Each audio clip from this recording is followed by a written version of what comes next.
Slavery in medieval times, a complex and diverse institution across various regions. Unlike the racially codified chattel slavery of later periods, medieval slavery often involved prisoners of war, debtors, and those sold by families during famines, with the absence of a strong racial component.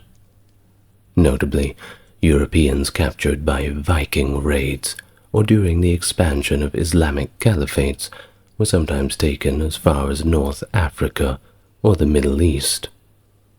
In contrast, in parts of Eastern Europe, the term Slav itself, denoting widespread enslavement of these groups, highlights the prevalence of slavery. However, with the rise of feudalism, particularly in Western Europe, serfdom began to replace traditional slavery, tying peasants more to the land than to individual owners.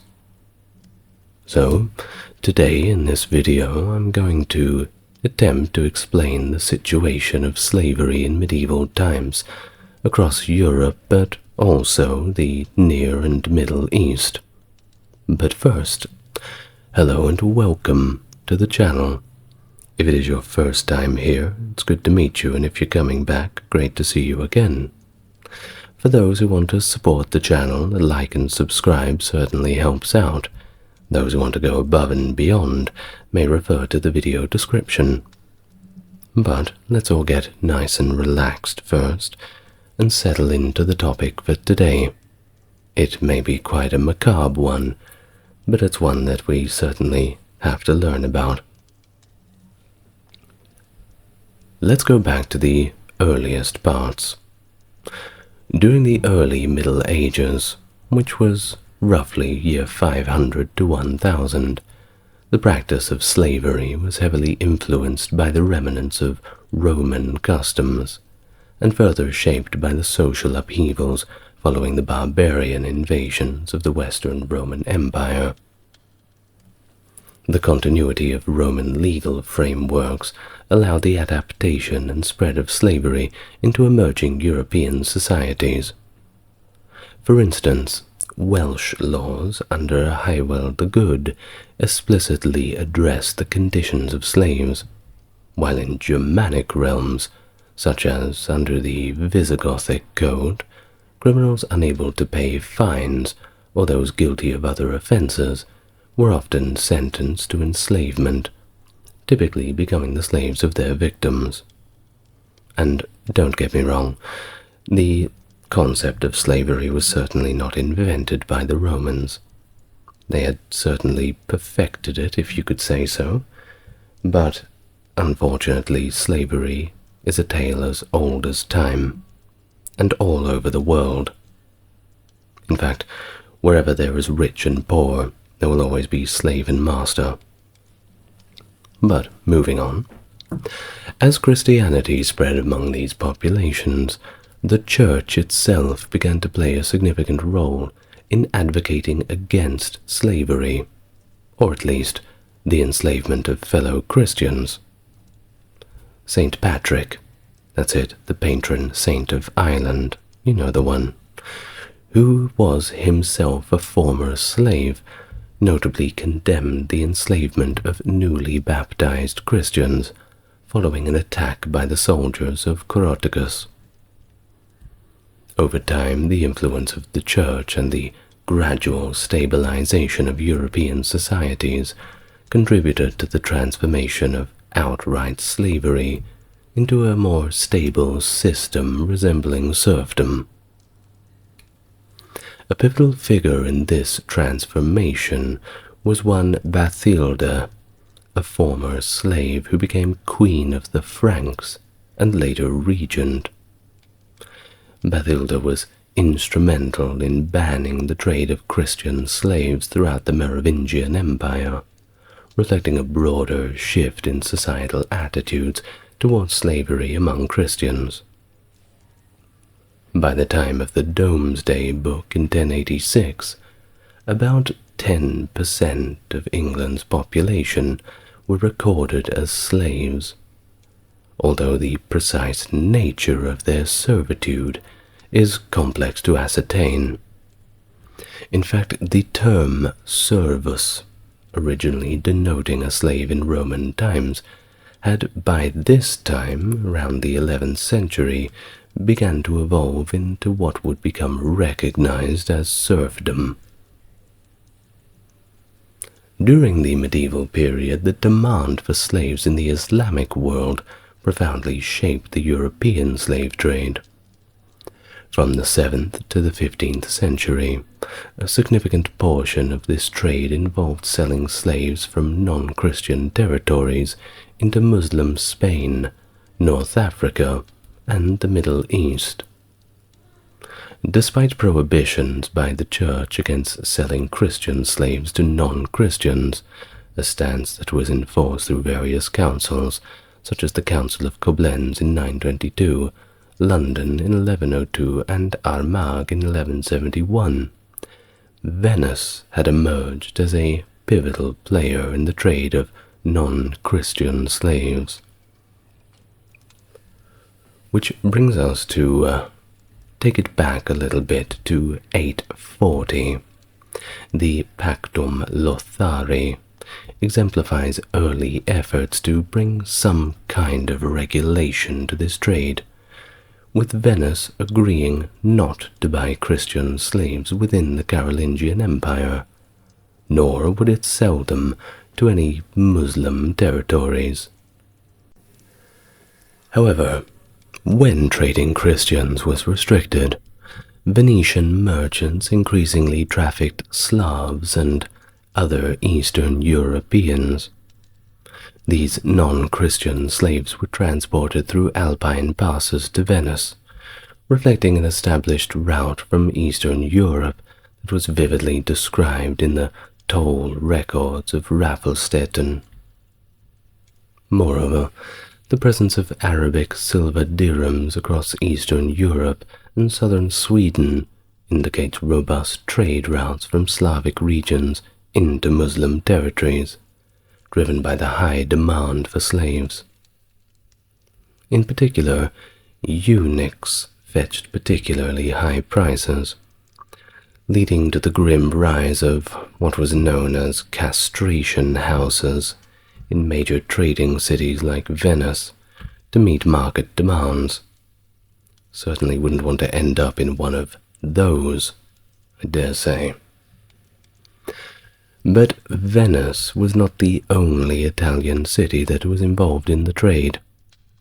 Amalfi, during the 9th and 10th centuries, and later Genoa, were significant centers for the slave trade, with Genoa dominating the eastern Mediterranean and Black Sea markets by the 12th century.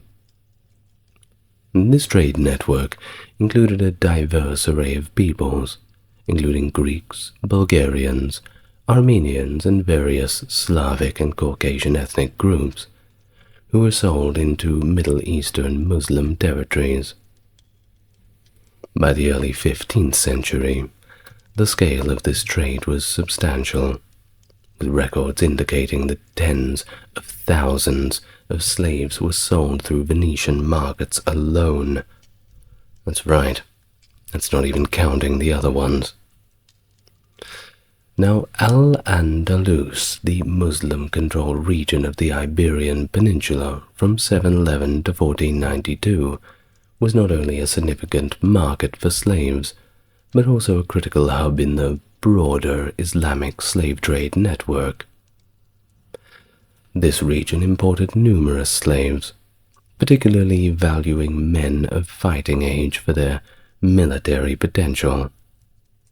The Umayyad rulers of Spain, such as Al-Hakan and Abd al-Rahman III, notably expanded their military and administrative apparatus through the extensive use of enslaved individuals, particularly the Sakaliba or Slavic slaves. Al-Hakam, an early Umayyad monarch, is known for enhancing the ceremonial splendor and security around his rule by significantly increasing the number of his Mamelukes, or, as they are known in a rough translation, slave soldiers. His personal guard included up to 5,000 cavalry and 1,000 infantry, predominantly composed of non-Muslims, Christians, or simply foreigners. These forces were stationed at his palace and played a critical role in maintaining his power and authority. If you wanted to get to Al-Hakam, well, you had to go through a few thousand bodyguards first. The scale of slavery under Abd al-Rahman III grew exponentially, reflecting the importance of slave labor to the economic and social structures of Muslim Spain. At one point, his capital, Cordoba, housed up to 13,750 slaves, all of Slavic origin. But the demand for eunuchs, who were particularly prized in Islamic markets, led to specialized trades, such as the castration of slaves, often managed by Jewish merchants from Verdun, known for their expertise in this grim practice. The Viking raids on Al-Andalus during the 9th and 10th centuries suggest a Viking involvement in the Iberian slave trade, although direct evidence of their participation does remain sparse. These raids typically aimed at plundering and capturing slaves, among any other valuables that could be carried back. So, during the Viking Age, roughly 700 to 1100, the Nordic countries extensively practiced slavery. It was everywhere, essentially a central part of Viking expansion and trade.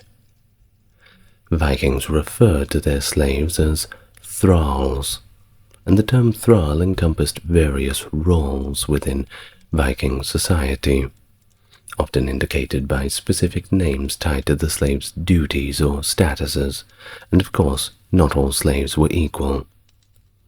For example, the term ambot was used for female slaves, reflecting their domestic role, while daja also referred to female slaves, but with a primary focus on dairy production and related tasks. The term briti highlighted a thrall's role in food management, deriving from the words to cook or to bake bread, suggesting a managerial position in the household, such as overseeing the kitchen or food supplies. Runic inscriptions, like that of a man named Tolir, described as a briti, indicate that some thralls could achieve significant responsibility, such as managing estates for their masters. The term muslagoman was specifically used for runaway slaves, indicating the challenge thralls faced and the strict control under which they were kept. Thus, Vikings actively engaged in the capture and sale of slaves, primarily sourced from Western Europe. We're talking Franks, Anglo-Saxons, and Celts. They were usually the most common victims. But there was also a significant number of Irish captives taken during the Viking raids for the colonization of Iceland between 874 and 930. Monastic communities were frequent targets due to their isolated locations and the potential high value of young, educated individuals who could be sold into markets far from their homelands, such as in Venice, or as far as the Byzantium Empire through the Black Sea slave trade. By the late 8th century, Scandinavians had established important trade centers that facilitated this trade of slaves, stretching from Hedeby in Denmark and Birka in Sweden to Staraya Ladoga in northern Russia. The taking of captives was often a byproduct of military raids or potential conflicts with these regions, The Annals of Fulda, for instance, records that in 880 Vikings captured Franks following a military defeat. And, well, I don't have to explain to you what ended up happening to the Franks. Quite a drastic career change. As the Viking influence expanded, so did their trade networks, which included new centers like Kaupang in southwestern Norway, and Novgorod and Kiev further east, the latter being strategically closer to the Byzantine Empire. Viking settlements such as Dublin served as hubs in the northwestern European slave trade, funneling captives northwards and integrating them into the broader networks. Accounts from this period illustrate the reach and brutality of the Viking slave trade. The 10th century Persian traveler Ibn Rusta described how the Varangians or Rus terrorized and enslaved Slavs along the Volga River, with these slaves often being sold southwards along the Volga trade route to Byzantium or Muslim territories. Finland and the Baltic states also emerged as significant sources for Viking slave raids, with captives from these areas being traded as far as Central Asia within the expansive Viking trade network. This network was so extensive that individuals like the Irish St. Findan could be bought and sold multiple times across vast distances. Of course, the Mongols were well and truly in on the action themselves, far be it from everybody else to do all the heavy lifting. The Mongol invasions of the 13th century significantly impacted the landscape of slavery and the slave trade across Eurasia.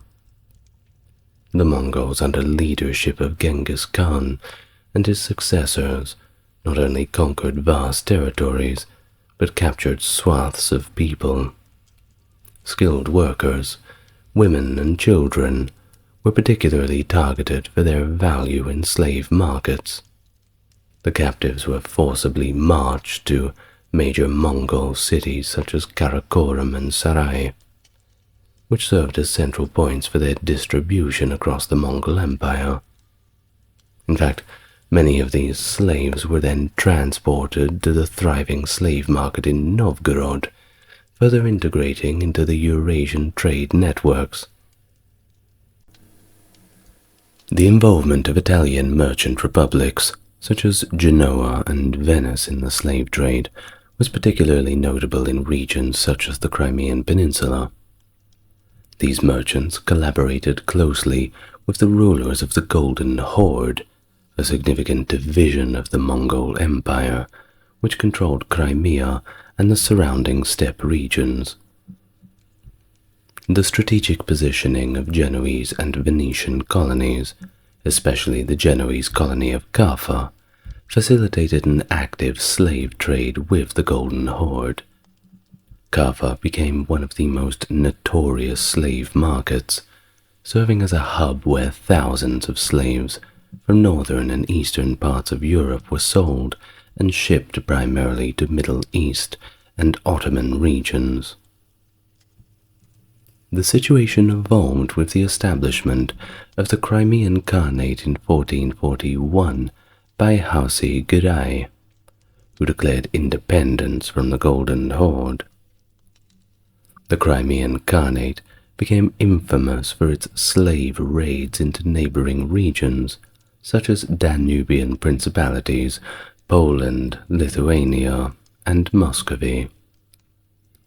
These raids were organized into two main types: Zephyrs, which were originally sanctioned military campaigns led by the Khans themselves, and Sapols, which were smaller-scale raids conducted by groups of noblemen. Often, Sapols were carried out in defiance of peace treaties, adding a layer of political complexity to these raids. The Crimean Khanate institutionalized a system where the Khan received a fixed share of known as a savga, typically amounting to 10 or 20% of the captives from each raid. Now, this system just shows the economic importance of slavery to the Khanate's economy. And over the centuries, the Crimean Tatars enslaved more than 1 million Eastern Europeans, facilitating a massive slave trade that continued well into the 18th century. And of course, the trade was predominantly directed towards the Ottoman Empire, feeding into the larger Islamic slave markets. During the 13th century, the dynamics of slavery in Europe reflected the complexities between Christian and Muslim powers, particularly in regions where both groups vied for control. While the majority of the slave trade was directed towards Islamic regions, there was a significant, albeit smaller, reverse flow, where the Christians acquired Muslim slaves. In southern France during this period, the practice of enslaving Muslim captives was still relatively common. Historical records from 1248 mention Saracen slave girls being sold in Marseille.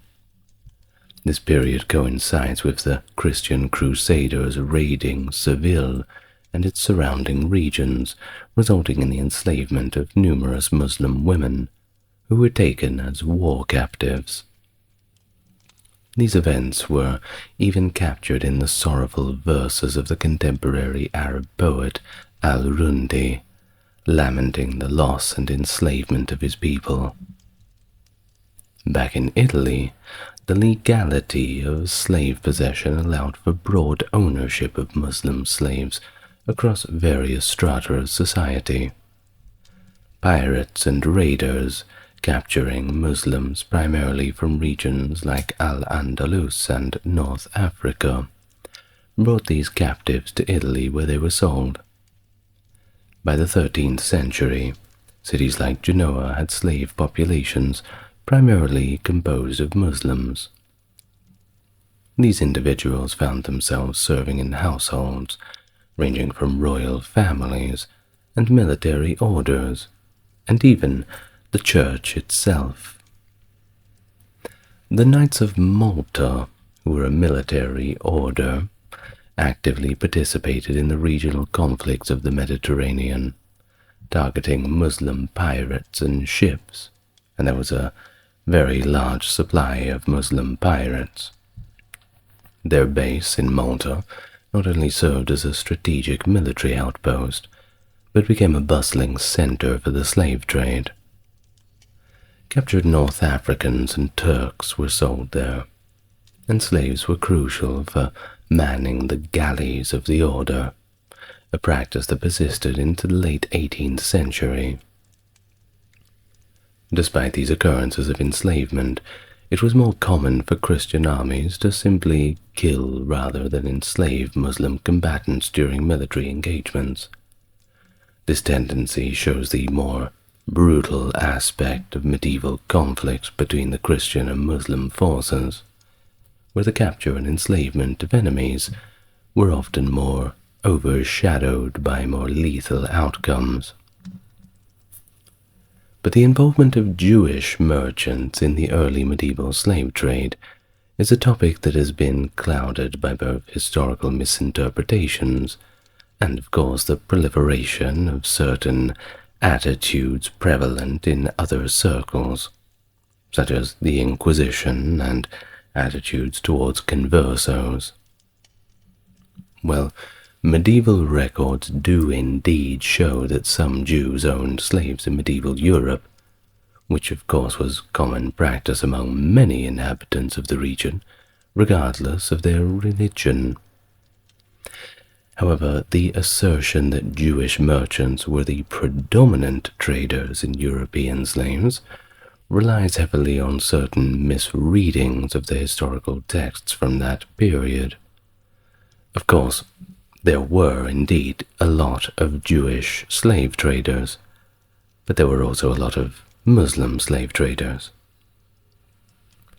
Now, one historian, Michael Tock, in 2013, did examine such claims, pointing out that earlier sources, like those of Charles Verlinden, may have misunderstood or misinterpreted the primary documents of that era.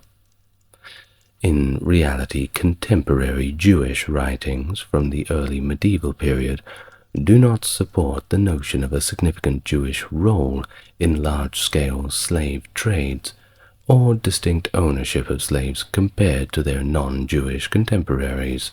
But once again, these come from Jewish sources and could be biased for various reasons. The stereotype, however, of the Jewish slave dealer dealing in Christian slaves has become a common motive in medieval Europe, and it somewhat distorts the historical record and fuels a few narratives that lead to certain outcomes. But we're not going to talk about them, at least not yet.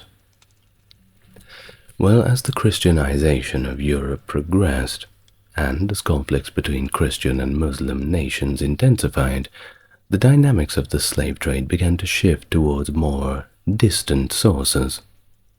By the 14th and 15th centuries, the papacy issued multiple bans against sending slaves to Muslim territories like Egypt, a practice that was discouraged due to the potential for these slaves to be enlisted as soldiers against Christian states.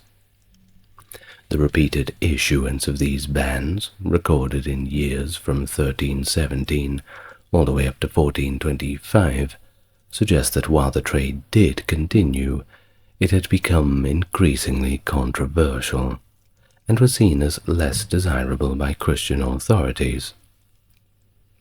By the 16th century, the demographic of the European slave trade shifted dramatically, with African slaves becoming the predominant group, replacing nearly all other ethnic and religious groups previously involved in European slave markets.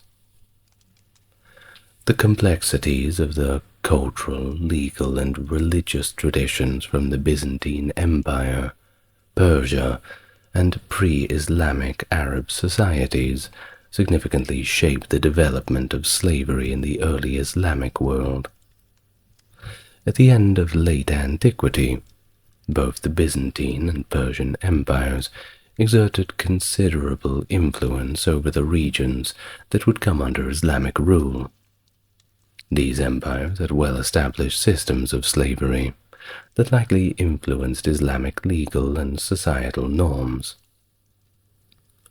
The Byzantine Empire, inheriting the institutional frameworks of the Roman Empire before them, practiced forms of slavery that were deeply entrenched in societal and economic life.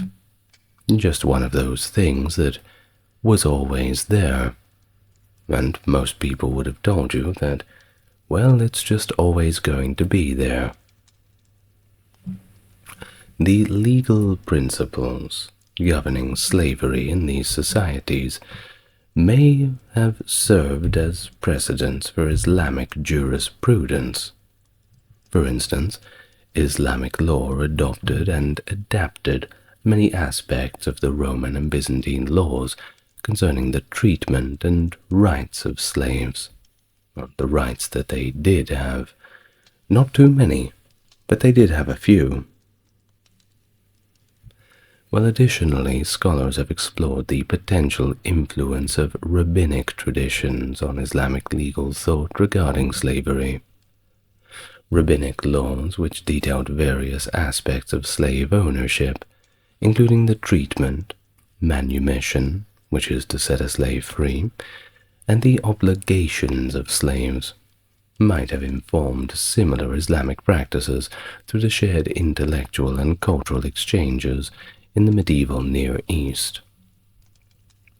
In Islamic law, the status of freed slaves known as mukataba if they had entered into a contract for their freedom, shares parallels with both Roman and Greek practices, where freed slaves still owed certain duties to their former masters. This similarity shows the continuity and adaptation of ancient slavery practices within Islamic jurisprudence. Moreover, the roots of slavery in the Islamic context also trace back to pre-Islamic Arab practices, which were pervasive and admittedly culturally sanctioned. In pre-Islamic Arabia, slavery was a customary part of tribal life, with slaves obtained through warfare, trade, and tribal raids, simply snatching people out of their beds in the middle of the night and sometimes just snatching them up in broad daylight. The advent of Islam, however, institutionalized these practices within a broader legal framework that also sought to regulate and, in some respects, mitigate some of the harsher aspects of existing practices by introducing some new rights and protections for slaves that had not been seen in earlier systems. The development of Islamic slavery, therefore, reflects this broader synthesis of Byzantine, Persian, Rabbinic, and pre-Islamic Arab traditions, all coming together to contribute layers of complexity to the legal and cultural practices of slavery in the medieval Near East. But the Quran's approach to slavery is admittedly nuanced, acknowledging the institution while encouraging kindness and eventual manumission of slaves, but really only for those who convert to Islam. This perspective shaped the way that slavery was practiced in earlier Islamic societies, differentiating it in several ways from its contemporaries. But do remember, there are the people, then there is the book, and people don't always follow the book to the letter. So while there is the Quranic practice of slavery, the situation on the ground perhaps may be a little bit different. Thus, in the early Middle Ages, the tenure of slaves in Islamic lands was typically brief, averaging around 7 years, which contrasts quite a lot with the potentially lifelong servitude in other cultures. The Islamic preference for manumitting slaves, especially those who embraced Islam, was significant, though conversion did not automatically confer freedom under Sharia law. This practice of manumission helped integrate former slaves into Muslim societies more broadly than in many other contemporary cultures. Well, at least those slaves who made it. Islamic traders were particularly noted for the importation of female slaves due to Quranic allowances for concubinage. This stands in contrast to the practices of Byzantine and early modern slave traders, who focused more on male slaves for labor and military purposes. The early Islamic states initially did not rely on slave soldiers, but freed men played crucial roles in their military expansions. By the 9th century, however, the employment of slaves, particularly Turks and Africans in specialized military units, became more common, indicating a shift towards institutionalized military slavery. In Egypt, for example, the use of slave soldiers was prominent among several dynasties. Ahmad ibn Tulun's strategy to use thousands of African slaves to assert independence from the Abbasid Caliphate in the late 9th century marked the beginning of this trend. Following the demise of his regime, the Iksid dynasty continued the practice, using African slave units to maintain autonomy from the Abbasid Caliphate. The Fatimid dynasty which followed significantly expanded the use of black slaves in their military forces, particularly integrating them into professional roles within both infantry and cavalry units.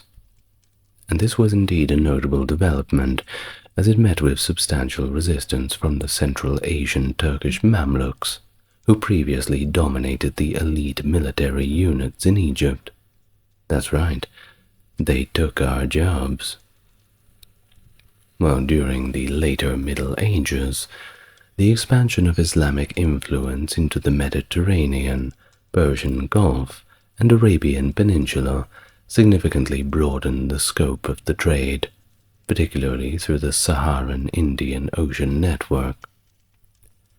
This extensive market, operational from the 7th century, was responsible for the transportation of approximately, wait for it, 4 million African slaves up to the 20th century.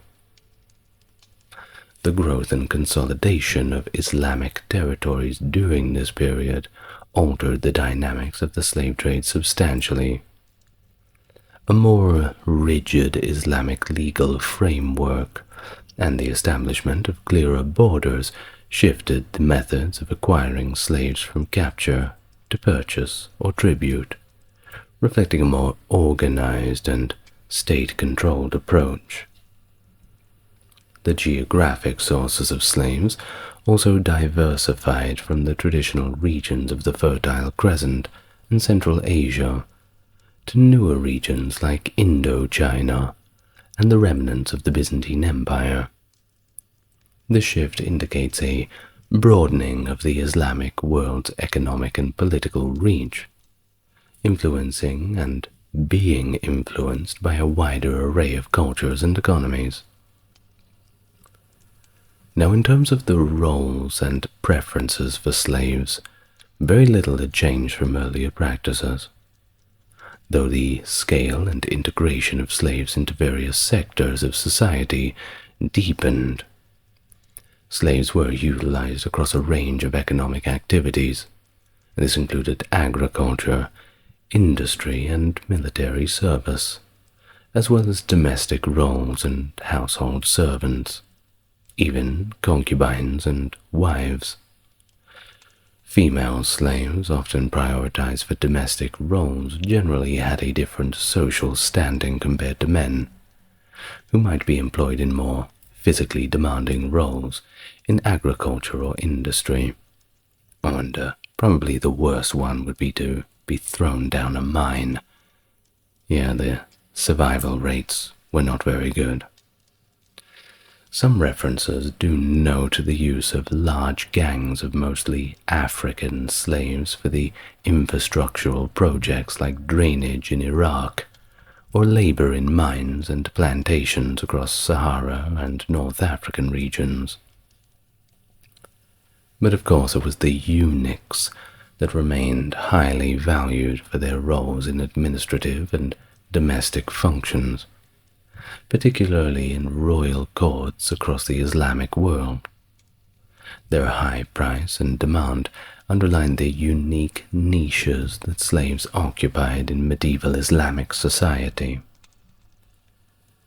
The Ottoman Empire's practice of employing slaves in high-ranking positions, notably through the devsirm system, was a significant evolution in the use of slavery. Under this system, devsirm roughly means child collection or blood tax. The system periodically levied young Christian boys from conquered regions, converted them to Islam, and then trained them for key roles in government or military. This not only provided the empire with a pool of loyal administrators and soldiers known as janissaries, but also allowed some individuals to rise to prominent positions, even as prominent as the Grand Vizier. These slaves, or kuls as they were called, served at the discretion of the Sultan, occupying a unique status that blended servitude with elite governance. Thus their loyalty was ensured by their foreign origin, which cut ties with local loyalties and potential power bases, making them reliable servants of the state. This practice of slavery was deeply embedded in the social and military structures of the Ottoman Empire, particularly evident through practices like the devsirim system and the utilization of slaves in both Sultan's military and its harem. The transformation of captives into powerful political and military figures just shows the more complexity that slavery played in these institutions. Now, the Janissaries, they were an interesting case. You see, these boys were taken from their families, converted to Islam, and they were the most notable division of this devsirim system. They became elite soldiers, playing a key part in Ottoman military campaigns in Europe. The Janissaries, as part of the Sultan's slave army, was central to the expansion and the maintenance of Ottoman power. Thus, they were renowned for their fierce loyalty to the Sultan, their discipline, and their martial skill, which all were cultivated through rigorous training and indoctrination from a young age. And as they were disconnected from their families and given prestigious positions within the empire, they were fiercely loyal to the Sultan, as the Sultan provided them with more than what they needed. Over time, they managed to gain significant military and political influence, sometimes acting as kingmakers or even holding key administrative roles. In fact, many of the Ottoman Empire's most influential administrators came from the ranks of these converted slaves.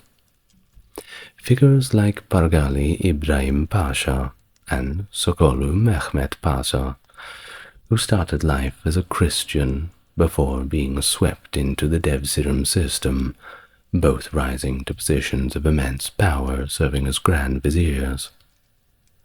Their careers show the potential mobility within the Ottoman system, where slaves could ascend to the empire's highest echelons, but of course there were only a few positions available. Now, the imperial harem was another significant area where slavery played a pivotal role. The concubines of the Ottoman Sultan, usually of non-Muslim origin, were acquired through slave markets, with a preference for Christian girls due to Islamic prohibitions against enslaving Muslims. But these women, upon converting to Islam and entry into the harem, could wield considerable influence. In fact, the mother of the Sultan, known as Valide Sultan, often became a powerful political figure. Kosem Sultan and Roxalana are notable examples. Both had significant impact on the empire's governance and were key figures during the Sultanate of Women era.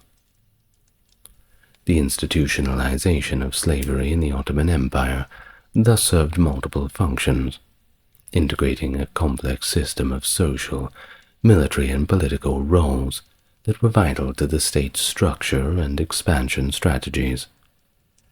The system of devsirim and the strategic use of concubines in the harem further exemplify how slavery was woven into the deep fabric of Ottoman society, dyed in the wool, influencing its governance and the dynamics of power throughout its history. Of course, during the Crusades, the interactions between Christians and Muslims not only shaped the political and military scopes, but also had profound impacts on the practices of slavery. In the newly established Crusader Kingdom of Jerusalem, the complexities of slavery were intertwined with religious conversions and legal nuance. Despite a predominance of free Muslim and Jewish population under Frankish rule, the aftermath of the Crusades saw Muslims, and occasionally Jews, being captured and sold into slavery. The largest city of the kingdom, Acre, housed a significant slave market, indicating the presence of a thriving trade, although most Muslims and Jews did manage to retain their freedom. This period of relative peace allowed for some level of coexistence among Christians, Muslims, and Jews, although the laws instituted by the Crusader states began to reflect the complexities of such cohabitation. For instance, the Council of Nablus in 1120 introduced strict penalties to regulate physical conduct between Crusaders and their Muslim slaves, a measure indicative of the efforts to control the interactions between the conquerors and the subjugated. The legal framework established by the Crusades, such as the Assizes of Jerusalem, further complicated the status of the slaves. These laws detailed the treatment and rights of fugitive slaves, the limitations on their abilities to testify in court, and the conditions under which manumission could be granted.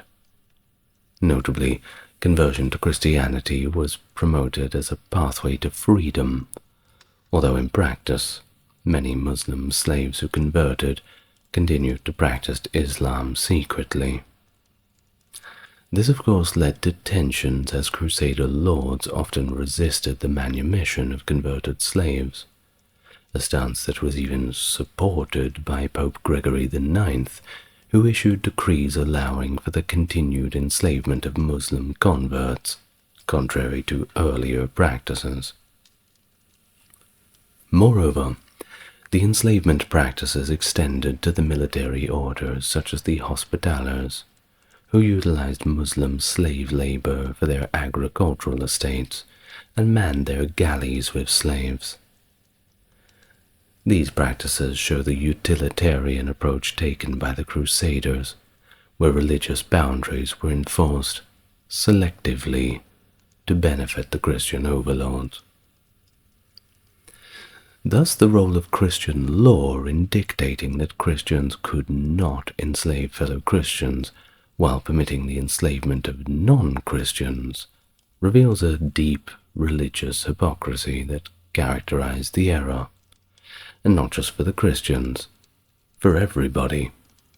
But this legal framework facilitated the exploitation of Muslim prisoners of war, reflecting a broader Crusader strategy of domination and control. Now, the dynamics of slavery within the Crusader states were of course heavily influenced by the religious and legal codes of the time, showing this blend of pragmatism and religious doctrine that dictated the lives of the countless individuals caught in the crossfire of the Crusades. The enduring impact of these policies continued to affect Christian-Muslim relations long after the end of the Crusades, leaving a legacy of division and exploitation that was justified through religious and legal reasoning from both sides. Of course, nowadays everybody's forgiven and forgotten and we all get along. I'd like to end it on that note, but unfortunately I can't. But at least we don't have slavery as much as we used to. Believe it or not, there's still plenty of slaves left in the world. More than you could imagine. The Battle of Bosworth Field, August 22nd, 1485. It marked a significant turning point in English history, effectively ending the War of the Roses. This conflict was primarily between the Lancastrian claimant to the throne, Henry Tudor, and King Richard III, the last king of the House of York and the last of the Plantagenet dynasty. Richard III was killed in battle, making him the last English king to die in combat. His defeat and death paved the way for Henry Tudor to claim the throne and establish the Tudor dynasty, which would rule England for the next 118 years. Thus, the victory at Bosworth Field was aided significantly by the defection of key allies of Richard III to Henry's side, most notably Lord Stanley, whose intervention proved crucial at a pivotal moment of the battle. Henry's accession marked the end of the dynastic wars between the houses of Lancaster and York, initiating a period of relative stability and the consolidation of royal authority, uniting the warring factions under the banner of Tudor. Thus, the battle remains one of the most storied and pivotal clashes in English medieval history. And today we're going to learn all about it, from start to finish. Welcome to the channel, my friend. Is it your first time here? Good. It's great to meet you. And if you're coming back, it's great to have you with me again. As always, off we are on another one of our little adventures together. If you want to support the channel, guess what? You're already doing it. Just relax and enjoy the content. That's all the support I need. But if you want to go above and beyond, there is a like and subscribe button, and leaving a comment certainly helps. Tell YouTube that you want other people to share in the fun. And if you want to go further than that, well, I refer you to the video description. Now, with that out of the way, let us begin our full history of the Battle of Bosworth Field. Allow me to take you back to the Wars of the Roses. Get nice and comfortable, please. We find ourselves in the 15th century. England was embroiled in a brutal civil war, as the houses of York and Lancaster desperately vied for the throne. The Yorkist faction emerged victorious in 1471, after triumphing in the battles of Barnet and Tewkesbury. The aftermath saw the demise of the Lancastrian king Henry VI and his only son, Edward of Westminster. With their deaths, the House of Lancaster lost its direct claimants to the English throne, securing Yorkist Edward IV's dominance over England. He quickly moved to secure his position by attaining his remaining foes, including Jasper Tudor and his nephew, Henry Tudor, seizing their lands and branding them as traitors. The Tudors' attempt to escape to France was thwarted by adverse weather, leading them to Brittany, where Duke Francis II detained them, recognizing their potential use as political pawns in his own game. Now, Henry Tudor, despite his claim being somewhat tenuous, i.e. rooted in his mother, Lady Margaret Beaufort's lineage as a descendant of John of Gaunt, remained the last Lancastrian noble with royal blood connections, albeit a very weak one. Due to the illegitimacy of the Beauforts and subsequent decrees limiting their claims to the throne, Edward IV completely dismissed Henry. In his eyes, he was nothing but inconsequential. But the Duke of Brittany saw him as a valuable asset for leveraging English support against French aggression, providing him sanctuary.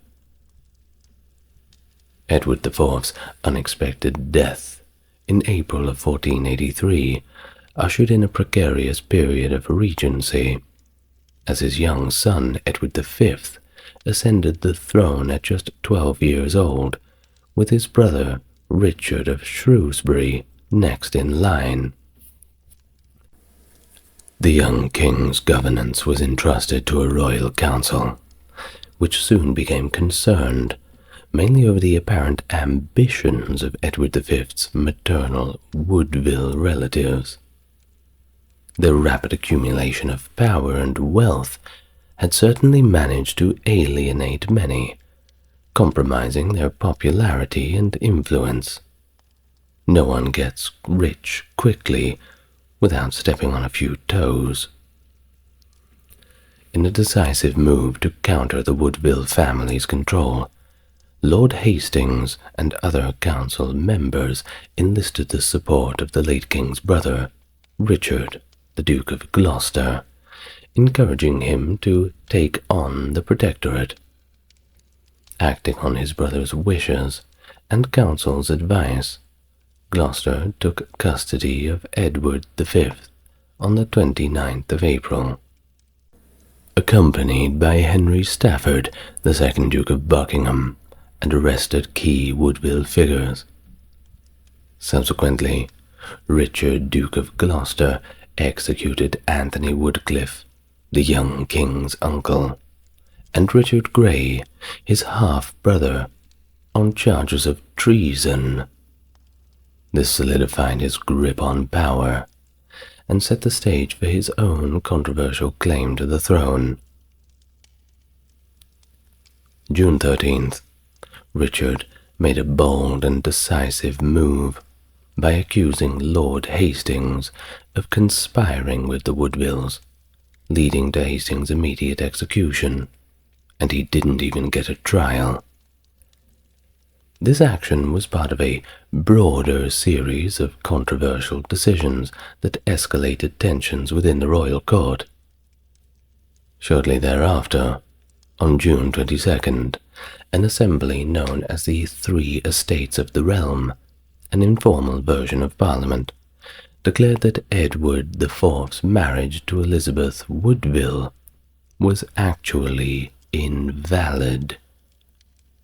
As a result, their children were deemed illegitimate, effectively disqualifying them from succession and clearing the path for Gloucester himself. Now, by June 26th, with his nephew's claim to the throne invalidated, Richard was proclaimed King Richard III, no longer just the Duke of Gloucester. What a promotion! The extrajudicial nature of his ascent included the execution of Hastings, and the declaration regarding his brother's marriage fostered widespread disapproval and damaging rumors about him all across England. It just didn't look good. Following their bastardization, the young princes, Edward V and his brother Richard, were placed in the Tower of London, never to be seen in public again. Of course, this only deepened the mystery and controversy surrounding Richard III's reign, and, well, no doubt it was seen as quite a cruel action, locking those two lads up in the tower. By October 1483, discontent with Richard's rule had catalyzed a rebellion, primarily supported by those loyal to his brother, Edward IV, who viewed Richard as a usurper. The plot was orchestrated in part by Lady Margaret Beaufort, mother of Henry Tudor, who was promoting her son as an alternative to the throne. The conspiracy's most prominent participant was the Duke of Buckingham, a former ally of Richard III. The exact reasons behind Buckingham's involvement remain a little unclear. Now, there is one historian, Charles Ross. He suggests a growing desire to dissociate from an increasingly unpopular king. Could be. Alternatively, Michael Johns and Malcolm Underwood have also suggested that Lady Margaret might have misled Buckingham into believing that the rebellion would put him on the throne. Thus the game would be worth the candle, gamble it all. Maybe so. Either way, the strategy was to simultaneously ignite rebellions in southern and western England, swiftly overwhelming King Richard III's forces. Buckingham planned to join these rebels by leading an invasion from Wales, while Henry Tudor aimed to land by sea. However, misfortunes, we may say, such as premature uprisings and adverse weather conditions, doomed the rebellion. Better luck next time. An early start to the uprising in Kent alerted Richard and allowed him time to mobilize his army to suppress the insurrectionists. Meanwhile, Richard's intelligence network uncovered Buckingham's plans, leading to strategic action such as the destruction of key bridges over the River Severn. On October the 15th, as Buckingham reached the swollen river, a violent storm made it impassable, effectively trapping him. With no way forward, and his retreat path cut off as his Welsh enemies seized the castle, Buckingham was forced to abandon his campaign and flee. But he was betrayed and captured shortly after. He was executed on the 2nd of November. Simultaneously, Henry Tudor faced his own setbacks. His fleet was scattered by a storm on the 10th of October, and although he briefly reached the English coast, he wisely avoided disembarking, upon realizing that the welcoming party was actually a trap set by Richard's forces. Not getting off the boat, he promptly returned to Brittany. Following the collapse of their efforts, the rebel survivors fled to Brittany, aligning openly with Henry Tudor, who then pledged to marry Elizabeth of York, uniting the Yorkist and Lancastrian claims. This alliance posed a significant threat to Richard, prompting him to seek the extradition of Henry from Brittany. However, the Duke of Brittany, Francis II, resisted these overtures, bargaining for better terms. In 1484, with Francis incapacitated by illness, his treasurer, Pierre Landais, negotiated with Richard to extradite Henry and his uncle in exchange for military support. But fortunately for Henry, the plan was leaked, and it allowed him to escape to France, where he found refuge at the French court.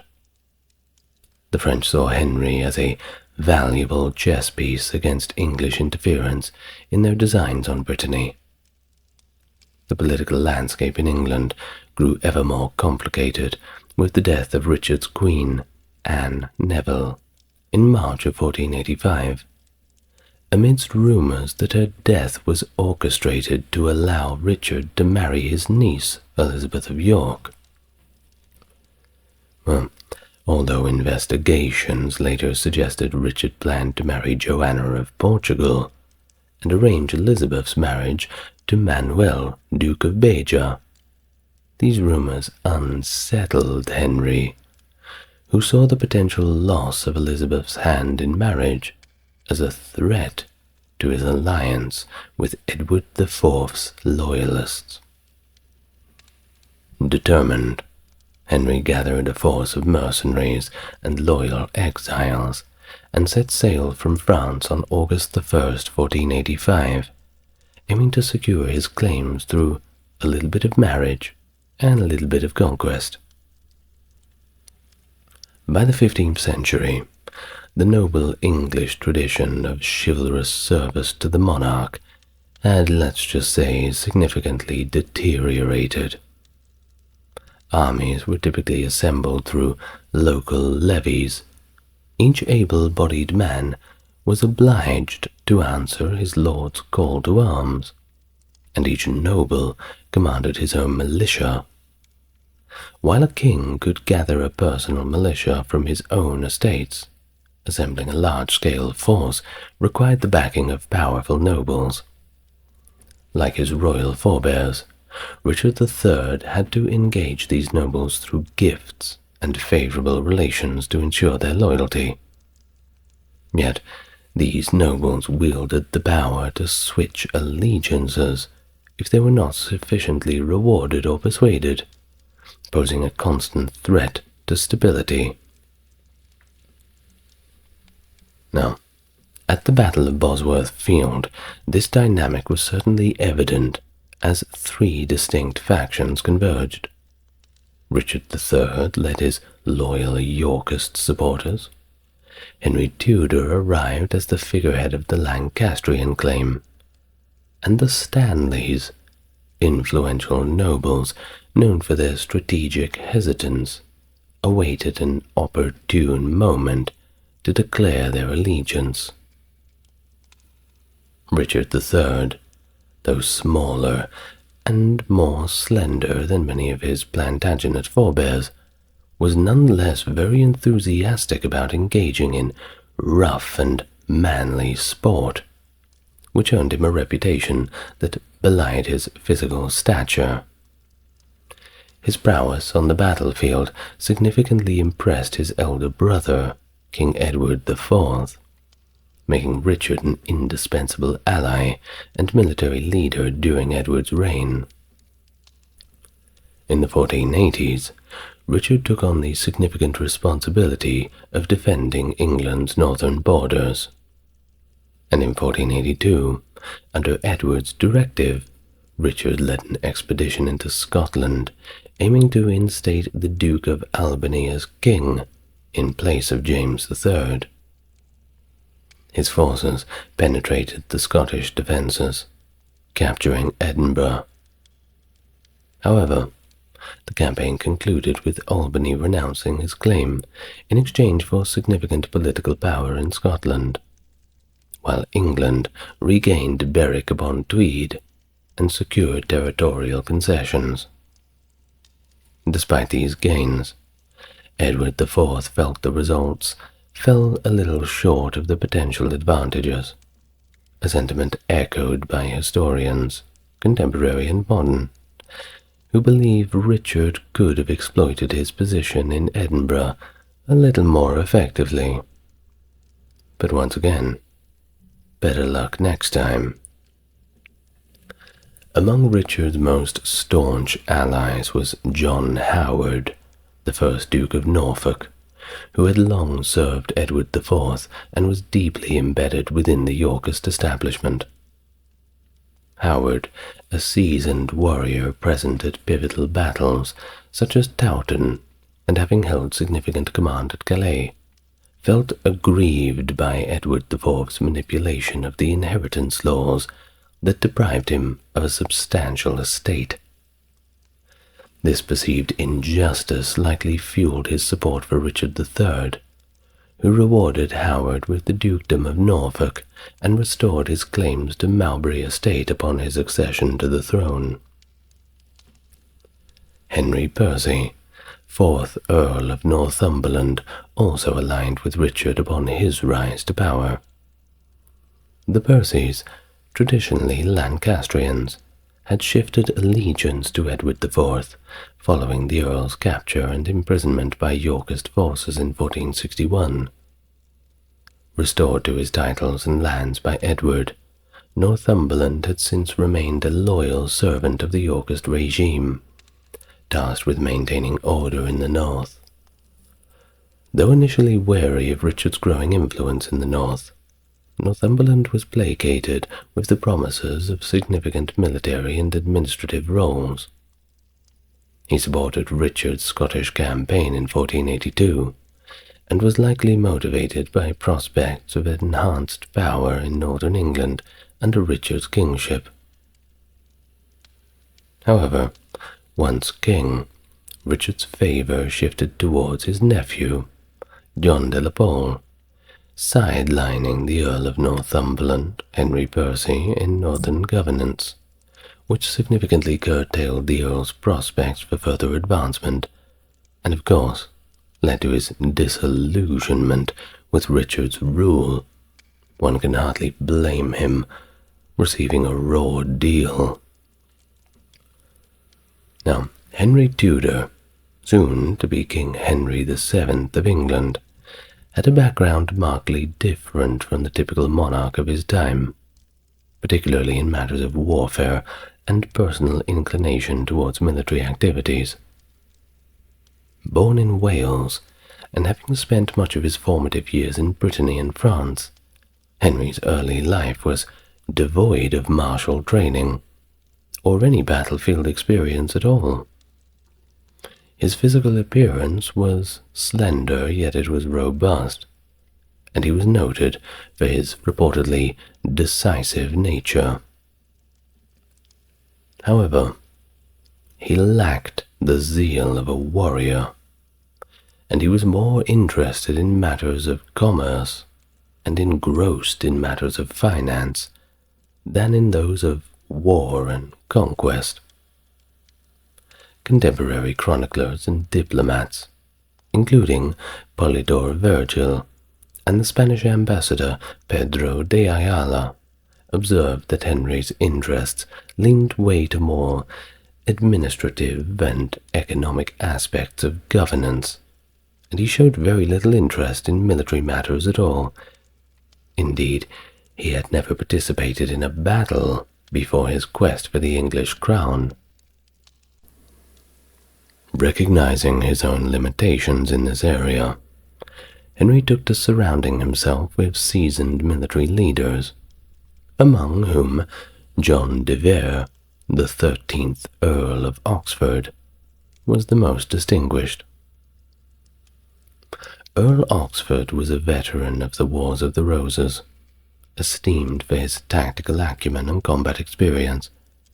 He had demonstrated his martial prowess at the Battle of Barnet, where he held the Lancastrian right wing and led them to a significant early victory. Though a tragic misrecognition led his forces suffering from friendly fire, causing them to withdraw. After a period of continued resistance against Yorkist rule, which included naval raids and an eventual capture and imprisonment, Oxford escaped and joined Henry in exile. His escape was facilitated in part by his jailer, Sir James Blount, who was swayed to support Henry's cause. The Earl's alignment with Henry Tudor significantly bolstered the Lancastrian forces' morale, and of course posed a serious concern for King Richard III. Now, during the early stages of the Wars of the Roses, the Stanleys, a powerful family based in Cheshire, predominantly supported the Lancastrian cause. However, Sir William Stanley, a notable member of the family, aligned himself with the Yorkists.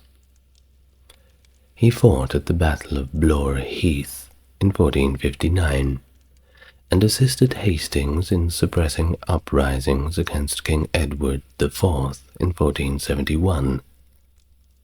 Despite the upheaval following King Richard III's accession to the throne, Sir William did not waver at all in his support for the new king, choosing not to participate in Buckingham's rebellion.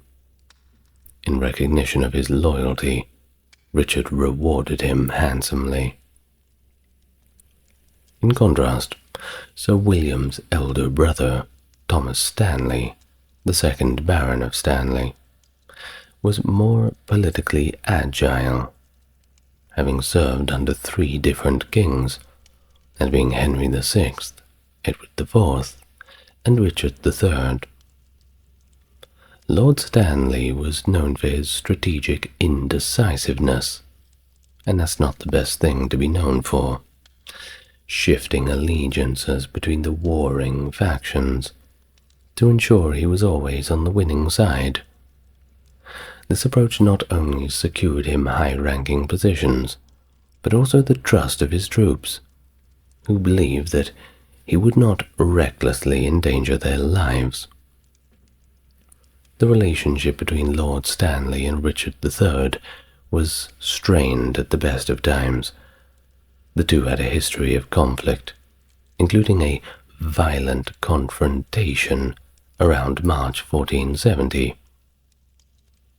The tension was further complicated by Lord Stanley's marriage to Lady Margaret Beaufort in June of 1472, making him the stepfather to Henry Tudor. While despite these connections, Lord Stanley did not support Buckingham's rebellion against Richard in 1483. After the rebellion's failure, Richard spared Lady Margaret from execution, unlike other conspirators, but he stripped her of her titles and transferred her estates to Stanley, ostensibly as a trustee for the Yorkist crown. This act was likely an attempt by Richard to maintain an uneasy alliance with Stanley. Now, adding to their contentious relationship, Richard intended to revisit a land dispute that involved Lord Stanley and the Harrington family. Edward IV had previously settled this dispute in Stanley's favor in 1473, but Richard planned to overturn this decision and award the lucrative estate to the Harringtons. As the Battle of Bosworth approached, and mistrust between Richard and Stanley intensified, Richard took Lord Stanley's son, Lord Strange, hostage. This was a strategic move to prevent Stanley from defecting to Henry Tudor's side during the impending conflict. Henry Tudor, accompanied by English and Welsh exiles, as well as a contingent of mercenaries provided by Charles VIII of France, embarked on his journey to claim the English throne. Notably, the Scottish historian John Major, writing in 1521, credited Charles with supplying Henry 5,000 men, including 1,000 Scots, led by Sir Alexander Bruce, though this mention of Scottish soldiers is absent from later English historical accounts. Henry's fleet of 30 ships set sail from Harfleur on the 1st of August 1485 and landed without opposition at Mill Bay, near Dale on the north side of Milford Haven, on the 7th of August. Upon landing, Henry captured Dale Castle with ease. However, the local response was tepid. The Welsh populace did not flock to his side, and initial support from local Welshmen was few and far between.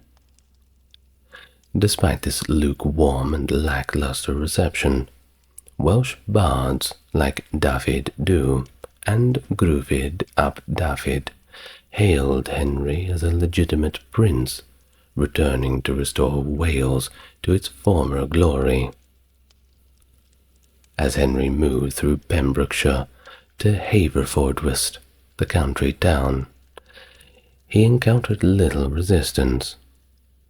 Sir Walter Herbert, Richard III's lieutenant in South Wales, failed to counter Henry's advance, and Henry gained supporters when Richard Griffith and Evan Morgan defected to his cause with their forces. A critical ally gained during this phase was Rhys ap Thomas, a prominent figure in West Wales. Despite having been appointed by Richard as the Lieutenant of West Wales for his previous loyalty during Buckingham's rebellion, Rhys shifted his allegiance after Henry promised him the lieutenancy of all Wales. That's a pretty good deal. With Rhys's support, Henry's forces were bolstered by an additional 500 to 2,000 Welshmen as they marched towards English territory. By mid-August, Henry and his growing army had crossed the English border, advancing towards Shrewsbury. As soon as the news of Henry Tudor's landing reached him on August the 11th, King Richard III was swift to react. By August 16th, messengers had been dispatched to rally his nobles, with Norfolk heading for Leicester that very night. Meanwhile, the city of York, a bastion for support for Richard's family, promptly responded to the king's request for troops, sending 80 men to reinforce his army. Simultaneously, the Earl of Northumberland was gathering his forces in the north, making the lengthy journey south to Leicester to join the king. While Henry Tudor's ultimate objective was London, his march from Shrewsbury was calculated and cautious, aimed at shoring up additional support. His forces, bolstered by Sir Gilbert Talbot and other English allies, including even some defectors from Richard's ranks, travelled eastward through Staffordshire. Despite these reinforcements, Henry's army remained significantly smaller than Richard's. Now, the Stanleys, we've mentioned them, who had been in correspondence with Henry even before his arrival in England, mobilized upon hearing of his landing. They positioned their troops strategically along Henry's route through the English countryside, meeting with him twice in secret to discuss battle strategies against King Richard. Their second meeting took place at Atherston in Warwickshire, where they plotted their approach to the looming conflict. On August 20th, Richard moved from Nottingham to Leicester, where he stayed overnight at the Blue Boar Inn. The following day, he was joined by Northumberland. The royal army then advanced westwards, aiming to cut off Henry's path to London. Richard chose to position his forces on Ambient Hill, believing it offered a tactical advantage. However, the night before the battle, Richard's rest was troubled, and by the morning, his appearance was notably pallid and distressed. The Yorkist army, deployed atop the ridge at Ambient Hill, was strategically positioned with a sweeping view of the battlefield. Norfolk's division, consisting primarily of spearmen and supported by roughly 1,200 archers and artillery, occupied the right flank. The centre was held by King Richard himself, leading a contingent of 3,000 infantry. On the left, Northumberland commanded a sizable force of about 4,000, many of them mounted. This setup allowed Richard to observe the movements of not only his troops, but also the Stanleys positioned along Dadlington Hill, with a force between 4,000 and 6,000 men, and Henry's advancing army from the southwest. Henry Tudor's army, though smaller than Richard's, was a diverse mix of English and Welsh recruits, along with French mercenaries and possibly a few Scottish captains. Estimates of his forces range from 5,000 to 8,000 men. The core of his army comprised of 1,800 French mercenaries, under the command of Philibert de Chanday. While there were claims of a significant Scottish presence, they are generally discounted by historians, who argue that France was unlikely to have spared its elite Scottish troops for such a venture. Now, as the two armies prepared for battle, Henry initiated his approach towards the strategically advantageous Ambient Hill. Richard, from his vantage point, could see Henry's troops maneuver past a marsh at the base of the hill, a natural obstacle that could have hindered their advance. Amidst these tense moments, Richard attempted to coerce the Stanleys into action by threatening the life of Lord Strange, Stanley's son, whom he held hostage. Stanley's indifferent reply that he had other sons led Richard to order Stranger's execution, an order that was not immediately carried out due to the imminent onset of battle. Well, certainly no Father of the Year awards for Stanley. Now Henry, aware of his precarious situation without Stanley's support, sent messengers to urge Stanley to declare his allegiance. Stanley's response was non-committal, stating he would join after Henry had arrayed his forces for battle.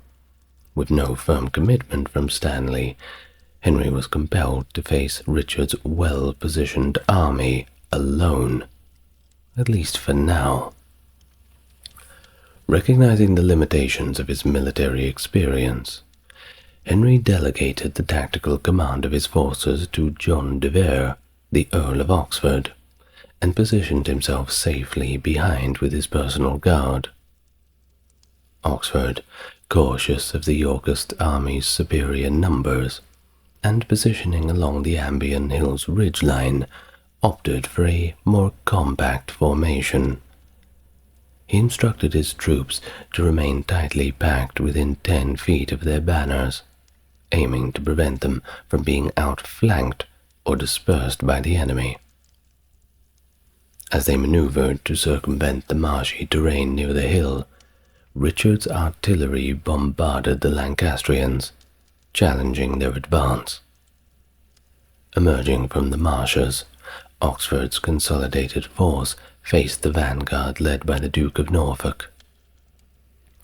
In the intense melee that followed, Oxford's troops displayed superior discipline and cohesion, withstanding the Yorkist assault and causing some of Norfolk's men to flee, including the loss of a key commander, Walter Devereux. Amidst the battle, Richard faced frustration as the Earl of Northumberland held his forces back. Historians debate Northumberland's inaction. Some attribute it to personal animosities or strategic caution constrained by the narrow terrain of the ridge, which complicated any potential maneuver to join the fray directly. In a decisive move, Richard spotted Henry Tudor isolated from the main engagement, accompanied only by a small retinue. Determined to end the battle by eliminating his rival, Richard led a direct charge with his household knights towards Henry, aiming to kill him and thus dishearten the Lancastrian force. In this daring assault, Richard managed to kill Henry's standard-bearer, Sir William Brandon, and incapacitate another key figure, John Shane, with his lance. Caught completely off guard, the mercenaries around Henry quickly adapted, dismounting and shielding him within their ranks to reduce his visibility and vulnerability. Despite the peril, Henry did not personally engage in the fight, instead relying on his guards in the chaotic melee to protect him from Richard's direct assault. John de Vere, the Earl of Oxford, had strategically positioned a reserve unit of pikemen with Henry Tudor, foreseeing the potential need for such additional protection, and this foresight proved to be critical when Richard led a mounted charge aimed directly at him. The pikemen effectively slowed the advance, allowing for Tudor's personal guards to encircle and protect. Amidst all the chaos, Richard found himself increasingly isolated as he engaged directly with Henry's guards. Observing Richard's precarious position, William Stanley intervened, decisively swinging the balance in Henry's favor. With Stanley's forces joining the fray, Richard's contingent was quickly outnumbered and overwhelmed, driven back toward a nearby marsh. Richard's horse stumbled, unseating him.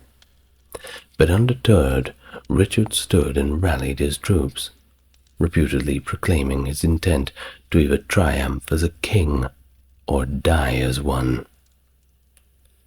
Despite his efforts, Richard's situation deteriorated rapidly, as his standard-bearer, Sir Percival Thirlwall, was mortally wounded, yet heroically maintained hold of the Yorkist banner, holding it up high while the blows relentlessly hit him. He only dropped it when his heart stopped. Close associates such as Richard Radcliffe also fell in the ensuing melee. Polydore Virgil, chronicling the battle later under Henry VII's patronage, described Richard's last stand with dramatic flair, noting that he was killed manfully fighting in the thickest press of his enemies. According to other sources, including the Burgundian chronicler Jean Molyneux, Richard's demise came at the hands of a Welshman wielding a halberd, striking while Richard was mired in the marsh. This violent end was echoed by findings from the examination of Richard's remains, which showed severe cranial injuries consistent with halberd strikes, indicating that he may have been helmetless in his final moments. Now, the Welsh poet Gut o'r Glyn hinted that the Lancastrian Rhys ap Thomas, or one of his soldiers, delivered the fatal blow, symbolically shaving the head of the boar, a reference to Richard's heraldic emblem. As the news of Richard's death spread, the remaining Yorkist forces, including those led by the Earl of Northumberland, quickly lost heart and dispersed, and effectively the battle was over. The Earl of Norfolk also met his end on the battle, reportedly slain by Sir John Savage. Savage by name, savage by nature, I'm sure. Now, Henry Tudor, despite having a tenuous claim to the English throne through his maternal Lancastrian lineage, ultimately had seized it by right of conquest. After his victory at the Battle of Bosworth, legend has it that Richard III's circlet was found and delivered to Henry, who was then proclaimed king atop Crown Hill near the village of Stoke Golding. According to Henry's official historian Polydore Virgil, it was Lord Stanley himself who discovered the circlet. However, historians Stanley Grimes and Sidney Anglo refute the tale of the circlet being found in a hawthorn bush, a detail absent from many contemporary accounts. Nonetheless, some historians do consider the possibility of its significance, noting its symbolic presence in Henry's coat of arms, suggesting some basis in reality, and others point out the use of a hawthorn bush motif was already a tradition within the House of Lancaster, and Henry simply incorporated a crown into the existing symbol. Now onto the casualties.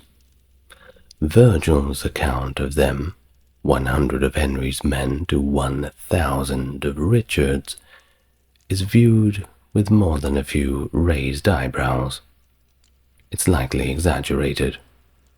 Such a beat-down is rarely seen. Following the battle, the fallen were reportedly taken to St. James Church in Dadlington for burial, and in a marked show of contempt, Richard's body was denied immediate burial. Instead, it was stripped, mounted across a horse, and displayed in public in Leicester to confirm his death. Initially, Richard was placed in the Church of the Annunciation of Our Lady of the Newark, a significant Lancastrian religious institution, and after 2 days he was moved to a modest tomb in the Greyfriars Church. The tomb was later demolished in 1538 during the dissolution of the monasteries, obscuring the tomb's location for centuries. But fast forward to the 12th of September 2012, a skeleton with spinal deformities and battle-related head injuries was unearthed under a car park in Leicester, suspected to be that of Richard III. This identification was confirmed beyond reasonable doubt on the 4th of February 2013, following DNA testing by Leicester University. Richard's remains were ceremonially reinterred in Leicester Cathedral on the 26th of March 2015, and his new tomb was unveiled the next day, correcting a historical oversight and providing a resting place befitting for a former King of England. Now, back to the old times. Henry swiftly moved to consolidate his reign, having Parliament reverse his attainder and invalidate Richard III's claim to the throne, albeit acknowledging Richard's reign in the official records of English history. The legitimacy of Edward IV's children, which had been nullified, was restored, reaffirming Elizabeth of York's status as a royal princess. However, Henry postponed his marriage to Elizabeth until after his coronation, ensuring that his claim to the throne was established firmly enough to eclipse any claim she might have through her Yorkist lineage. To solidify his authority further, Henry persuaded Parliament to retroactively date his reign to the day before the Battle of Bosworth. What did this do? Well, you see, it rendered all who opposed him on that battlefield that day legally traitors. Despite his harsh initial status, Henry later demonstrated a willingness to reconcile with former adversaries. But of course, they had to submit wholeheartedly to his rule. I suppose it's better than being executed. Now on to the Stanleys. What happened to them? Well, of course, they played a pivotal role in Bosworth, albeit they took their sweet time, but they were richly rewarded. William Stanley was made a chamberlain, and Lord Stanley was created Earl of Derby, receiving extensive lands and titles. Henry also restored the estates and titles of John de Vere, the Earl of Oxford, and made him Constable of the Tower and Admiral of England, Ireland, and Aquitaine. Jasper Tudor was elevated to the Duke of Bedford, reflecting Henry's inclination to reward loyalty and reinforce his political base through familial appointments. Henry's mother, Lady Margaret Beaufort, benefited significantly from her son's victory. Parliament declared her a female soul, allowing her to manage her own affairs independently of her husband, Lord Stanley. This status not only elevated her position, but it allowed her direct control over her extensive estates, enhancing her influence and independence. Despite this consolidation of power, Henry's rule was not without its challenges, of course. The first significant test came 2 years after Bosworth, with the rebellion led by Lambert Simnel, who claimed to be Edward Plantagenet, the Earl of Warwick. Supported by the Earl of Lincoln, a former Yorkist, this revolt culminated in the Battle of Stoke Field in 1487, where Henry's forces, commanded by Oxford and Bedford, decisively defeated the rebels. Well, this victory, however, did not completely end threats to Henry's reign, as the murder of the Earl of Northumberland in 1489 sparked further unrest. But if we're going to talk about all that, I suppose it requires another video. Thank you very much for watching. Did you enjoy it? I'm sure you did. I hope you did. If you're still here, I'm sure you did. Well, I'd like to thank my top-tier patrons. I know they enjoy it. It's Scott, Erin, James, Tim, Jeffrey, JC, Stark Factory, and Charles. The Battle of Agincourt, October 25th, 1415. One of the most famous engagements of the 100 Years' War between England and France. This battle occurred near the village of Agincourt in northern France and was notably led by King Henry V of England. It is celebrated for demonstrating the effectiveness of the English longbow against the heavily armored French knights and nobility. Despite being heavily outnumbered and significantly weakened by disease, the English army achieved a decisive victory, and this victory at Agincourt significantly boosted their morale and prestige. It also solidified Henry V's reputation as a military leader and had profound diplomatic and domestic implications, influencing the course of the war and the subsequent treaty negotiations. You may have heard of the battle, as it's been immortalized in various works of literature and culture, most famously in William Shakespeare's play, Henry V. Hello, and welcome back to the channel. I say welcome back if I am indeed welcoming you back, but if it's your first time here, then I will just say welcome.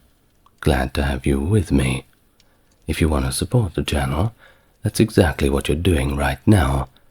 Just relax and enjoy yourself. That's good enough for me.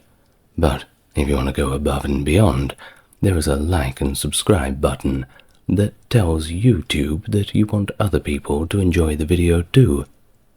And if you want to go even further than that, let's just say take a look at the video description. But now, without further ado, it's time to get nice and comfortable for the Battle of Agincourt. Let's go back all the way to the beginning. Henry V's decision to invade France stemmed from the failed diplomatic negotiations over his claims to French territories. He derived his claim to the French crown through his great-grandfather, Edward III, although English kings had historically been willing to drop this claim if the French acknowledged English sovereignty over certain French lands, as per the terms set out in the Treaty of Brittany. In the spring of 1414, Henry convened a great council to discuss the possibility of waging war against France, but he was urged to continue negotiations and to reel back and moderate his demands. During these negotiations, Henry proposed that he would relinquish his claim to the French throne if the French paid the 1.6 million crowns that they still owed them for the ransom of John II. He was captured in the Battle of Poitiers in 1356, by the way, a long-standing debt. Well, people never seem to forget when you owe them money. Well, the other agreement was that the French would recognize English control over Anjou, Brittany, Flanders, Normandy, Touraine, and Aquitaine. He also proposed marrying Catherine, the daughter of Charles VI of France, and he offered up a dowry of 2 million crowns. The French were not entirely satisfied with that deal, and they countered with an offer that included marrying Catherine to Henry. But the question of the dowry, 2 million, was a little rich for their taste. Try 600 crowns, and an expanded Aquitaine, but not all the other territories. By December 1414, the English Parliament was persuaded to grant Henry a double subsidy, a tax at twice the traditional rate, to fund his campaign and reclaim his inheritance from the French. By 1415, negotiations had come to a halt, with the English asserting that the French had essentially mocked their claims and insulted Henry, especially with that very lukewarm counter-proposal they gave them. Certainly left a bad taste in Henry's mouth. Now on April 19th, 1415, Henry once again sought and received approval from the Great Council for war against France, marking the end of diplomatic efforts and the beginning of military preparations. Henry launched his campaign in France by landing his forces in northern France on the 13th of August, 1415.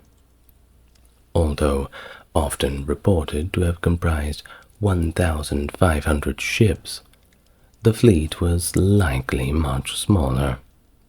Contemporary chroniclers have a way of blowing things out of proportion, make the story seem a bit more grand than it actually is.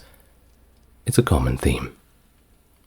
Now among his troops were special units, including the king's physician and a band of surgeons that was led by Thomas Morstead, Henry's royal surgeon.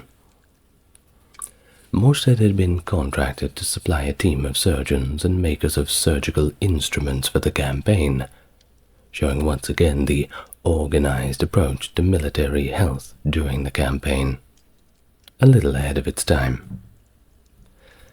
While the English army, numbering about 12,000 men and as many as 20,000 horses, began by besieging the port of Harfleur. The siege, however, was protracted, lasting until the 22nd of September, draining the army's resources and weakening it with disease. You see, when the siege lasts for longer than you think it will, people are all cramped up together in the camps. Things get dirty, and with dirt you get disease. And by dirt I mean, well, you know what I mean. Now, despite the hardships and the onset of the campaign season's end, Henry opted not to return to England. Instead, with only Harfleur finally captured, he decided to march his remaining force, approximately 9,000 men, across Normandy to Calais. And this march was not just a strategic move, but also a rather provocative gesture, we can say, aimed mainly at Dauphin of France, who had not responded to Henry's personal challenge to combat at Harfleur. As Henry's army moved, the French assembled their own force around Rouen, aiming to confront the English. The French army, paid and organized in a manner similar to the English army, initially planned to relieve Harfleur, but was not mobilized in time to intercept Henry before he left the town. Henry then led his army north, but the French successfully blocked his initial attempts to cross the River Somme. Henry's troops were forced to move southward, eventually crossing the Somme at Bethencourt and Voyons. It was a maneuver that allowed them to continue their march towards Calais. The French army, lacking a significant natural barrier to defend and weary of engaging the English head-on, opted to follow them, aiming to delay direct confrontation while more troops were gathered. On the 24th of October, both armies prepared for battle near Agincourt, but the French hesitated, hoping for additional reinforcements. Negotiations were briefly attempted by the French as a stalling tactic, but this could only last for so long. Faced with dwindling supplies, ongoing sickness amongst his troops, and the numerical superiority of the French forces, Henry knew that any delay of the battle further would be to his detriment. Something had to be done, and a decision had to be made quickly. Thus, he commanded his army to advance, initiating the Battle of Agincourt on the 25th of October. Despite their desperate circumstances, the battle tactics employed were a departure from the defensive strategies that had characterized earlier victories. For example, the Battle of Crécy. Driven by the dire need to reach the safety of Calais, and of course the untenable position of his army. The exact site of the Battle of Agincourt still remains a little uncertain, and traditionally it is thought to have occurred between the woods of Tramcourt and Azincourt, near the modern village of Agincourt. However, some historians, like Michael Livingston in 2019, argue based on early maps and sources that it might have actually been west of Agincourt, when no archaeological evidence supports the traditional site. As of the middle of 2024, when I make this video, that is the information we have. So if we discover anything else in years and years' time, just do remember that I'm probably not going to go back and edit the video. Now, on the morning of October 25th, 1415, King Henry V arranged his troops along a 750-yard stretch of a narrow defile. His army consisted of about 1,500 men-at-arms and a lot of longbowmen, 7,000 of them actually. Quite a difference to normal battle tactics. Now the forces were organized into 3 divisions. The right wing was led by Edward, Duke of York, the center under Henry himself, and the left commanded by Baron Thomas Camoys, a seasoned veteran. Sir Thomas Erpingham, another experienced leader, was in charge of directing the archers. And just think about it for a moment. 7,000 longbowmen.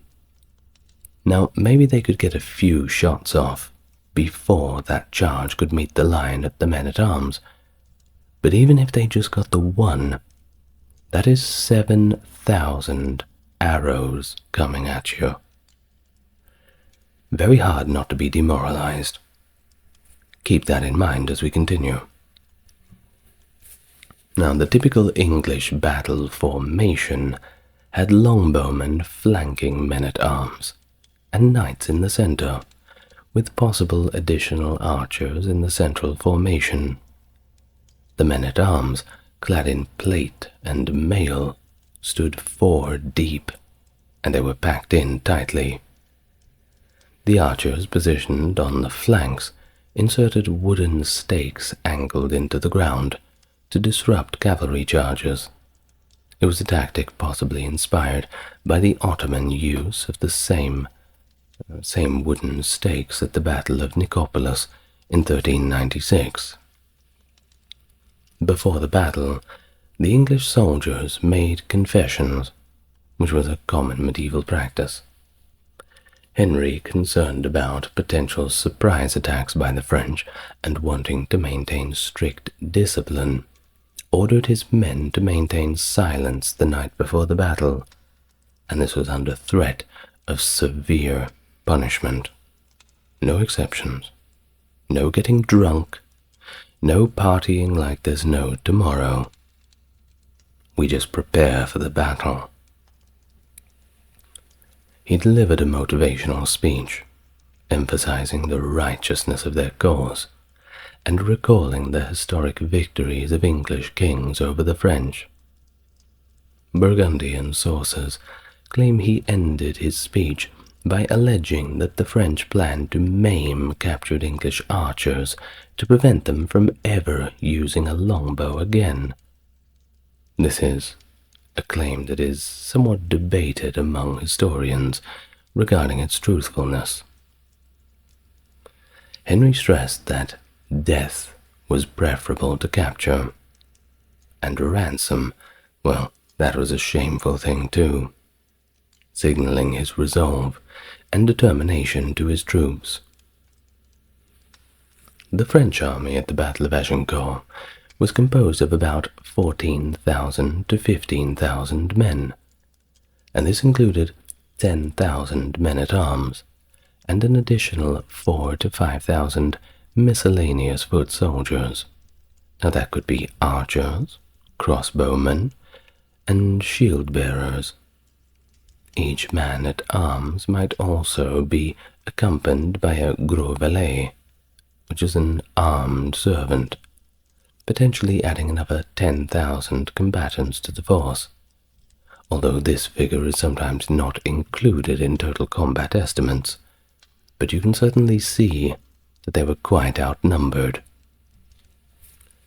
The French forces were structured into 3 main divisions: the vanguard, the main battle, and the rear guard. The vanguard and the main battle were primarily composed of men-at-arms on foot, with the vanguard numbering around 4,800, and the main battle about 3,000. Each of these groups was densely packed into formations, about 16 ranks deep, separated by a bowshot's distance from each other. The elite of the French nobility, including Albret and Beaucaire, were positioned in the vanguard, while the Dukes of Alençon and Bar commanded the main battle. The wings of these 2 primary divisions, each consisting 600 dismounted men-at-arms, were led by the Count of Vendôme on the left and the Count of Richemont on the right.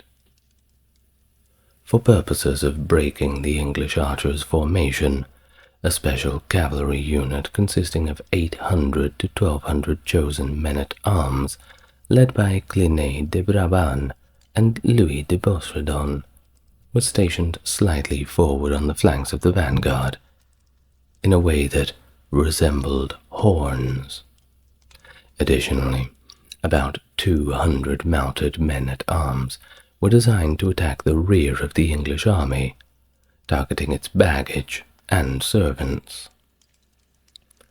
The French also fielded a rear guard composed mostly of varlets, which were mounted servants of the dismounted men-at-arms, essentially forming a reserve force.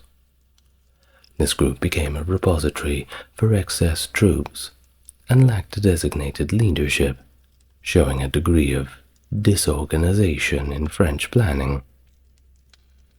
The placement of the archers and the crossbowmen, initially meant to flank the infantry, was adjusted so that they ended up behind the main formations, reflecting their effectiveness in the battle.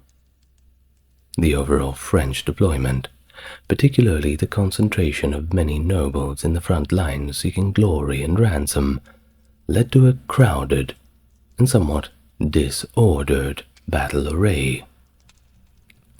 And of course, the battle was significantly influenced by the terrain of the battlefield. The area recently plowed and surrounded by dense woods created a narrow strip of muddy ground that proved advantageous for the English forces. This terrain restricted the movement of the French army, and became a crucial factor in the outcome of the battle. The field's narrowness meant that the French knights, already hampered by their heavy plate armor, were forced to advance through thick mud, making their progress exhausting and slow. This was compounded by recent heavy rains that had turned the soil into deep mud, which was described as reaching up to the knees of the French troops. Such conditions were especially challenging for the heavily armored French, who found it exceedingly difficult to maintain their footing and mobility, especially with all that mail and plate. Tends to weigh you down a little bit. Oh, I don't know if you've ever tried on a suit of chainmail, but it is certainly perhaps as heavy or even heavier than it looks. Looks cool though. During the battle, the English forces, positioned strategically, managed to withstand the initial French assault. According to the contemporary English chronicle, the Gesta Henrici, the French advance was simply so congested that when the front lines fell, either dead or wounded, they were trampled by their comrades, pushing forward from behind. This undisciplined surge resulted in a deadly crush, where many were killed, and not by the enemy, but by suffocation or crushing under the weight of their own side. Imagine having to charge into the English front line over a mountain of your dead friends. Do you think it might have had a psychological effect on them? I certainly think so. That being said, people of the past were of a different breed. Now, the French monk of St. Denis provides further insight, noting that the extreme compression within the French ranks, to the extent that the soldiers in the third rank struggled to even draw their swords. This dense packing completely hindered the French from effectively wielding their weapons, and if you can't wield your weapon, you're not much good in a fight. Moreover, some accounts suggest that the French knights, if they were knocked down, found it completely impossible to rise again due to the weight of their armor and the deep mud, with some reportedly drowning in their helmets. The situation left the French vulnerable to attacks by the English longbowmen, who, according to some sources, rushed in from the sides to engage in melee after the initial volleys of arrows. Now, on the morning of the 25th of October, a significant number of French reinforcements were yet to arrive at the Battle of Agincourt. The French command, aware of their numerical and strategic advantage, was in no hurry to initiate combat. Notable among the expected reinforcements were the Duke of Brabant, with approximately 2,000 troops, the Duke of Anjou, with around 600, and a notably large contingent from the Duke of Brittany, which, according to the chronicler Montrelet, numbered around 6,000 men. Of course, the anticipation of reinforcements influenced the French significantly. For about 3 hours after sunrise, no engagement occurred. This delay was consistent with contemporary military strategy as articulated in military textbooks at the time, which advised that foot soldiers who stand firm have an advantage over those who advance. The French, confident in their superior numbers and the pending arrival of additional forces, believed that time was simply on their side. Moreover, there was prevailing sentiment among the French that the English, upon seeing the amassed French nobility and reinforcements, may simply be so frightened that they would choose retreat over battle. It was this belief that contributed to the French decision to block Henry's potential retreat routes and wait rather than act prematurely. And they were indeed content to do so and wait, effectively trapping the English forces and expecting that the psychological pressure or the simple tactical advantage of overwhelming numbers once all forces had assembled would bring them an easy victory. Well, as the battle commenced, the English forces under the command of Henry V found themselves in a precarious situation. They were tired, they were sick, and there was also the logistical strain of a prolonged retreat. Despite their weariness, Henry realized that a defensive posture was his army's best chance at victory. To establish such a defense, he made the critical decision to halt the retreat. This involved a risky maneuver, pulling out the long, sharpened wooden stakes, advancing his position, and then reinstalling these stakes pointed outwards towards the enemy. These stakes were crucial innovations in the English military tactic, protecting the longbowmen from potential cavalry charges. Unlike in the Battle of Crécy, where archers were shielded by pits and other obstacles, at Agincourt, the stakes provided a mobile form of defense that could be repositioned as needed. The French, on the other hand, faced their tactical constraints due to the narrowness of the battlefield hemmed in by the dense woodland. A terrain limited their ability to deploy effectively according to the initial battle plan. The weather was not what they had expected. Originally, the French strategy involved placing those archers and crossbowmen at the forefront to soften up the English line before a decisive cavalry charge from the rear would come in and break the archers. However, on the day of the battle, well, this was not executed as intended. The French archers, instead, and the crossbowmen found themselves relegated behind the men-at-arms and to the sides, and in this way their impact was fairly minimal, perhaps contributing only an initial volley of arrows, definitely not enough to break the English forces. Furthermore, the French cavalry, a critical component of their strategy to disrupt the English archers, was delayed in their charge. Now, this delay may have been a misjudgment of the English tactical movements, expecting a frontal assault that simply never came. Or perhaps it was lack of readiness, as indicated by Gilles Le Bouvier's account of knights disengaged from their units, warming themselves or tending to their horses. When the French cavalry finally charged, it was not only too late, but also undermanned, significantly reducing its effectiveness and impact on the battle.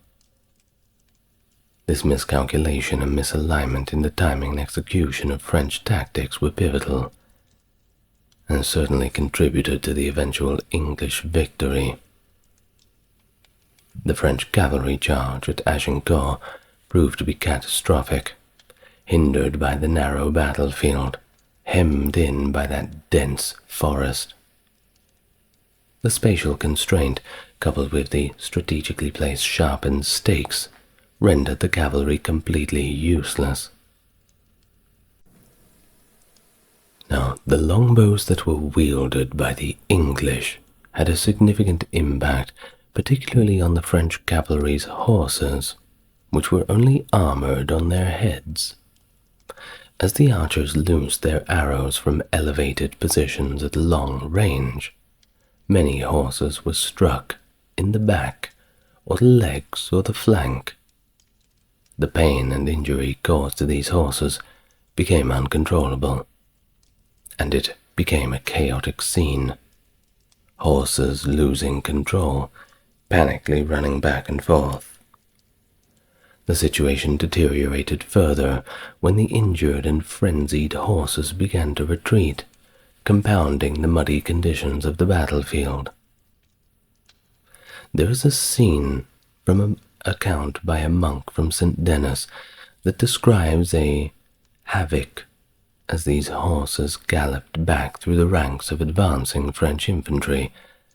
The panicking animals scattered the soldiers and trampled many underfoot, exacerbating the disarray and significantly undermining the effectiveness of the infantry's advance. The Battle of Agincourt saw French men-at-arms advancing through the intense volleys of English longbow fire, a testament to the resilience provided by their plate armor. Despite the daunting distance and a terrifying hail of arrow shot, the plate armor, which by the 15th century was comprehensive enough to make shields largely redundant, played a critical role in allowing the French to close in on the English positions. However, the effectiveness of the longbows against this armor is, and remains so, another subject of debate and experimentation. Well, by the middle of the 14th century, advancements in metallurgy meant that knights and men-at-arms could afford better quality steel armor. Tests and contemporary accounts suggest that while this high-grade steel armor could withstand arrow shots effectively, the cheaper and more commonly used wrought iron armor did not offer the same level of protection. It's been suggested by modern historians that longbow arrows could indeed penetrate wrought iron breastplates at close range, and could damage thinner limb armor even from 200 meters away. However, the most well-protected parts of the body, such as the breastplate or the top of the helmet, were largely impervious to arrows, if they were made of the best steel. Now, in the chaos of the battle, the French knights faced additional charges beyond the direct impact of the arrows themselves. To avoid facial injuries from arrows targeting weak points like the eye slits and air holes in their helmets, the French had to march with their heads down and visors lowered. This posture severely restricted their vision and their breathing, complicating their advance through the muddy battlefield. The conditions were exacerbated by the weight of their armor, which was typically around 50 to 60 pounds, which is on the heaviest end of it, 27 kilograms. And it became even heavier, of course, as it collected mud. I'm sure if you've done a hard day's work, which I'm sure my audience has before, walking with your boots covered in the mud after working out in the rain, you certainly feel it after a while. The knights also had to navigate around fallen comrades, and that certainly adds a physical and psychological toll to the march. Thus the battle reached its climax as the remaining French men-at-arms, heavily armored and already completely exhausted from their arduous advance, finally engaged the English line. Despite initially pushing the English back slightly, the French were met with a relentless volley of arrows by the flanks of longbowmen, who had positioned themselves to shoot at close range. When their arrows were depleted, these longbowmen joined the fray using hatchets, swords, and even the very hammers that they had used to drive the stakes into the ground, transforming from ranged supporters into melee combatants. The narrow, muddy terrain and the weight and restrictiveness of the armor left many of the French knights completely unable to lift their weapons effectively or regain their footing after falling, and this disadvantage was critical as the English longbowmen, less encumbered by heavy armor, or really any armor at all, were able to maneuver more freely and advance effectively in close combat with their hammers and daggers and hatchets. Now, as the battle wore on, the French forces became increasingly disordered, fatigued, and frightened. The second line of French troops added to the chaos rather than the effectiveness of the assault, as the cramped conditions prevented them from maneuvering and contributed to more compression within the ranks. It's been suggested that this compression likely led to suffocation for some of the armored knights, a fatal scenario exacerbated by the inability to escape the press of bodies. Thus, the melee turned disastrously for the French, with many knights and nobles either slain or captured. The heaps of bodies described in the English chronicle Gesta Hendrici attest to the brutal intensity of the fighting. King Henry V himself participated actively in the battle, defending his wounded brother, Humphrey the Duke of Gloucester. And in a fierce confrontation, Henry sustained a blow that damaged part of his helmet, a testament to his direct involvement in the combat. All in all, the battle, lasting approximately 3 hours, was a decisive English victory, marked by significant French casualties and the capture of many high-ranking nobles. Amidst the overwhelming defeat of the French forces at Agincourt, one of the few French successes was the attack on the English baggage train, an event that punctuated the otherwise very grim day for the French. This raid was led by Embark d'Agincourt, a local knight who utilized his familiarity with the area. His force consisted of a small contingent of men-at-arms and varlets, supplemented by about 600 peasants. Together they managed to capture some of King Henry V's personal treasures, including a crown, which was of course a very symbolic loss. Think about capturing the eagle from the Romans, kind of like that. Now, the timing and motivation behind this attack remain subjects of historical debate. Sources vary on whether the raid occurred at the beginning or towards the end of the battle. The English chronicler of the Gesta Hendrici, believed to be a chaplain present with the baggage train, suggests that the attack took place at the onset of the battle. This timing could suggest a coordinated effort to distract or destabilize the English forces by striking at their supplies and personal belongings. However, the strategic significance of this raid is another questionable aspect. Some historians consider it might have been an opportunistic act of local brigandage rather than a planned military maneuver. The choice of Embark d'Agincourt as the leader due to his local knowledge rather than his military rank lends quite a bit of credence to this theory. Whichever way it was, the raid did very little to affect the overall outcome of the battle as a whole, serving more as a footnote to the larger narrative of the English victory and the French calamity.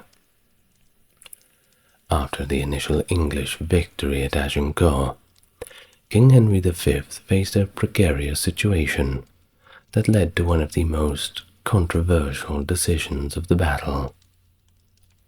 Observing signs of the French rearguard regrouping and advancing in battle order, Henry, concerned about the potential threat that they posed, made a drastic decision. The Gesta Hendrici and other contemporary accounts by chroniclers such as Lefebvre and Wavrin noted that the still fresh and numerous French rearguard seemed poised to re-engage in combat. This, of course, alarmed Henry, as his forces were weary from battle, and his army was significantly outnumbered by the French, especially considering the large number of prisoners they had taken.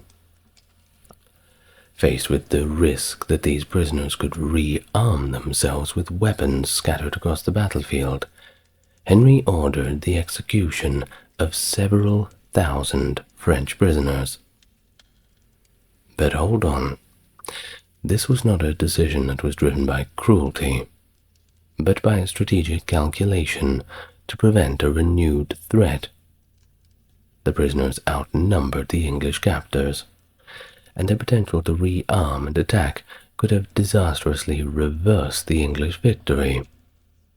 That doesn't make it okay, of course, but don't think that this was just some act of bloodthirst. I think that Henry V effectively had, or he perceived to have, no other choice. Contemporary chroniclers did not criticize Henry for this position, by the way, possibly viewing it through the lens of the harsh necessities dictated by medieval warfare, and in my personal opinion I tend to agree with them. Now there is one modern military historian, John Keegan, who suggests that Henry's primary aim was to terrorize the prisoners into submission rather than massacre them outright. Keegan suggests that the action was intended more of a preventative measure to quell any thoughts among the prisoners of taking up arms again, thereby deterring the uncommitted French reserves from entering the battle. He speculates that due to the limited number of archers involved in the killings, the reluctance of the English knights to partake in what they saw as an unchivalrous act, and the logistical difficulty of executing a large number of prisoners swiftly, the actual number of French nobles killed may have been smaller than reported. The order was soon rescinded once the French reserves dispersed, indicating that the threat had abated and the need for such extreme measures was no longer present. Very, very lucky for those French prisoners. Well, the battle was a significant turning point in the 100 Years' War, of course with devastating effects on the French side. The French forces of 14,000 to 15,000 suffered a catastrophic loss, with estimates of around 6,000 killed. That's in the space of 3 hours, remember. That's a lot of people. And that included a high number of nobles and military leaders, too. The casualties included prominent figures such as 3 dukes, Alençon, Bar, and Brabant, and of course numerous counts. The French command structure was particularly hard hit, losing the Constable of France, Charles d'Albret, the Admiral of France, the Lord of Dampierre, and other key officials, like the Master Crossbowman and the Master of the Royal Household. But of course, the social and political impact in France was also profound, as entire noble families were eradicated in the male line, decimating the leadership in regions like Artois, Ponthieu, Normandy, and Picardy. The battle effectively removed a generation of leadership, which has deep, long-term consequences for the French regional and national governance. The heralds recorded 3,069 knights and squires killed, with an additional 2,600 unidentified men found dead. The English army, led by Henry, and substantially smaller with about 9,000 troops, recorded much lower casualties. Historical records and chronicles suggest English losses ranged from double figures to up to 1,600. including significant figures such as the Duke of York and the Earl of Suffolk. But of course the battle also resulted in a large number of French prisoners, estimated between 700 to 2,200, and among them were of course high-ranking nobles such as the Dukes of Orleans and Bourbon, and several counts, which added to the political leverage for England. The ball was certainly in their court, well and truly. Well, the victory, while militarily decisive, did not immediately translate into territorial gains for England. Henry V returned to England to consolidate his position and prepare for future campaigns, celebrated as a hero and bolstered by the perceived divine favor. However, things in France changed rapidly after Agincourt. The battle exacerbated existing rifts between the Armagnac and Burgundian factions, leading to renewed internal conflict. In fact, just days after Agincourt, the Burgundians moved against Paris, exploiting the weakened state of Armagnac faction and disrupting any potential unified response against the English. The internal disunity was instrumental in Henry's subsequent campaigns, as it allowed him significant time to prepare both militarily and politically for his next move in France. The battle thus had a profound impact, weakening the French nobility and altering the political dynamic within France, which in turn affected the broader scope of the 100 Years' War. This victory at Agincourt resonated deeply in the cultural memory of England, inspiring a surge of nationalistic pride that was expressed through music and storytelling. The creation of the Agincourt Carol in the first half of the 15th century is a testament to the battle's enduring legacy in English popular culture. This song, among the earliest known English carols, celebrated the victory and was a symbol of English martial prowess and national pride. Additional ballads, like King Henry V's conquest of France, also emerged, popularizing and romanticizing the events surrounding the battle. These ballads often highlighted and, let's say, embellished aspects of the campaign that were less emphasized by contemporary chroniclers, such as the infamous gift of tennis balls from the French to Henry V. This episode, symbolizing French scorn, was reputedly used by Henry to rally his troops, portraying it as a mocking underestimation of English valor, thus galvanizing them further. And then, of course, you can't forget Shakespeare. Here's your homework. Go and read Shakespeare's play Henry V. You know it always comes up on the quiz shows. The Battle of Tours, a significant confrontation fought in 732 AD between Frankish and Burgundian forces under the command of the great Charles Martel and the invading Muslim armies led by Abdul Rahman al-Ghafiqi. This battle is often cited as a pivotal event in European history, as it marked the limit of the rapid Islamic expansion into Western Europe from the Iberian Peninsula. The victory of Charles Martel at Tours is considered crucial for Christian Europe's preservation, ensuring that the region would remain under Christian control and significantly influencing the continent's religious and cultural development. It was a battle that also solidified Martel's reputation as a skilled military leader and laid the groundwork for the Carolingian Empire, which would be established by his descendants. Hello and welcome to the channel. If it's your first time here, it's good to meet you, and if you're coming back, it's great to have you with me again. As always, to support the channel, you're already doing it. Just enjoy the content. Those who want to go above and beyond may refer to the video description. And now, without further ado, let us relax, get nice and comfortable, and we can begin our history of the Battle of Tours.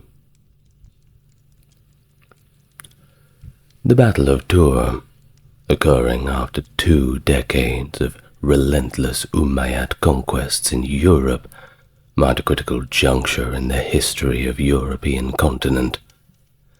These conquests began with the invasion of the Christian Visigothic kingdom in the Iberian Peninsula in 711, and expanded into Frankish territories such as Gaul, territories that were once part of the Roman Empire, now a shadow of its former glory.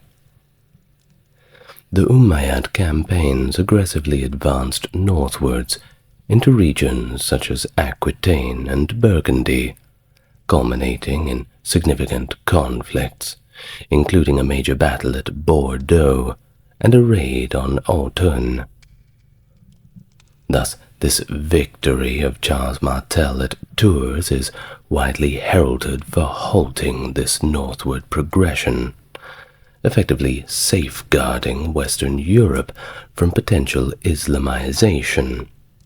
Of course, later on they would retake the Iberian Peninsula too, but today we are just talking about the Battle of Tours. Well, historical consensus places the confrontation at the confluence of the rivers Claine and Vienne, situated between Tours and Poitiers. While the exact numbers of combatants remain uncertain, the Mozarabic Chronicle of 754, a contemporary Latin source providing a detailed account of the battle, portrays the Frankish forces as numerous and well-armed. In fact, according to this chronicle, the Frankish troops managed to kill the Umayyad leader, Abd al-Rahman, aligning with the accounts of many Arab and Muslim historians, who also acknowledge the formidable size and armament of the Frankish army.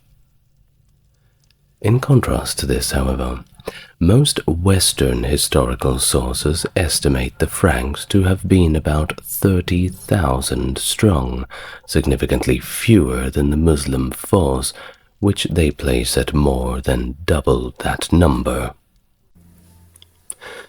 Well, of course, revised assessments by modern historians suggest that the total Umayyad force likely outnumbered the Franks, when we consider the outlying raiding parties that later rejoined the main force before the Battle of Tours. This reevaluation is based on the estimates of what the land could support in terms of logistics, and the number of troops Charles Martel could feasibly raise and sustain during the campaign. The Umayyad forces are often described in various accounts as potentially reaching, or perhaps even exceeding, 80,000 men, a stark contrast to the estimates of the Frankish forces, which typically range from 15 to 30,000 men. Some historians challenge the higher estimates, however, for both armies as logistically unfeasible, proposing that numbers exceeding 50,000 for the Umayyads, and similarly large numbers for the Franks, are beyond what the countryside could have realistically supported, given the need for both armies to forage for food locally due to the absence of a formal logistical support system. This view is supported by a consensus that estimates a more likely range for both armies to be between 20 and 30,000 men each. Well, modern historical analysis, leveraging the estimated logistical capacity of the land to support such armies, often presents a more grounded figure than medieval sources. This method suggests that the highest estimates of troop numbers, once thought to be around 60 to at least 400,000, a little ridiculous in my opinion, for the Umayyad side, and up to 75,000 for the Franks. Well, they seem to be very much exaggerated. But of course, when you're writing your histories of the time, you want to make the other side look as fearsome as possible, and, well, it's the old parable of the man who caught the very big fish. It gets bigger every time he tells the story.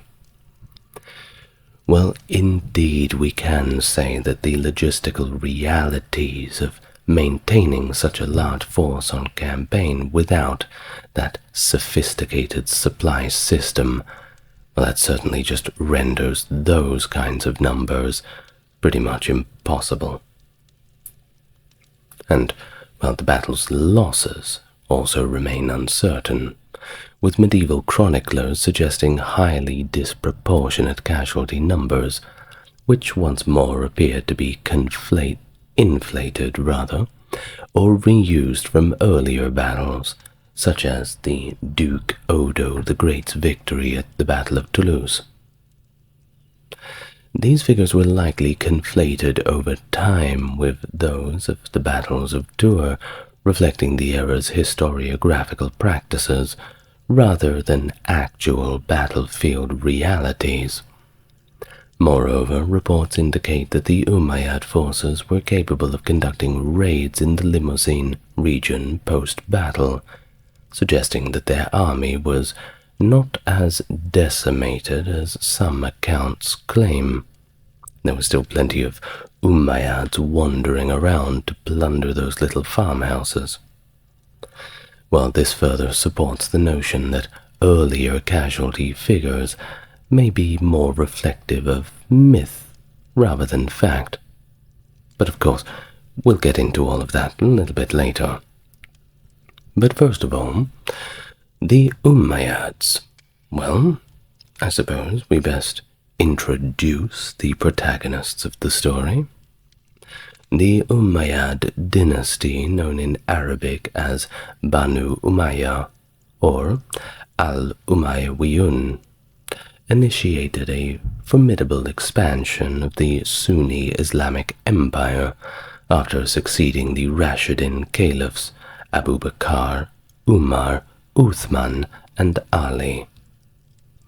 By the time of the Battle of Tours, the Umayyad Caliphate had established itself as arguably the preeminent military power in the world, a reputation bolstered by its vast conquests and the administrative control it wielded over diverse regions and peoples. The Umayyads orchestrated a significant expansion, both to the east and to the west. To the east, their forces surged across Persia, and to the west, they advanced through North Africa along the Mediterranean coast.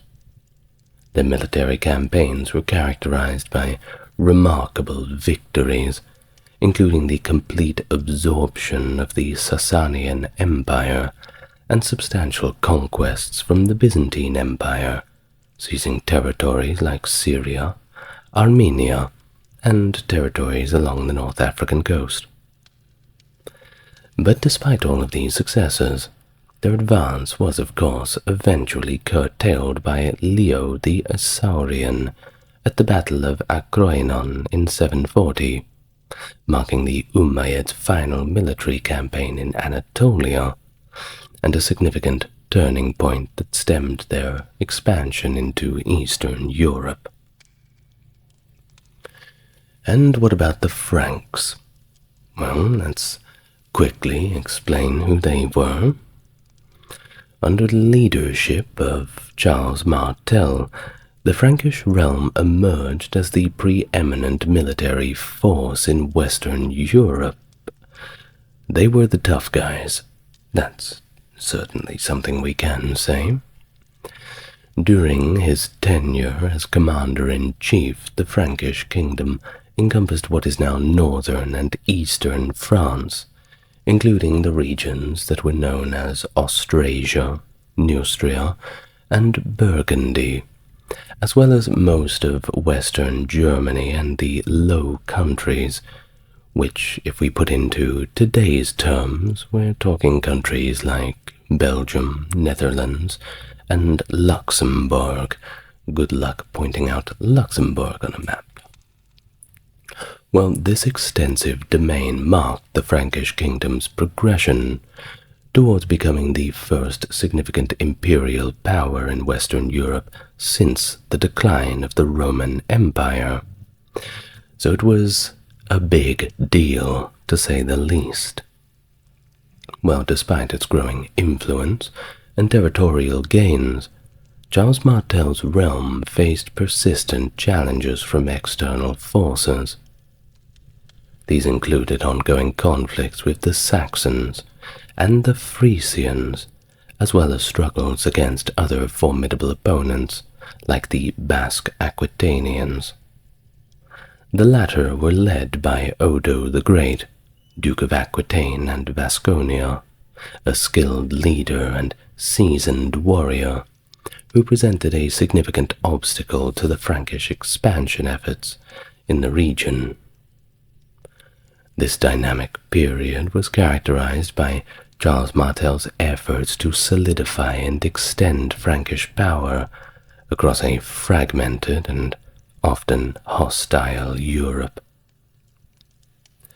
By 719, under the leadership of Al-Sam ibn Malik al-Khawlani, and by the way, I will do my best with the Arabic names, he was the governor of Al-Andalus.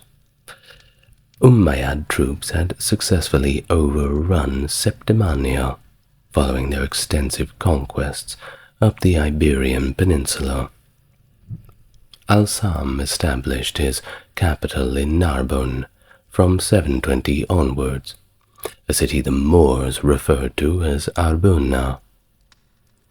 With Narbonne's strategic port under their control, the Umayyads faced very little resistance as they subdued the nearby cities of Alet, Béziers, Agde, Lodève, and Nimes, which were still governed by their Visigothic counts.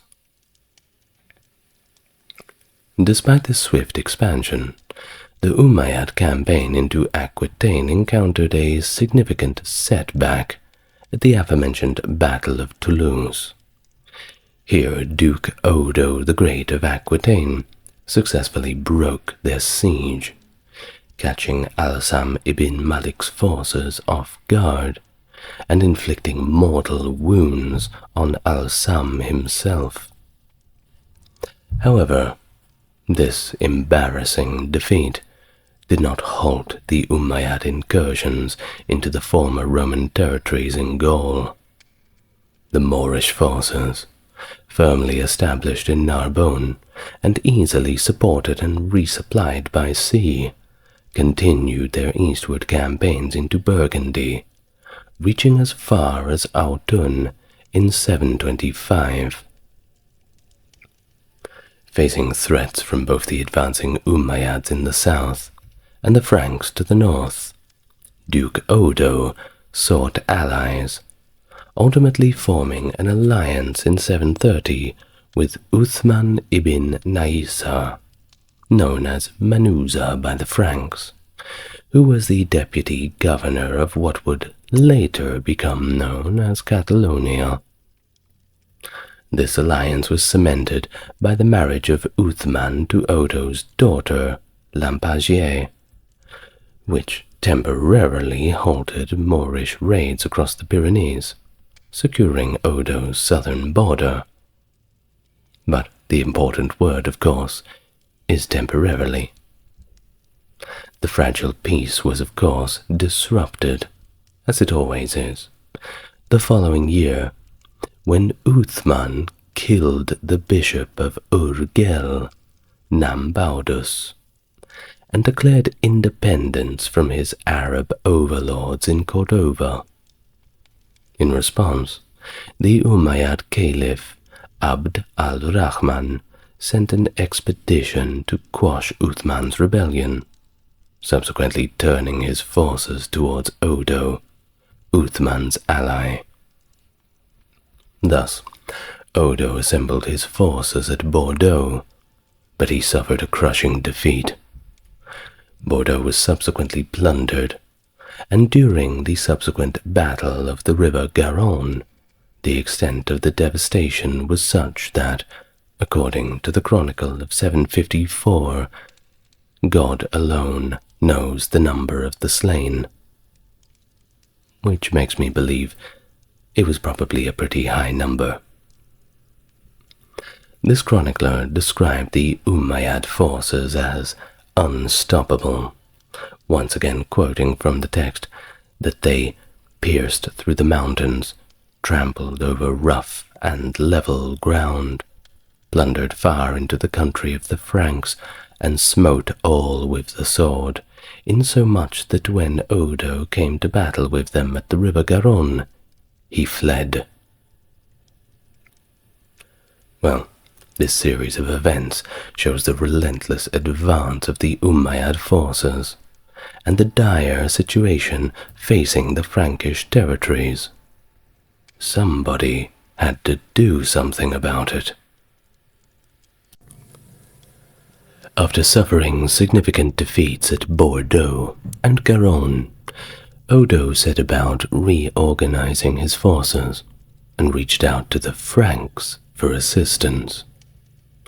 Understanding the gravity of the threat to his realm, Odo informed the Frankish leader Charles Martel of the impending danger.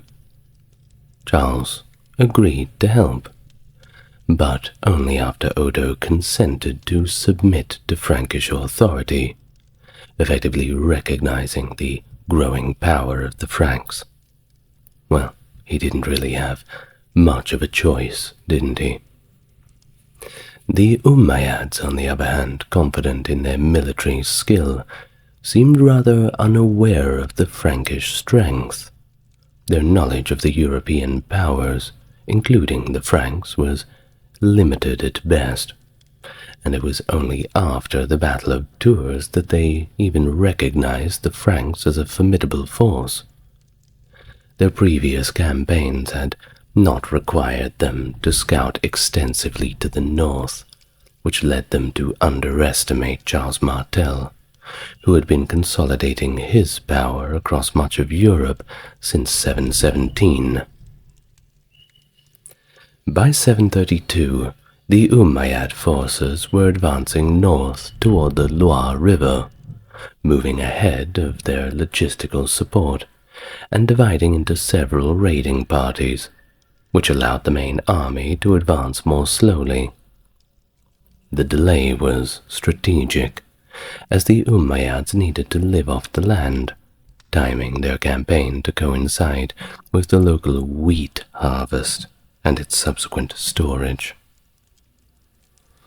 The tactical situation at Bordeaux and Garonne contrasted sharply with the earlier Battle of Toulouse in 721, where Odo had successfully ambushed an overconfident and unprepared Umayyad force, primarily composed of infantry.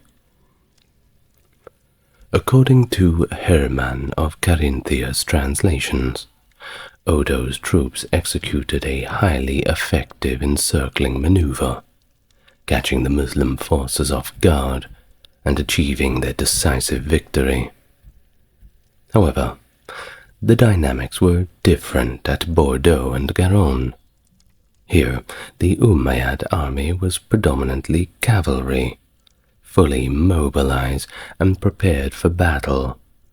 The Umayyad heavy cavalry quickly overpowered Odo's mainly infantry forces, who lacked heavy cavalry due to the absence of stirrups, a critical disadvantage in combat against cavalry forces. The Umayyad cavalry broke through Odo's lines in their initial charge and decimated the infantry as they fled. As the Umayyad forces continued their destructive path through southern Gaul, they were likely motivated by the riches of the Abbey of St. Martin of Tours, one of the wealthiest and most revered holy sites in Western Europe at the time. Alerted and aware of the danger, Charles Martel began to mobilize his forces. In a strategic move, he decided to avoid the old Roman roads, aiming to surprise the Muslim invaders. As the Umayyad forces advanced towards Tours, they were unexpectedly confronted by a large Frankish force, strategically positioned to block their path. Charles Martel had successfully achieved the element of surprise he sought. Opting for a defensive strategy rather than an aggressive assault, however, he organized his troops into a phalanx-like formation. According to the Arab sources, the Franks formed a large square, using the natural terrain of hills and trees ahead of them to disrupt and weaken the Muslim cavalry charges. For a week, the two armies engaged in only minor skirmishes, with the Umayyads waiting for their reinforcements to arrive in full. Abd al-Rahman, despite his experience and command acumen, found himself strategically outmaneuvered by Charles, who had not only concentrated his forces effectively, but also chosen the battlefield meticulously to his own advantage.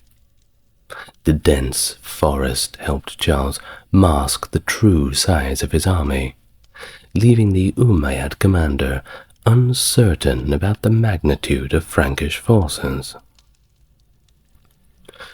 Now, the primary strength of the Franks lay in the infantry. His army, comprised of seasoned and battle-hardened soldiers, many of whom had been fighting under Charles Martel's command since as early as 717.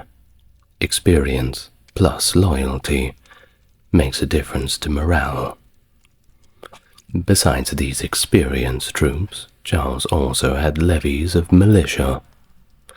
These forces were, of course, less experienced in combat, but they played crucial roles in gathering supplies and harassing the Muslim forces, contributing to the overall military effort. They did their part.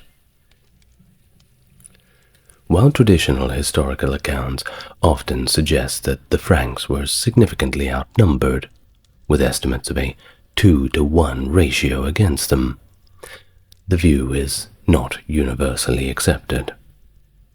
The Mozarabic Chronicle of 754, for instance, offers a different perspective that challenges the notion of the Franks being so outnumbered, indicating that actual numbers may have indeed been more balanced than previously thought.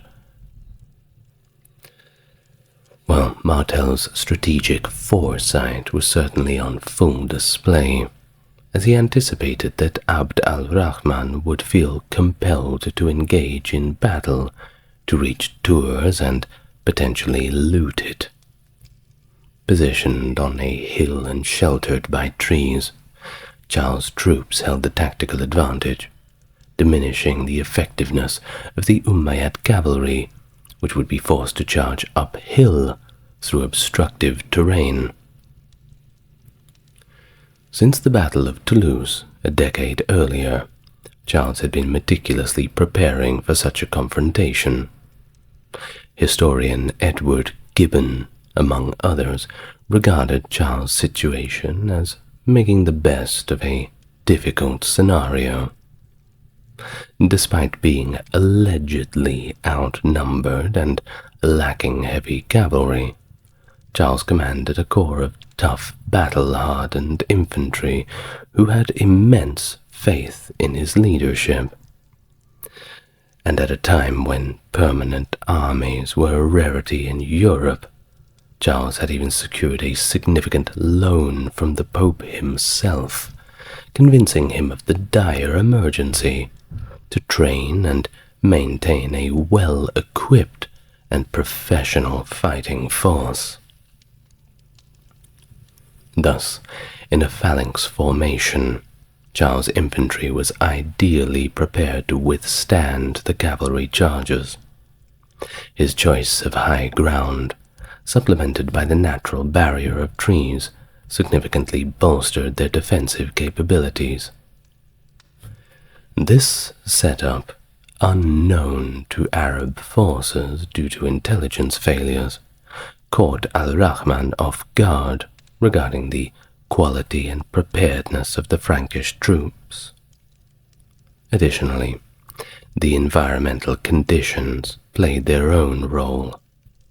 The Franks, you see, they were well equipped for the cold, dressed in attire suitable for harsh European winters, while the Arab forces, many of whom had probably never seen snow in their lives, wore lighter clothing, much better suited to the milder North African climate, putting them at a further disadvantage.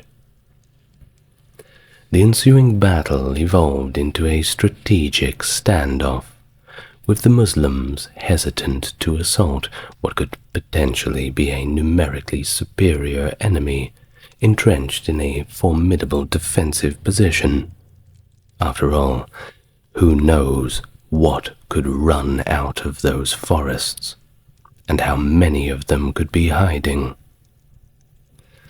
Well, Charles' forces, arrayed in their dense formations, patiently waited for the Umayyad charge. After a week of standoff, with winter looming, Al-Rahman decided there could be no more delays, initiating the battle that would ultimately determine the fate of Europe. Al-Rahman, of course, relied heavily on his cavalry, repeatedly charging the Frankish lines throughout the day. Despite several breaches by the Arab cavalry, the disciplined Frankish infantry held their ground. This successful defense against heavy cavalry was considered an extraordinary achievement at the time. The core of Charles' army, rallied up in that phalanx, had extensive campaign experience across Europe, which was crucial in withstanding the Umayyad charges. Each man in that phalanx did not stand next to a stranger, but someone who he had known for many, many years. Certainly helps when you're fighting beside a friend. Now, we do have one account which is rather detailed, a first-hand source from the year 754, the Mozarabic Chronicle. So I'll read from that now. While Al-Rahman was pursuing Odo, he decided to despoil Tours by destroying its palaces and burning its churches. It was there he confronted the consul of Austrasia by the name of Charles, a man who, having proved himself to be a warrior from his youth and an expert in things military, had been summoned by Odo. After each side had tormented the other with raids for almost 7 days, they finally prepared their battle lines and fought fiercely. The northern peoples remained as immobile as a wall, holding together like a glacier in the cold regions. In the blink of an eye, they annihilated the Arabs with the sword. The people of Austrasia, greater in a number of soldiers and formidably armed, killed the king Al-Rahman when they found him, striking him on the chest. But suddenly, within the sight of countless tents of the Arabs, the Franks despicably sheathed their swords, postponing the fight until the next day, since the night had fallen during the battle. Rising from their own camp at dawn, the Europeans saw the tents and canopies of the Arabs all arranged just as they had appeared the day before. Not knowing that they were empty and thinking that inside them were Saracen forces ready for battle, they sent officers to reconnoitre and discovered that all the Ishmaelite troops had left. They had indeed fled silently by night in tight formation, returning to their own lands. That was from the Mozarabic Chronicle of 754. Now, there is another source of the time, another primary source, and it comes from the family of Charles Martel, actually, from their own chronicles. It reads thusly, from the continuations of Fredegar. Prince Charles boldly drew up his battle lines against them, and the warrior rushed in against them. With Christ's help, he overturned their tents and hastened to battle to grind them small in slaughter. The king Abdirama having been killed, he destroyed them. Driving forth the army, he fought and won. Thus did the victor triumph over his enemies. So, Al-Rahman did not immediately engage Charles Martel and was of course taken by surprise at Tours. Charles had strategically marched over the mountains, avoiding those old Roman roads, to surprise the Muslims, thus allowing him to choose the time and place for the battle. Certainly gives them an advantage. And, well, Abdul al-Rahman, while a competent general, he also made some crucial errors in the lead-up to the confrontation, mainly those involving hubris, a tale as old as time. He underestimated, or at worst disregarded, the possibility of Frankish intervention on behalf of their Aquitanian allies, and failed to accurately assess the strength of the Frankish forces. Additionally, he did not scout the movements of the Frankish army, which left him unprepared for their tactics and their numbers. It was these miscalculations that had several repercussions for the Muslim army. Firstly, they were encumbered already with significant amounts of booty, which hindered their mobility and impacted their effectiveness in battle. Secondly, they had already suffered casualties before the main engagement had begun. Furthermore, Al-Rahman chose not to bypass opponents like Odo, who could have been dealt with later, preferring instead to engage immediately with Martel, the principal power in Europe. This strategic choice contradicted some military theories which suggest avoiding leaving enemies behind. However, the Mongols later demonstrated that bypassing weaker foes to focus on stronger ones can indeed lead to a more effective campaign. In this instance, the decision not to scout and bypass the lesser threats, however, led to a disastrous lack of preparation for the main battle against Charles. Well, Charles, he found himself in a position where he couldn't simply observe the Umayyad advancements without taking action. The destruction wrought by the Saracenic light cavalry across Gaul had both devastated the Aquitanians and ignited a fierce desire for retribution among his troops. Given the lack of a standing army and the fiercely independent spirit of his Frankish warriors, Charles faced significant challenges in controlling the timing and engagement of his forces. The situation demanded immediate action. The longer that the Franks had watched their territories being pillaged, the more difficult it became to maintain a cohesive fighting force, especially when the traditional campaigning season drew to a close. The stakes of inaction were, thus, exceedingly high.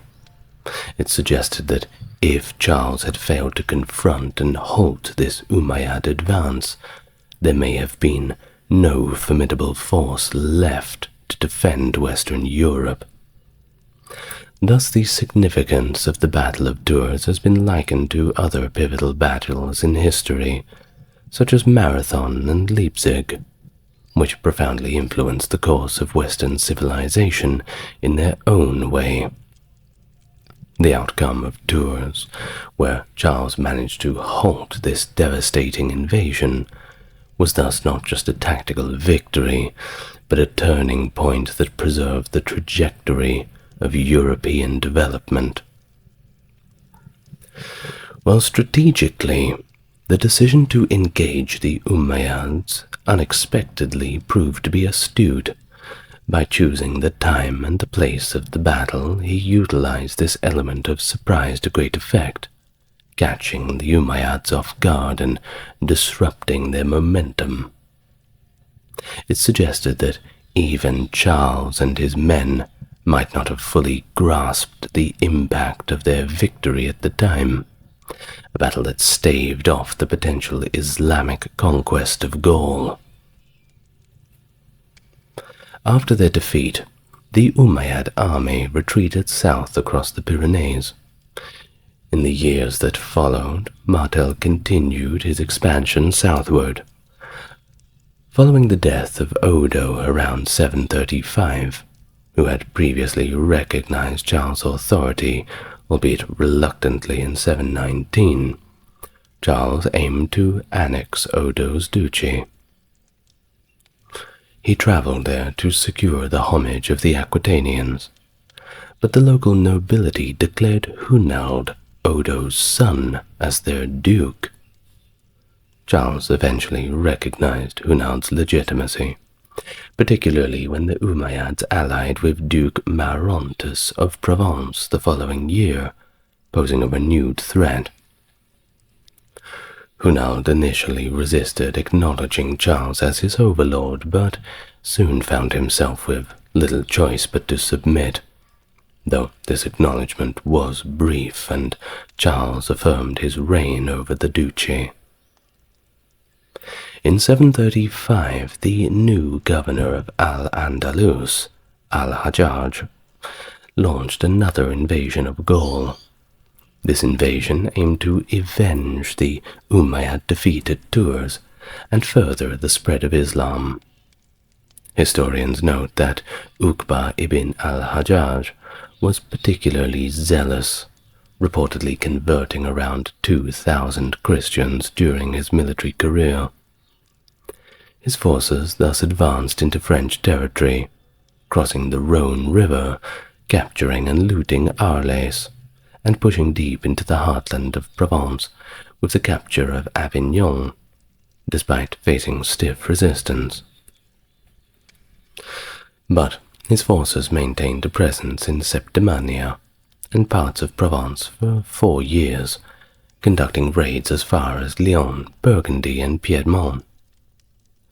Martel launched 2 campaigns of his own in 736 and 39 to reclaim Septimania, but they were both repelled, forcing him back to territories under his control. The second Umayyad expedition, despite its ultimate failure, was considered potentially more dangerous than the first. The cessation of serious Muslim expeditions across the Pyrenees followed, although smaller raids did continue. Plans for further large-scale invasions were disrupted by internal strife within the Umayyad lands, which often turned potential allies into adversaries.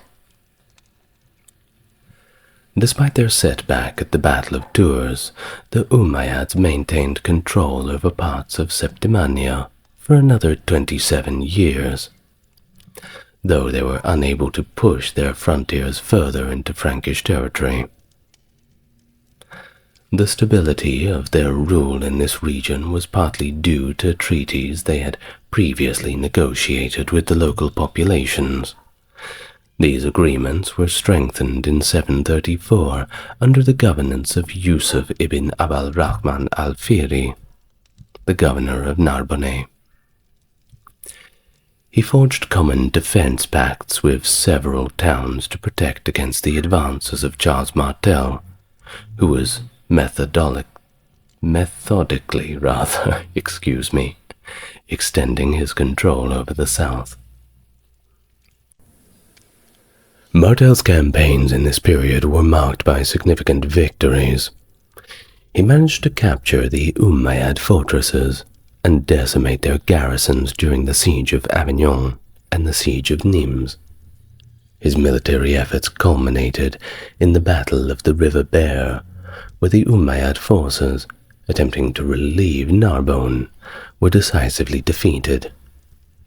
Nonetheless, Charles faced a major challenge at the siege of Narbonne in 737. His attempts to capture the city failed, as the defenders, comprising both Muslim, Arab, and Berber troops alongside Christian Visigothic citizens, mounted a robust defense.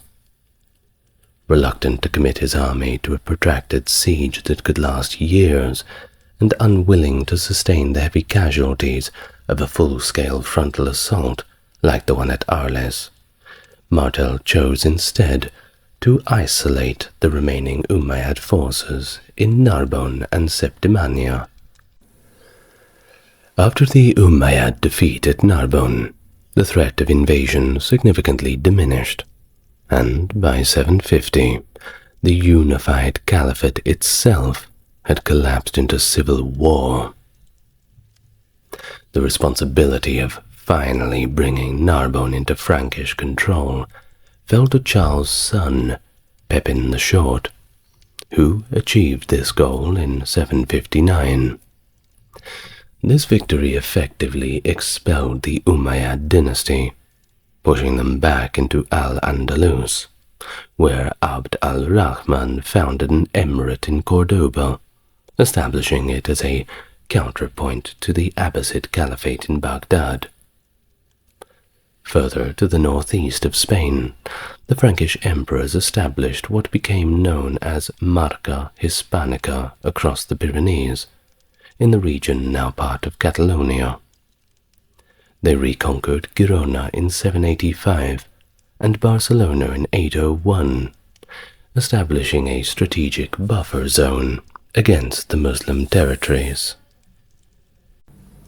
Jan Hus, born around 1369 in the modern nation of Czech Republic, a significant pre-Reformation religious reformer, a theologian, and a central figure in the Bohemian Reformation. Hus was influenced by the writings of John Wycliffe, and his ideas emphasized personal piety and the authority of the Bible over the dictates of the church system, which he openly criticized for its corruption, sale of indulgences, and wealth. Ordained as a priest in 1401, Hus became a popular preacher in Prague, notably at the Bethlehem Chapel, where he spoke against the moral failings of the clergy, bishops, and even the papacy itself. His call for reforms and criticisms of the Church's power, of course, did not earn him many friends, and it led to his excommunication, and eventually to his arrest and trial at the Council of Constance. Despite a promise of safe conduct from Emperor Sigismund, Hus was burned at the stake as a heretic on the 6th of July, 1415. His martyrdom ignited the Hussite Wars, a series of conflicts driven by religious controversy and national sentiment in Bohemia. Thus, the legacy of Jan Hus is profound, and he is remembered for his contributions to church reform and Czech national identity. In fact, He is still celebrated annually on the 6th of July as a national holiday in the Czech Republic. Hello and welcome to the channel. If it's your first time here, very good to meet you. If you are coming back, it's great to see you again, as always. And if you'd like to support the channel, do so by just relaxing and enjoying yourself. If you want to go a step further than that, 2 clicks of the like and subscribe respectively help, and if you want to go even further, check out the description. But before any of that, please allow yourself to become as relaxed as you can while we look into the life of Jan Hus. Jan Hus's birth year to this date remains still a little uncertain, with estimates ranging from 1369 to as late as 1375, though recent studies suggest 1372 may be the most accurate. Yet we are yet to find solid, conclusive writings and evidence of this. Contrary to the folkloric belief that he was born on July 6th, the day he died, there is also no evidence supporting this coincidence. But we do know that Hus hailed from Husinek, a village in southern Bohemia, and took his last name from it, which might have been due to the unfamiliarity with his father, or simply a local custom of the era. Now, interestingly, Hus translates to goose in Czech, a symbol later used metaphorically to describe him as the Bohemian goose, in a prophetic dream of Frederick, the Elector of Saxony. The other details of his early life and family remain largely undocumented, except that his father was named Michael, and he had a brother, evident from his concern for his nephew during his imprisonment at Constance. Around the age of 10, Hus was sent to a monastery, though the reasons vary between his father's death or his own early religious fervor. His academic promise there led to recommendation to continue his education in Prague, which he supported by working jobs that also provided access to the Prague library. 2 birds with 1 stone, it seems. Thus, Hus entered the University of Prague at about the age of 13. While not initially standing out academically, his intense commitment to his studies was notable as it was admirable. He completed a Bachelor of Arts in 1393 and a master's degree in 1396. The university environment, steeped in anti-papal sentiment, profoundly shaped his theological direction. Now, to support himself, he also sang in the church choir during his academic tenure. Hus started teaching at the University of Prague in 1398, and by 1399 he was publicly defending the propositions of the reformer John Wycliffe. He was ordained a Catholic priest in 1400, and the following year Hus was promoted to Dean of the Philosophical Department by his students and faculty, and in 1402 he ascended to the position of rector at the university. The same year, he also became a preacher at the Bethlehem Chapel. Busy boy, isn't he? Well, he was also a fervent advocate for the Czech people and the realist philosophical faction. He was deeply influenced by the aforementioned writings of John Wycliffe, whose works, however, were banned by church authorities in 1403, so you just know that they're good. Well, despite this, Hus translated Wycliffe's Trialogus into Czech and facilitated its distribution as wide as he could. From his influential pulpit, who vocally criticized the moral corruption within the clergy, the bishops, and even the papal structure itself, all the way to the top. Archbishop Zbigniew Zajic of Prague initially tolerated Hus's critiques and appointed him as a preacher at the clergy's biennial synod. But on June 24th, 1405, Pope Innocent VII instructed the archbishop to actively oppose Wycliffe's teachings, particularly his views on the Eucharist, known as incarnation. I'd like to explain all of this right now, but there's so much that I would kindly ask you to just wait for me to do a video on John Wycliffe. Then I can tell you about all these little things from his writings. But for now, we'll just continue on with Jan Hus. Well, complying with the Pope, the Archbishop issued a synodal decree against Wycliffe and prohibited further criticisms of the clergy. Moving on to 1406, when two Bohemian students brought from Oxford a document that commended Wycliffe, which Hus proudly read from his pulpit.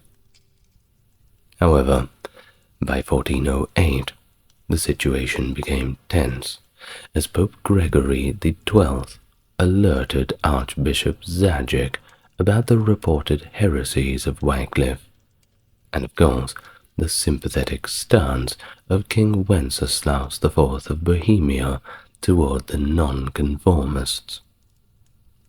The king and the university consequently demanded all writings of Wycliffe to be handed over to the archdiocesan chancery for thorough examination and critique.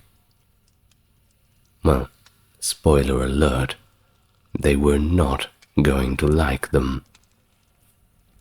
Of course, Jan Hus complied with this order. What choice did he really have? And he publicly denounced the identified errors in Wycliffe's works. In 1408, the Charles University Press in Prague faced internal strife due to the Western Schism, which saw competing papal claims from Gregory XII in Rome and Benedict XIII in Avignon.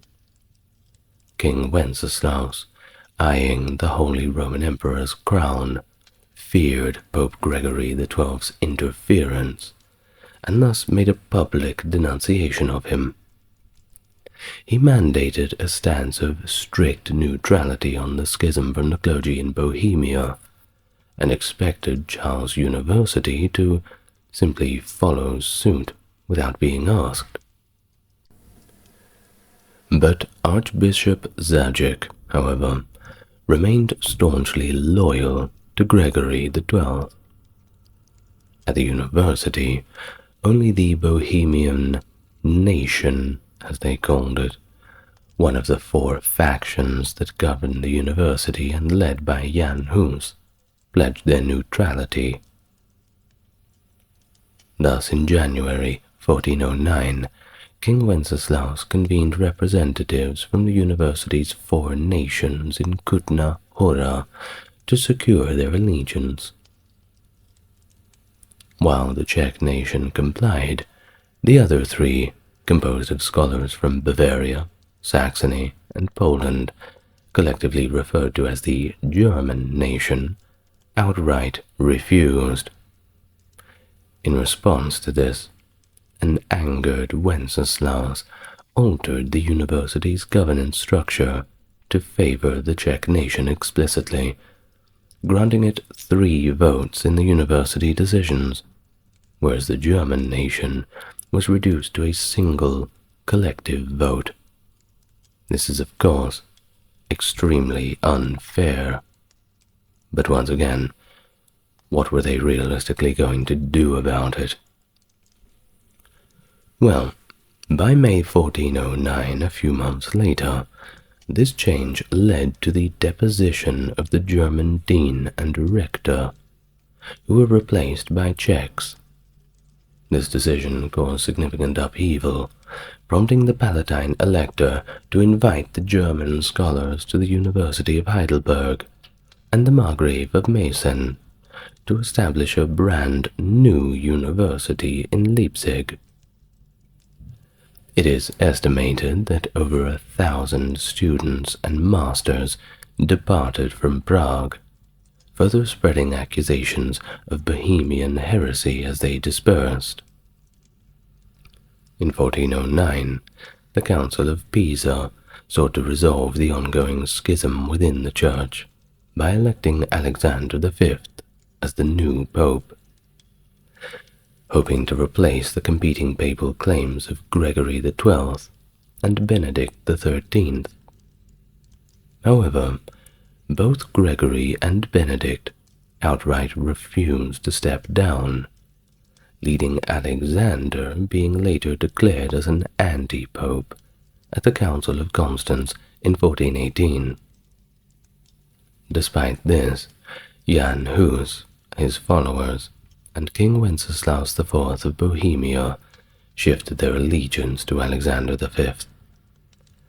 Under the king's pressure, Archbishop Zajic of Prague also transferred his allegiance to Alexander V. Following this shift, Archbishop Zajic accused the followers of John Wycliffe in Prague of causing what they had worded as ecclesiastical disturbances, which is obviously a broad brush for a reason. Anything can really fall under that umbrella. So this prompted Alexander V to issue a papal bull on the 20th of December 1409. Now this bull authorized the archbishop to suppress Wycliffism, demanding the surrender of all writings related to Wycliffe and the complete repudiations of his teachings, along with the cessation of free preaching. After the bill was published officially in 1410, Hus directly appealed to Pope Alexander V, but it was no use. As a result, many texts of Wycliffe and valuable manuscripts were burned, and Hus, along with his supporters, were officially excommunicated. Alexander V died in 1410 and was succeeded by John XXIII, who was also later declared an anti-pope. In 1411, John XXIII called for a crusade against King Ladislaus of Naples, who was protecting Gregory XII, one of the rival popes. This crusade was also preached in Prague, and John XXIII authorized the sale of indulgences to finance the war effort. Not a new idea, but one that was certainly falling out of popularity. You shall see. This is a little bit before Martin Luther, but not too far off. The preaching of the crusade and the selling of indulgences were of course heavily promoted in Prague, with priests encouraging the population to contribute as much as they could financially, and contribute they certainly did.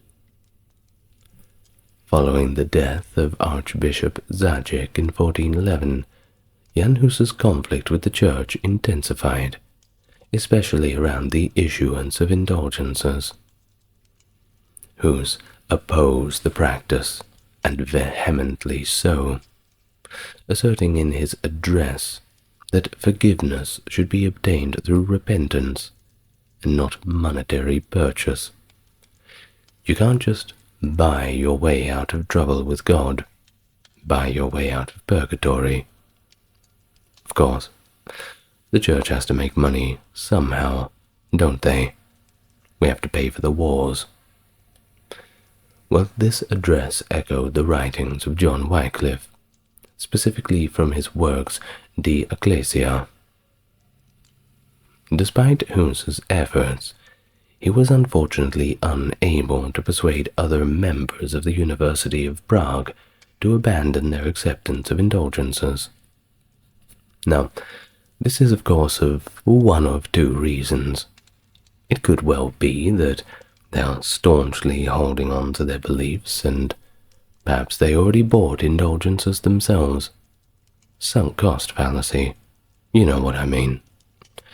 Or it could be, too, that they did not want to align themselves with Wycliffe supporting factions. Of course, that can get you in a lot of trouble with the higher-ups. People must save their skin in those times before they express their opinions too clearly. Well, the situation, of course, escalated when Hus's followers, led by Voxa I Waldsteiner, publicly burned the papal bulls, advocating for obedience to Hus over the church, which they denounced, very bravely, as completely corrupt. Now this did not go unnoticed. Surely it couldn't. The act was met with severe repercussions. 3 men who denounced the indulgences as fraudulent were publicly executed, becoming the first martyrs of what would later be recognized as the Hussite Church. Amidst the tumult, the theological faculty at the university condemned 45 articles associated with Hus and other theses that they deemed to be heretical. Despite a royal decree forbidding the teaching of these articles, the university and Hus demanded scriptural proof of their heresy before ceasing the instruction. They weren't questioning God, they were questioning the church. Of course, the church couldn't really tell the difference. Well, in an attempt to quell all of the disturbances, King Wenceslaus IV intervened, calling a synod in 1412, initially planned for Český Brod, but later moved to Prague to exclude Hus. They didn't want him showing up. The synod aimed to restore peace within the church, and proposed that Bohemia should enjoy the same ecclesiastical freedoms as other countries, a view that was supported by Hus and reflective of Wycliffe's teachings. However, the synod failed to recognize the opposing factions. The ongoing conflict prompted the king to establish a commission to pursue reconciliation, but the university's doctors insisted on Hus and his followers endorsing the church's traditional structure, recognizing the Pope as its head. Hus vehemently resisted this demand, of course. In the debates that followed, modifications suggesting obedience to the Roman Church as far as every pious Christian is bound were proposed by the Hussite party, attempting to bridge the divide. However, this compromise was not accepted by all. Stanislav Zenomia and Stepan Palech, among others, objected and subsequently left the conversation, resulting in their exile by the king. As Jan Hus's teachings gained traction throughout Bohemia, opposition from the church hierarchy sparked widespread dissent and unrest among the populace. The escalating confrontations led to riots in parts of Bohemia, prompting King Wenceslaus IV to align with Hus, thus bolstering the reformer's influence. Amidst these tensions, the church imposed an interdict on Prague, leading Hus to leave the city for the countryside, where he continued his preaching and writing activities, and with a lot less interruption. During this period, Hus took a pivotal step by appealing directly to Jesus Christ as the supreme judge on the 18th of October 1412, effectively circumventing the traditional ecclesiastical authorities. This act was emblematic of the Bohemian Reformation and mirrored the later defiance shown by Martin Luther with his 95 Theses. Hus's direct appeal to Christ marked a significant shift in his reformative approach, emphasizing a direct relationship with God over mediocre clerical structures. Basically, cut out the middleman. Well, while he was in rural exile, Hus recognized the disconnect between the sophisticated theological debates conducted at universities and the practical spiritual needs of the uneducated rural clergy, and, of course, their congregations. And in response, he began writing in Czech, aiming to make religious teachings accessible to all, particularly those priests who lacked proficiency in Latin. Of course, they were all meant to speak Latin very well, and they used to be able to, but can you guess what happened a generation beforehand? That's right, the Black Plague certainly managed to kill off quite a few people, and among them was priests. Well, every trade lost quite a lot of its people. You had to get the priests wherever you could get them now, and they weren't always the most educated as their forebears, but give them credit, they're doing their best with the circumstance. Anyway, among his works from this period were De Ecclesia, or On the Church, which was penned in 1413. The initial chapters of De Ecclesia summarize John Wycliffe's work of the same time, and the subsequent chapters draw from Wycliffe's work On the Power of the Pope, De Potentate Papia. Sorry about my Latin pronunciation.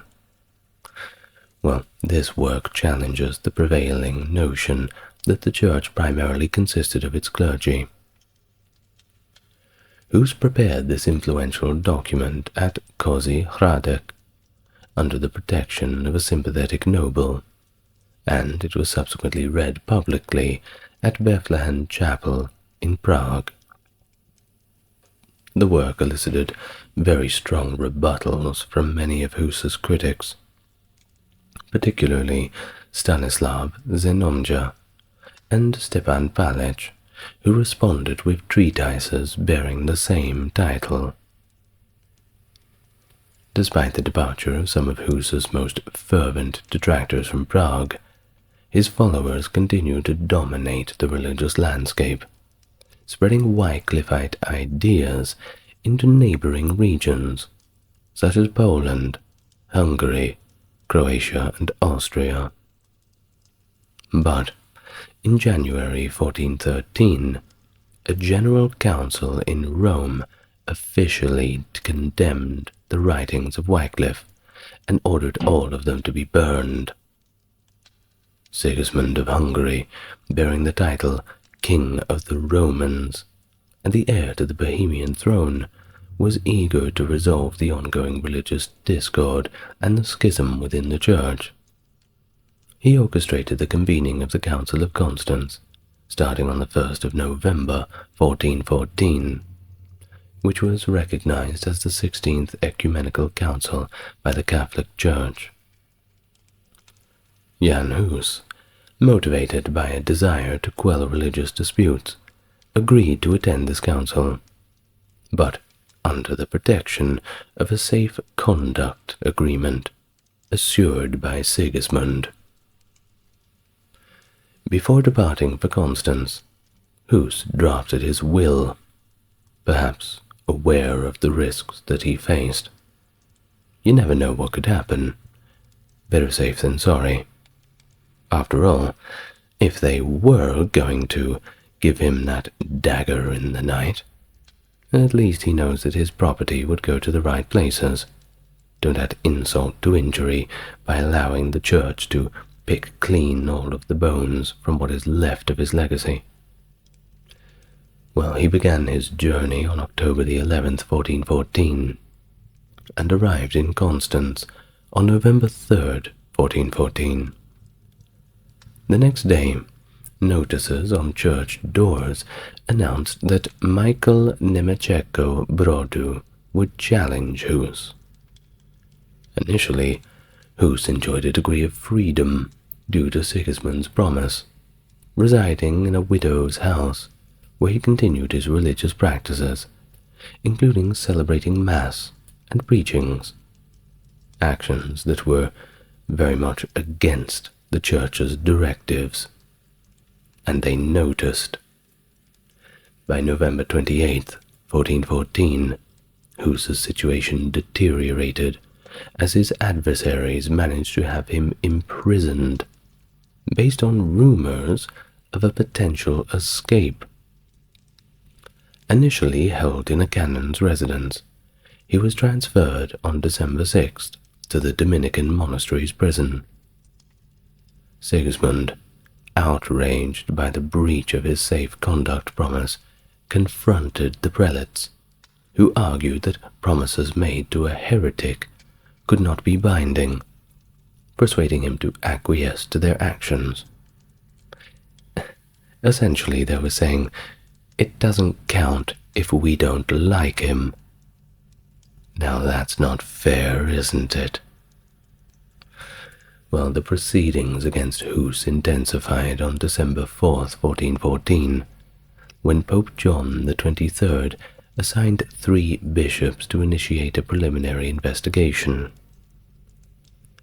In line with typical procedures of the time, only the prosecution's witnesses were heard, and Hus was denied any defense counsel.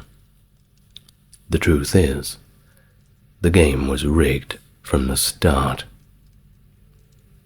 His conditions worsened after the deposition of John XXIII, who had fled Constance.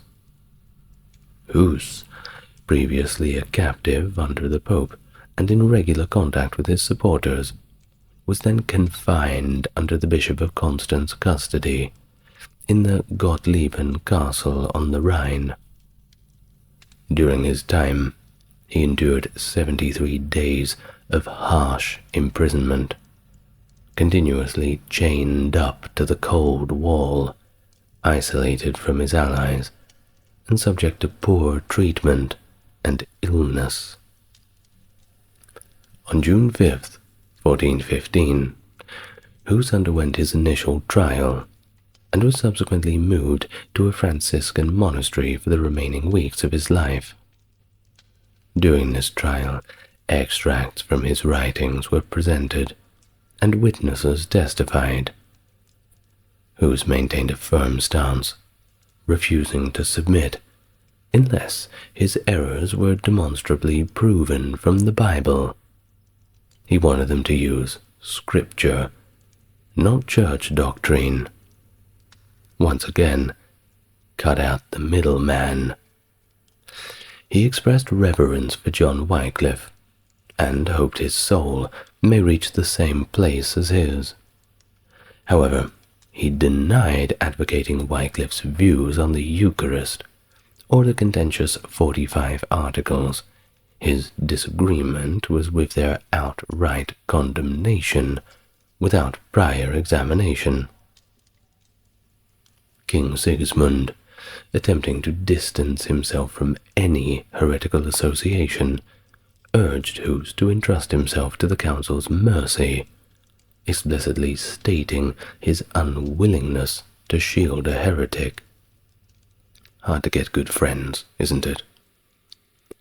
The final trial, on June the 8th, 1415, saw 39 sentences brought down against Hus, derived from various works, including 26 from his book De Ecclesia, and 7 from his dispute with Palich.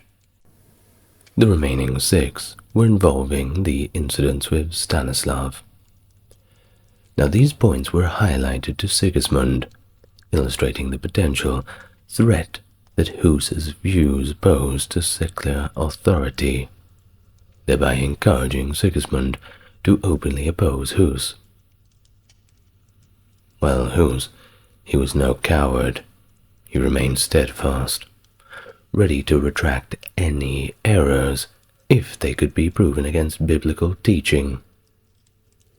The council interpreted his willingness to be convinced as an unconditional surrender and demanded his confession, which included admitting to all of his past errors, renouncing them, recanting them, and asserting the opposite of his previous statements.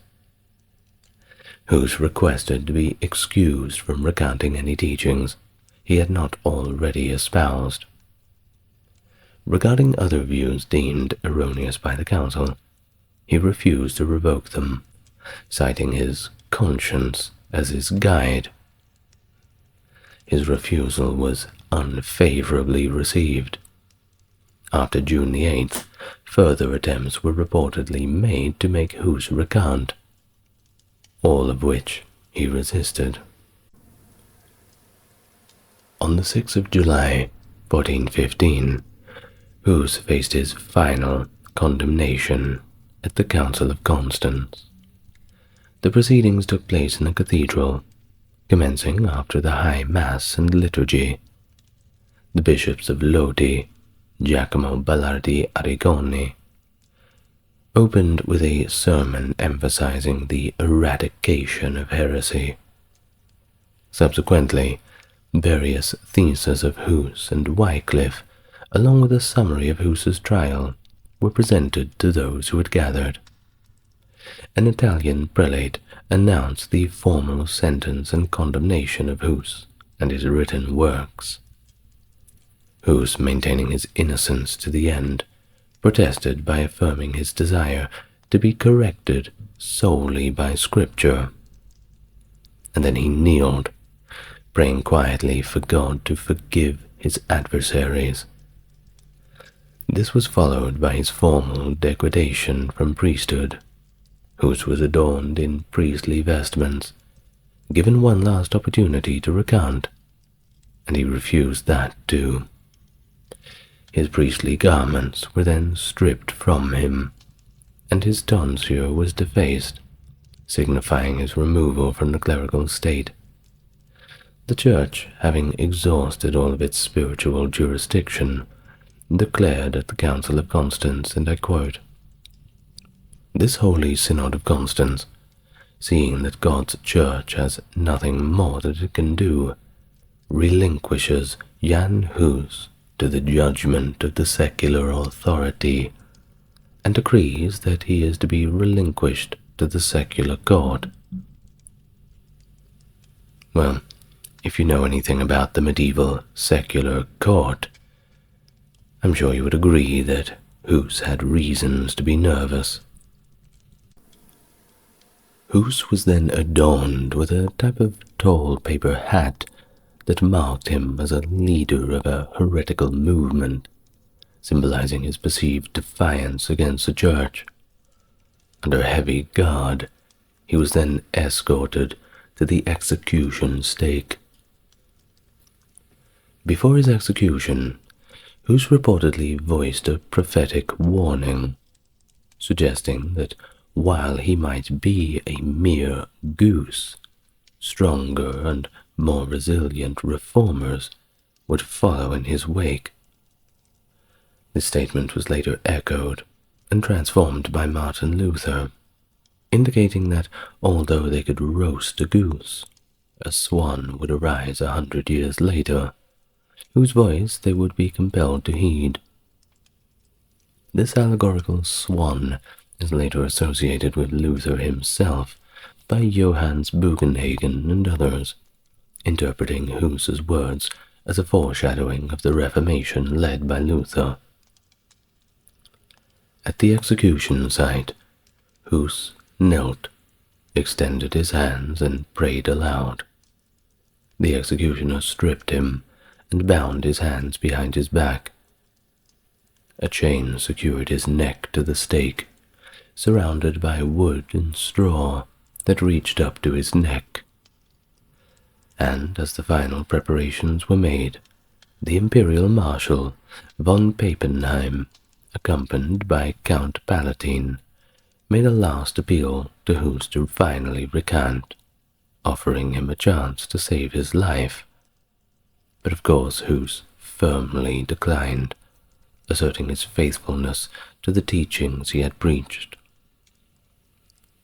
He is quoted as saying, "God is my witness that the things charged against me I never preached, in the same truth of the gospel which I have written, taught, and preached, drawing upon the sayings and positions of the holy doctors, I am ready to die today." As the fire struggled to intensify, legend has it that an old woman approached and added a small bundle of brushwood to the flames. Witnessing this, Hus reportedly claimed, "O sancta simplicitas, O holy simplicity." As the flames took hold and his life neared its end, he was heard invoking, "Christ, Son of the living God, have mercy on us," a variant of the Jesus prayer. After his death, in an effort to prevent any form of relic veneration, Hus's ashes were cast into the Rhine River. His execution provoked a strong backlash, particularly from the Bohemian and Moravian elite.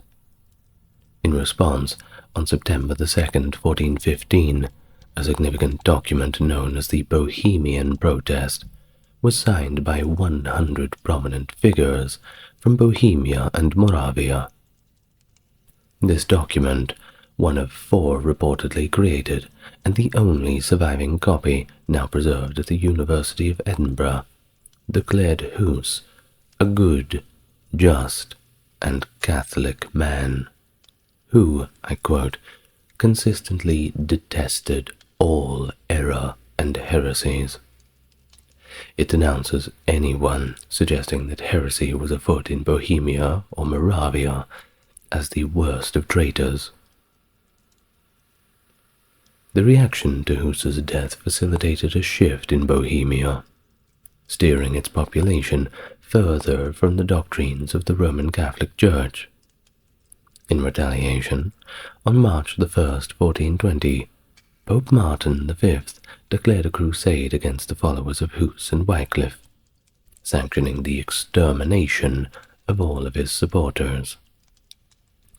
The political instability was further compounded by the death of King Wenceslaus IV in August of 1419, leaving his brother Sigismund of Hungary unable to establish control amid the burgeoning Hussite revolt. The Hussite movement, encompassing a significant portion of the Czech populace, found robust leaders in Jan Žižka and later Prokop the Great, both of whom were formidable military strategists. Under their command, the Hussites successfully repelled the crusade, and the subsequent 3 crusades aimed at crushing their uprising between 1419 and 1434. The conflict concluded with the compromise reached at the Council of Basel in 1436, encapsulated in the Basel Compacts. These compacts granted official sanction from the Catholic Church for the practice of a modified version of Christianity in Bohemia, known as Hussitism. By the century's end, Hussite teachings remained the dominant faith among the Czech lands, adhered to by as much as 90% of the population. Well, Jan Hus was deeply influenced by the works of John Wycliffe. We know that, and he translated several of his texts, including Triaculus, into Czech, significantly broadening their reach within Bohemia. He was also well acquainted with Wycliffe's ideas on the Eucharist, specifically the concept of consubstantiation, which contrasts with the traditional Catholic doctrine of transubstantiation. Now, just briefly, consubstantiation believes that the body and the blood of Christ are presented in bread and wine, but the bread and wine do not transform, whereas transubstantiation is the traditionally held belief that the bread and wine taken at communion are literally the blood and body of Christ, and effectively turn into such things as soon as they hit the tongue. At least that's my understanding of it. Any staunch Catholics may correct me in the comments. Huss also advocated a reformed understanding of the Church, aligning with Wycliffe, that true Church is the community of all predestined believers, which Christ is at its head, not the Pope.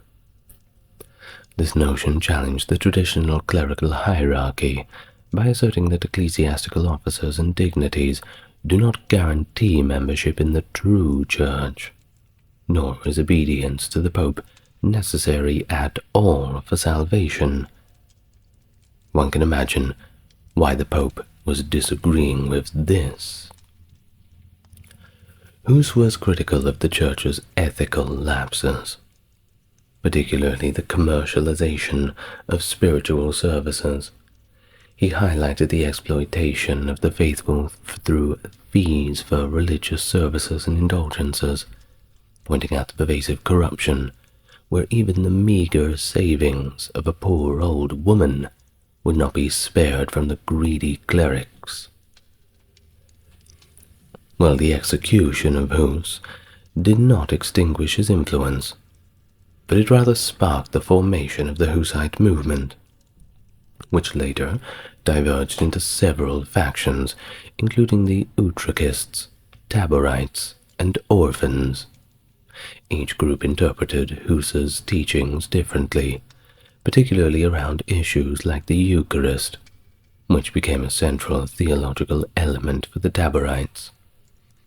Huss's efforts and writings laid foundational elements for what would later be recognized as aspects of the Reformation, challenging the existing ecclesiastical structure and calling for a return to a more authentic and scripture-based Christian practice.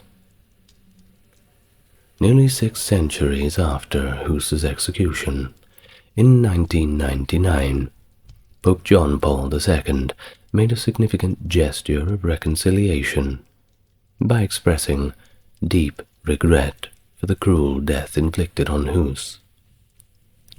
He acknowledged the deep sorrow for the tragic end Huss met, and commended Huss for his moral courage.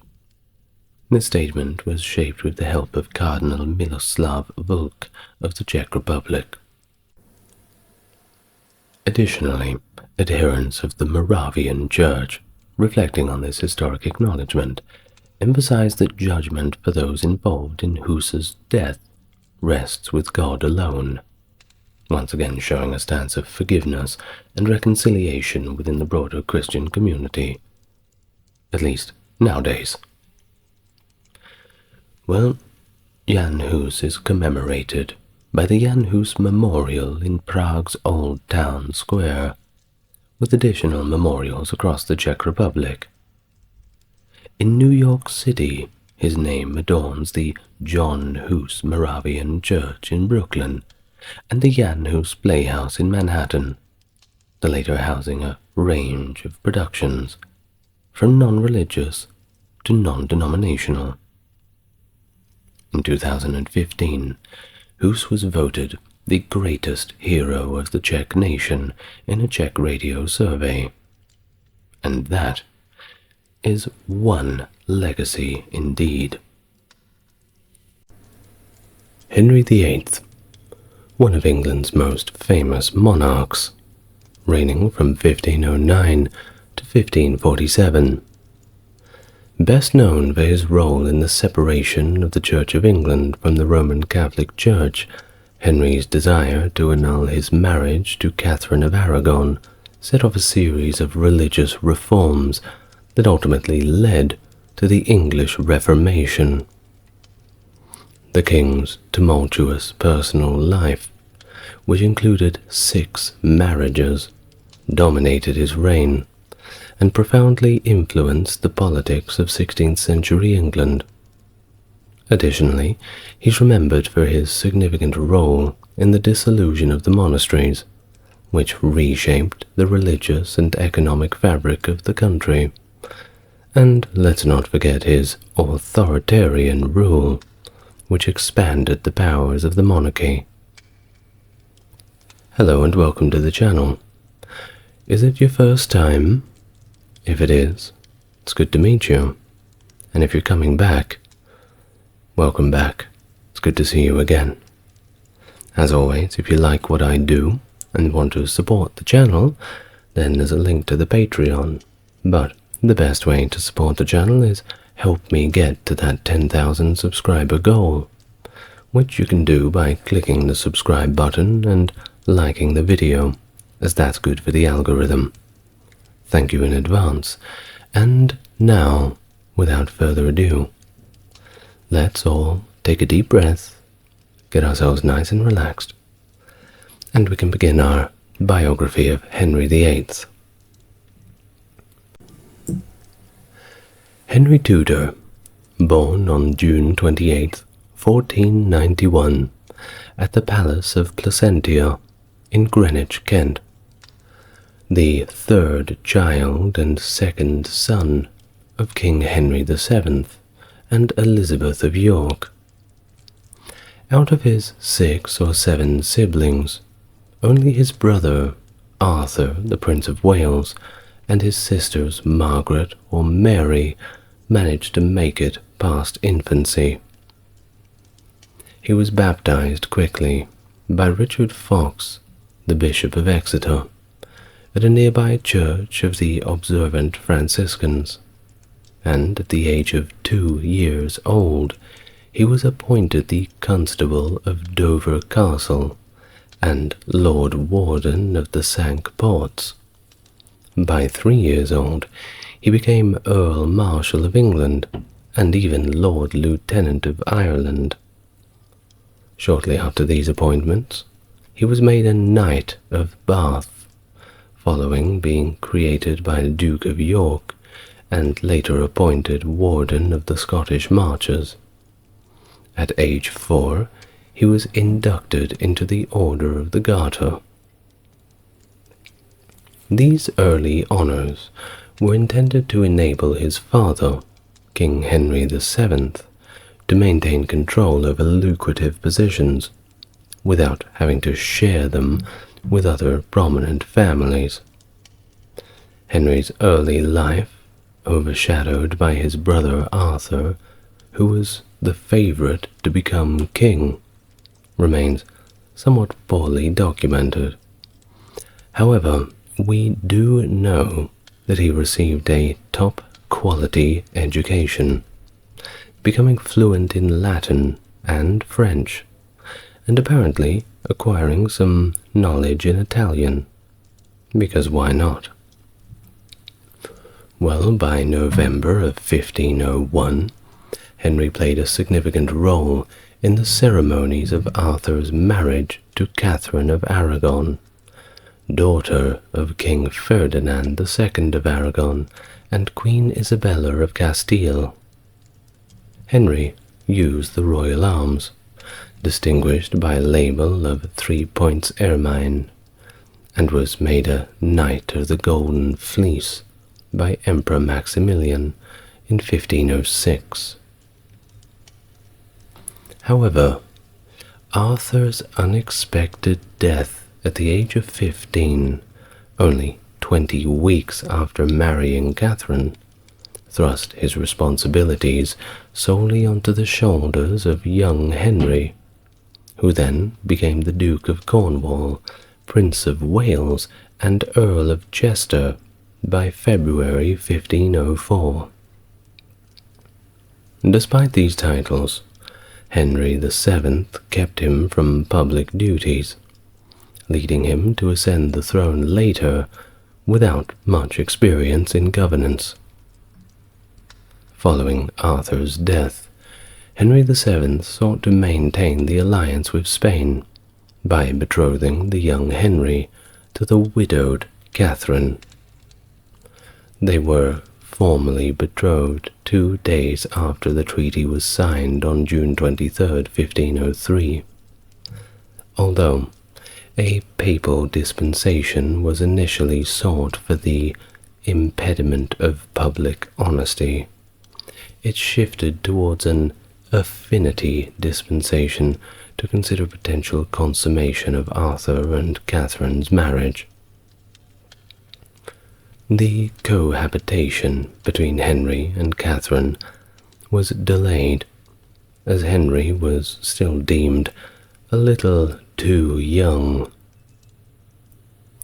The death of Queen Isabella in 1504 complicated things further and strained relations between Henry VII and Ferdinand II. Catherine, left in a state of uncertainty, was made ambassador by her father, allowing her to remain in England. Despite Henry's initial resistance to their union, Catherine firmly believed that it was divine intervention and God's will for them to marry, holding on to this conviction during her prolonged stay. Henry VII passed away on the 21st of April 1509, and Henry VIII, then 17 years old, ascended to the throne the very next day. Following his father's funeral on the 10th of May, Henry VIII unexpectedly announced his decision to marry Catherine of Aragon, disregarding ongoing issues regarding the papal dispensation and an unresolved portion of Catherine's dowry. The young king claimed that his father had expressed a dying wish for him to marry Catherine, and how could he argue with that? Well, you see, this claim, whether it be true or not, certainly served his political interests, especially as it thwarted the marriage plans between Henry and Eleanor, the granddaughter of Emperor Maximilian I, who had been considering her as a potential bride for Henry. Thus, the wedding between Henry and Catherine was a modest affair, and it took place at a friar's church in Greenwich on June the 11th, 1509. Henry, who had fancied himself a successor to legendary figures like Constantine and the great King Arthur, married Catherine in a ceremony that, despite its privacy, marked the beginning of continuous celebrations. The year 1509, on the 23rd of June, Henry led Catherine from the Tower of London to Westminster Abbey, where their lavish coronation occurred the following day. The event featured a procession lined with tapestries and a grand banquet in the Westminster Hall. Shortly after this coronation, Henry put an arrest warrant on Richard Empson and Edmund Dudley, two of his father's most unpopular ministers. The charge? High treason. And you know where that gets you. They were quickly executed in 1510, establishing early in his reign Henry's readiness to use political executions to consolidate power. Well, it wasn't all bad. Henry did show some leniency towards members of the House of York, unlike his father. He pardoned several individuals, such as Thomas Grey, the second Marquess of Dorset, although others, like Edmund de la Pole, remained unreconciled and were later executed. Henry's marriage to Catherine began with frequent pregnancies, but resulted in some very unfortunate tragedies. Their first child was stillborn, and a son named Henry, born on New Year's Day in 1511, died only 7 weeks after.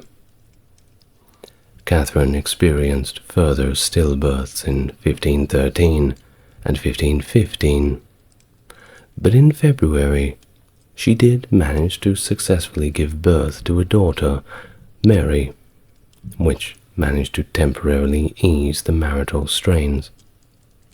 Let's not forget the terrible emotional burden this must have been on Catherine, with stillbirth after stillbirth. Not good, no matter what time you're in. Well, Henry's marital fidelity was questionable. He engaged in an affair with one of Edward Stafford, third of Duke of Buckingham's sisters, Elizabeth or perhaps Anne Hastings. By 1516, he began another significant affair with Elizabeth Blount, one of his few undisputed mistresses. Blount later bore him an illegitimate son, Henry Fitzroy, in the June of 1519. Thus, Fitzroy was made a Duke of Richmond in 1525, and his high status fueled speculation about his potential legitimization. While despite the public facade of a good marriage, Henry was taking mistresses left and right, the exact number of which is debated among historians. His relationship with Catherine, of course, ultimately deteriorated over issues of succession and his increasing infidelities.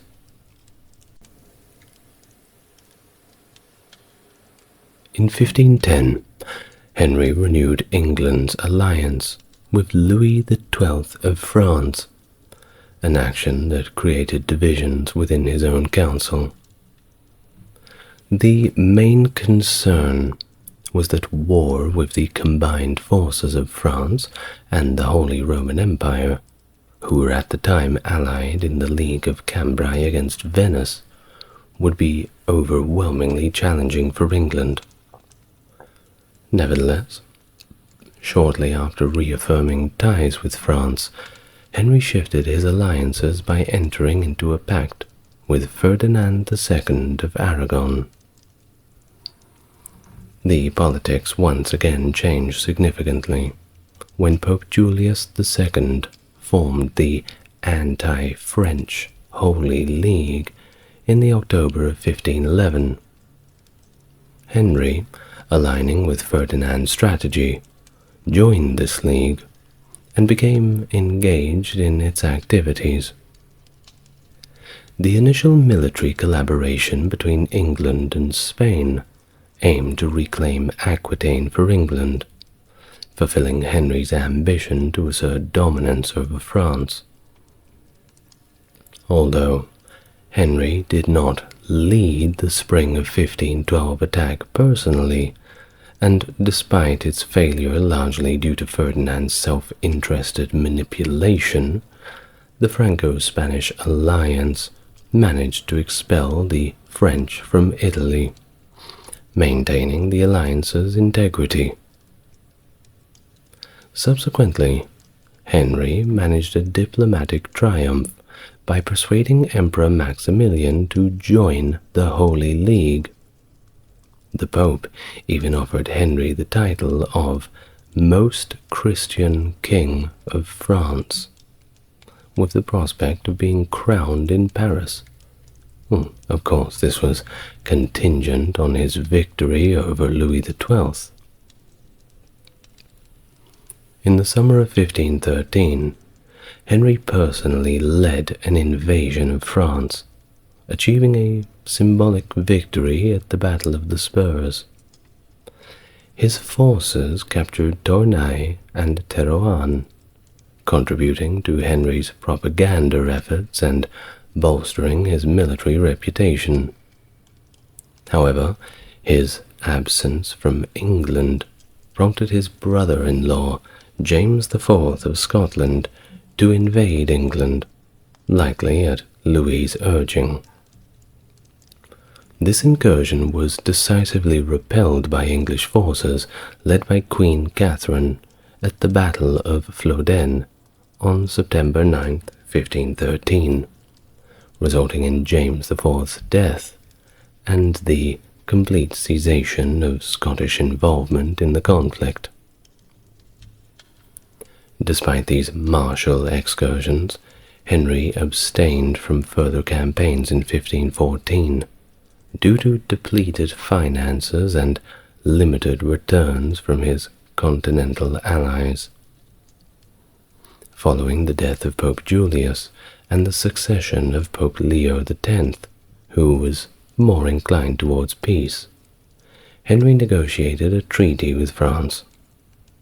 He agreed to marry his sister Mary to the new French king, Louis XII, securing a peace for an unexpectedly lengthy period of 8 years.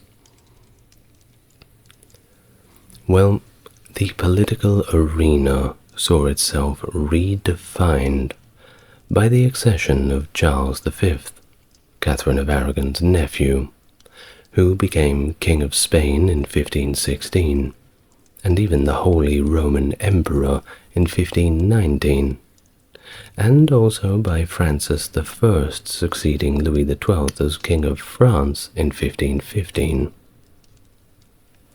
This ushered a new era, with young leaders poised for diplomacy. Cardinal Thomas Wolsey's adept negotiations led to the Treaty of London in 1518, which sought to unify European kingdoms against the Ottoman threat.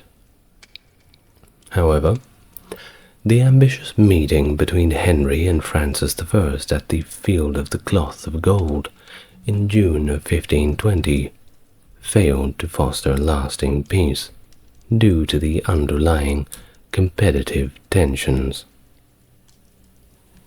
Relations with Charles V proved more aligned with Henry's interests. After Charles had declared war on France, Henry initially offered to mediate, but eventually he sided with Charles, driven by his lingering desire to recover English territories in France.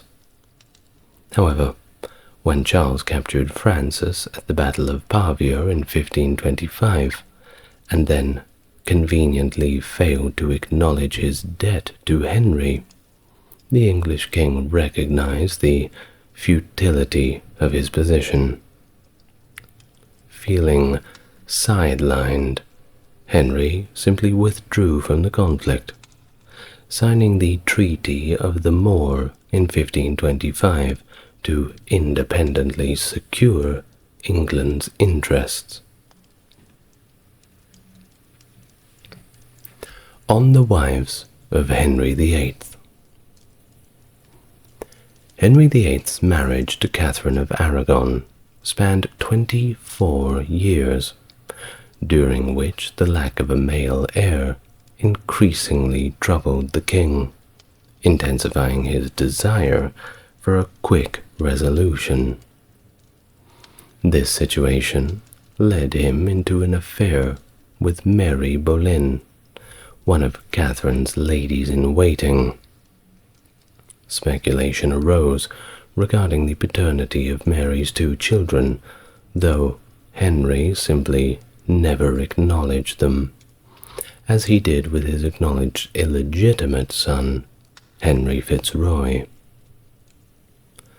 In 1525, Henry's frustration with Catherine's inability to produce a male heir was compounded by his growing infatuation with Mary Boleyn's sister, Anne Boleyn, a rather captivating woman reportedly of 25 years old, who was within the Queen's retinue. Now, unlike her sister, Anne had resisted Henry's advances, refusing to become his mistress, which significantly shaped the subsequent political and religious situation of England. Also quite brave to reject the king. What a woman.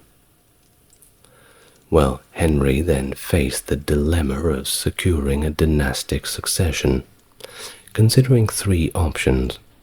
1. Legitimizing Fitzroy, which would involve the Pope and be open to challenges.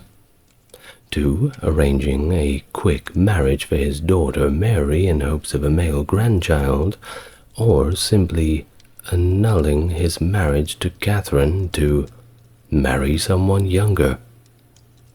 The third option, particularly appealing with Anne Boleyn in mind, soon became Henry's focus, as he sought to annul his marriage to the now 40-year-old Catherine. But there's a problem. Divorce was not quite smiled upon, so something had to be done or some law changed. Initially a devout Catholic, Henry authored the Assertio Septem Sacramentorum in 1521, defending papal supremacy and earning him the title of Defender of the Faith from Pope Leo.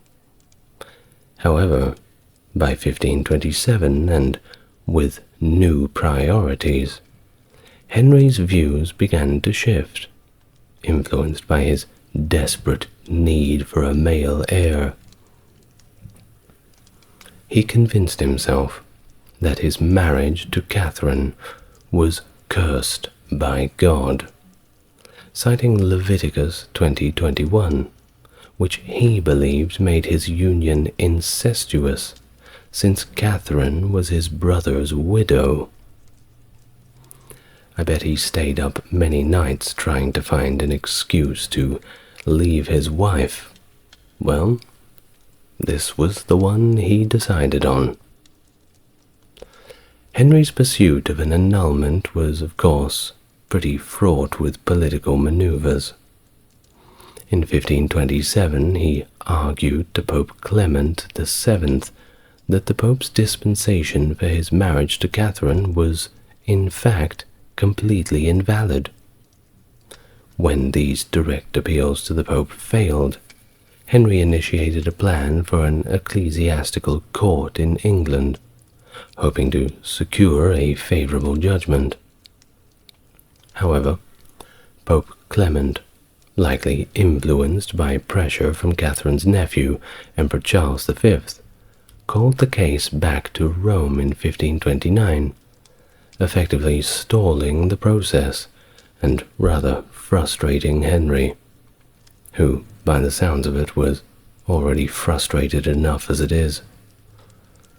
Well, Cardinal Wolsey, Henry's chief minister and cardinal, bore the brunt of his frustration over the failed annulment, leading to Wolsey's downfall and eventual charges of treason, from which he died awaiting trial in a dirty old cell. Thomas More succeeded Wolsey as the Lord Chancellor, yet his firm Catholic beliefs made his role rather complex in the unfolding religious reform. Well, ultimately, Catherine was banished from court in 1531, and her chambers were reassigned to Anne Boleyn. Anne's influence helped ensure the appointment of Thomas Cranmer as Archbishop of Canterbury, a crucial move for Henry's annulment efforts. Cranmer's appointment, sanctioned by the Pope, completely unaware of Henry's broader ecclesiastical ambitions, marked a significant step towards the eventual establishment of the Church of England, fundamentally altering the religious landscape and setting the stage for the English Reformation. Of course, there'll be a full video on the English Reformation soon. I just have a list that is about 50 or 60 items long. Please be patient. In the winter of 1532, Henry, seeking to secure his marriage to Anne Boleyn, met with Francis I of France in Calais to gain his support. Upon returning to England, Henry, who was then 41 years old, and Anne Boleyn conducted a secret wedding ceremony. Very soon after, Anne became pregnant, leading to a second, more public wedding service in London on January the 25th, 1533. By May of that year, Thomas Cranmer, convened at a special court, declared Henry's marriage to Catherine of Aragon null and void, and subsequently validated Henry's marriage to Anne 5 days later. Catherine was demoted to Princess Dowager, and Anne was crowned Queen Consort on the 1st of June 1533. Anne then gave birth to a daughter, Elizabeth, on September the 7th, 1533, who was named in honor of Henry's mother. Following the marriage, Henry's administration, under the guidance of Thomas Cromwell and others, enacted a series of legislative reforms known as the Reformation Parliament. These statutes aimed to resolve any outstanding issues, secure the new religious reforms, and handle any opposition. Thomas More resigned as Lord Chancellor in 1532, leaving Cromwell as Henry's chief minister. Thus, the Acts of Supremacy in 1534, among other laws, recognized Henry as the head of the Church of England, and pretty much completely eliminated the authority of the Pope over English religious matters. This, of course, led to an excommunication of Henry and Cranmer by Pope Clement, but that didn't matter. They had their own church now. Well, Henry and Anne's marriage wasn't perfect. There was trouble in paradise. Anne reportedly had a strong personality, and she refused to conform to traditional submissive roles, which strained their relationship. After a miscarriage in 1534, Henry viewed her inability to produce a male heir as what he said was a betrayal. By 1535, rumors were circulating about Henry's affair with either Mary or Madge Shelton, contributing further to the marital discord. Opposition to Henry's religious changes was initially suppressed. Prominent dissenters like John Fisher and Thomas More was just executed. They were just executed in 1535 after refusing to acknowledge his supremacy over the church. I mean, take the path of least resistance, I suppose. No debates. Well, this period also saw the execution of the other dissenting monks and the suppression of the monasteries. The Pilgrimage of Grace in October 1536 marked a significant resistance to these new religious policies of Henry's. This large-scale uprising in northern England, led by Robert Aske and supported by parts of the northern nobility, initially ended when Henry promised to pardon the rebels. However, when further violence ensued, Henry took this back, retracted his offer of clemency, and executed about 200 of the participants, including Aske. Well, that effectively quelled the rebellion. On the 8th of January, 1536, King Henry and Anne Boleyn received news of the death of Catherine of Aragon. The next day, Henry notably wore yellow attire, with a white feather in his bonnet. During this period, Anne was pregnant again and acutely aware of the high stakes to produce a male heir. Later in January, a jousting incident left Henry severely injured, alarming the court about his condition. The stress of Henry's accident contributed to Anne suffering a miscarriage of a male fetus on January 29th, coinciding with Catherine's funeral, a symbolic and real blow to her standing as a queen. Despite the Boleyn's family's prominent positions, Anne faced increasing hostility from many at court, including the Duke of Suffolk and her own uncle, the Duke of Norfolk. Her political influence waned as Henry's favour shifted towards alliances that the Boleyns opposed, particularly as Thomas Cromwell, who favoured the Emperor over France, gained more and more influence. Moreover, Anne had numerous adversaries, including those who supported reconciliation with Henry's daughter, Princess Mary, and saw Anne's diminishing power as an opportunity to restore Mary's status.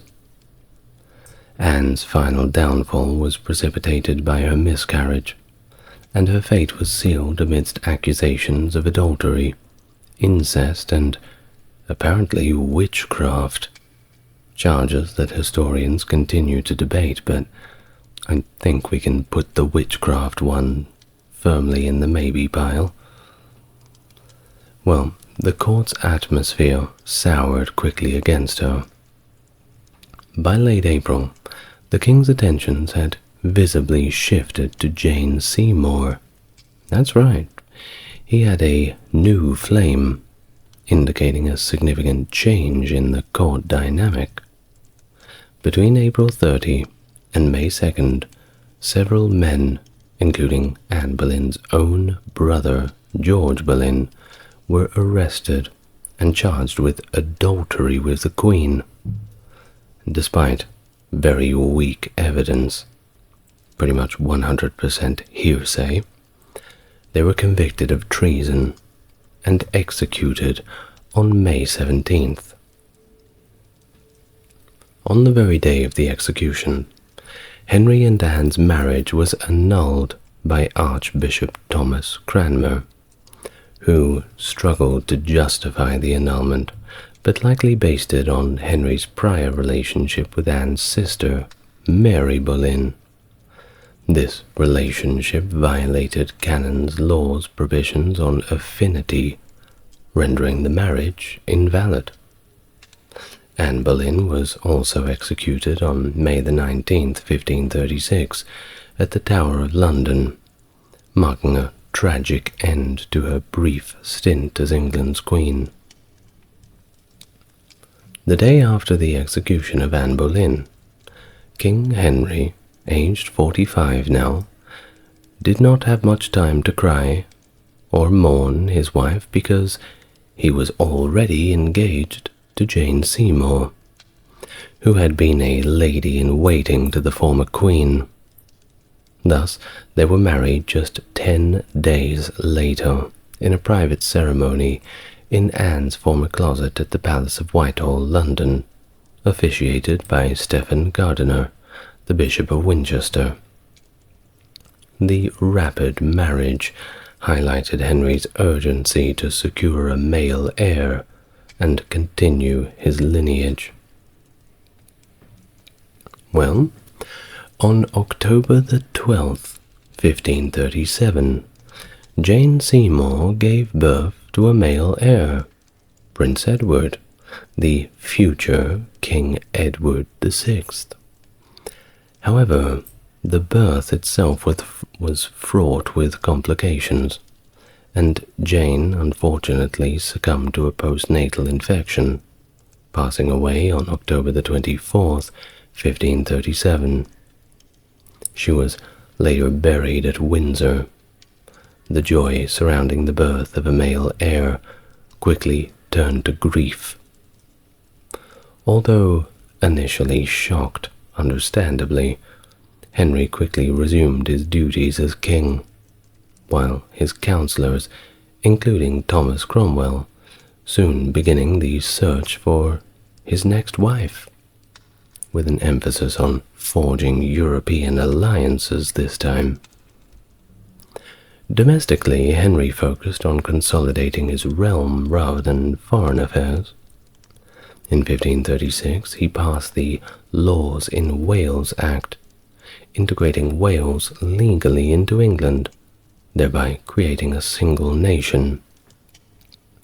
That same year, he enacted the Second Succession Act, which recognized his children with Jane as his legitimate successors, and reaffirmed the illegitimacy of his daughters Mary and Elizabeth, barring them from inheriting the throne.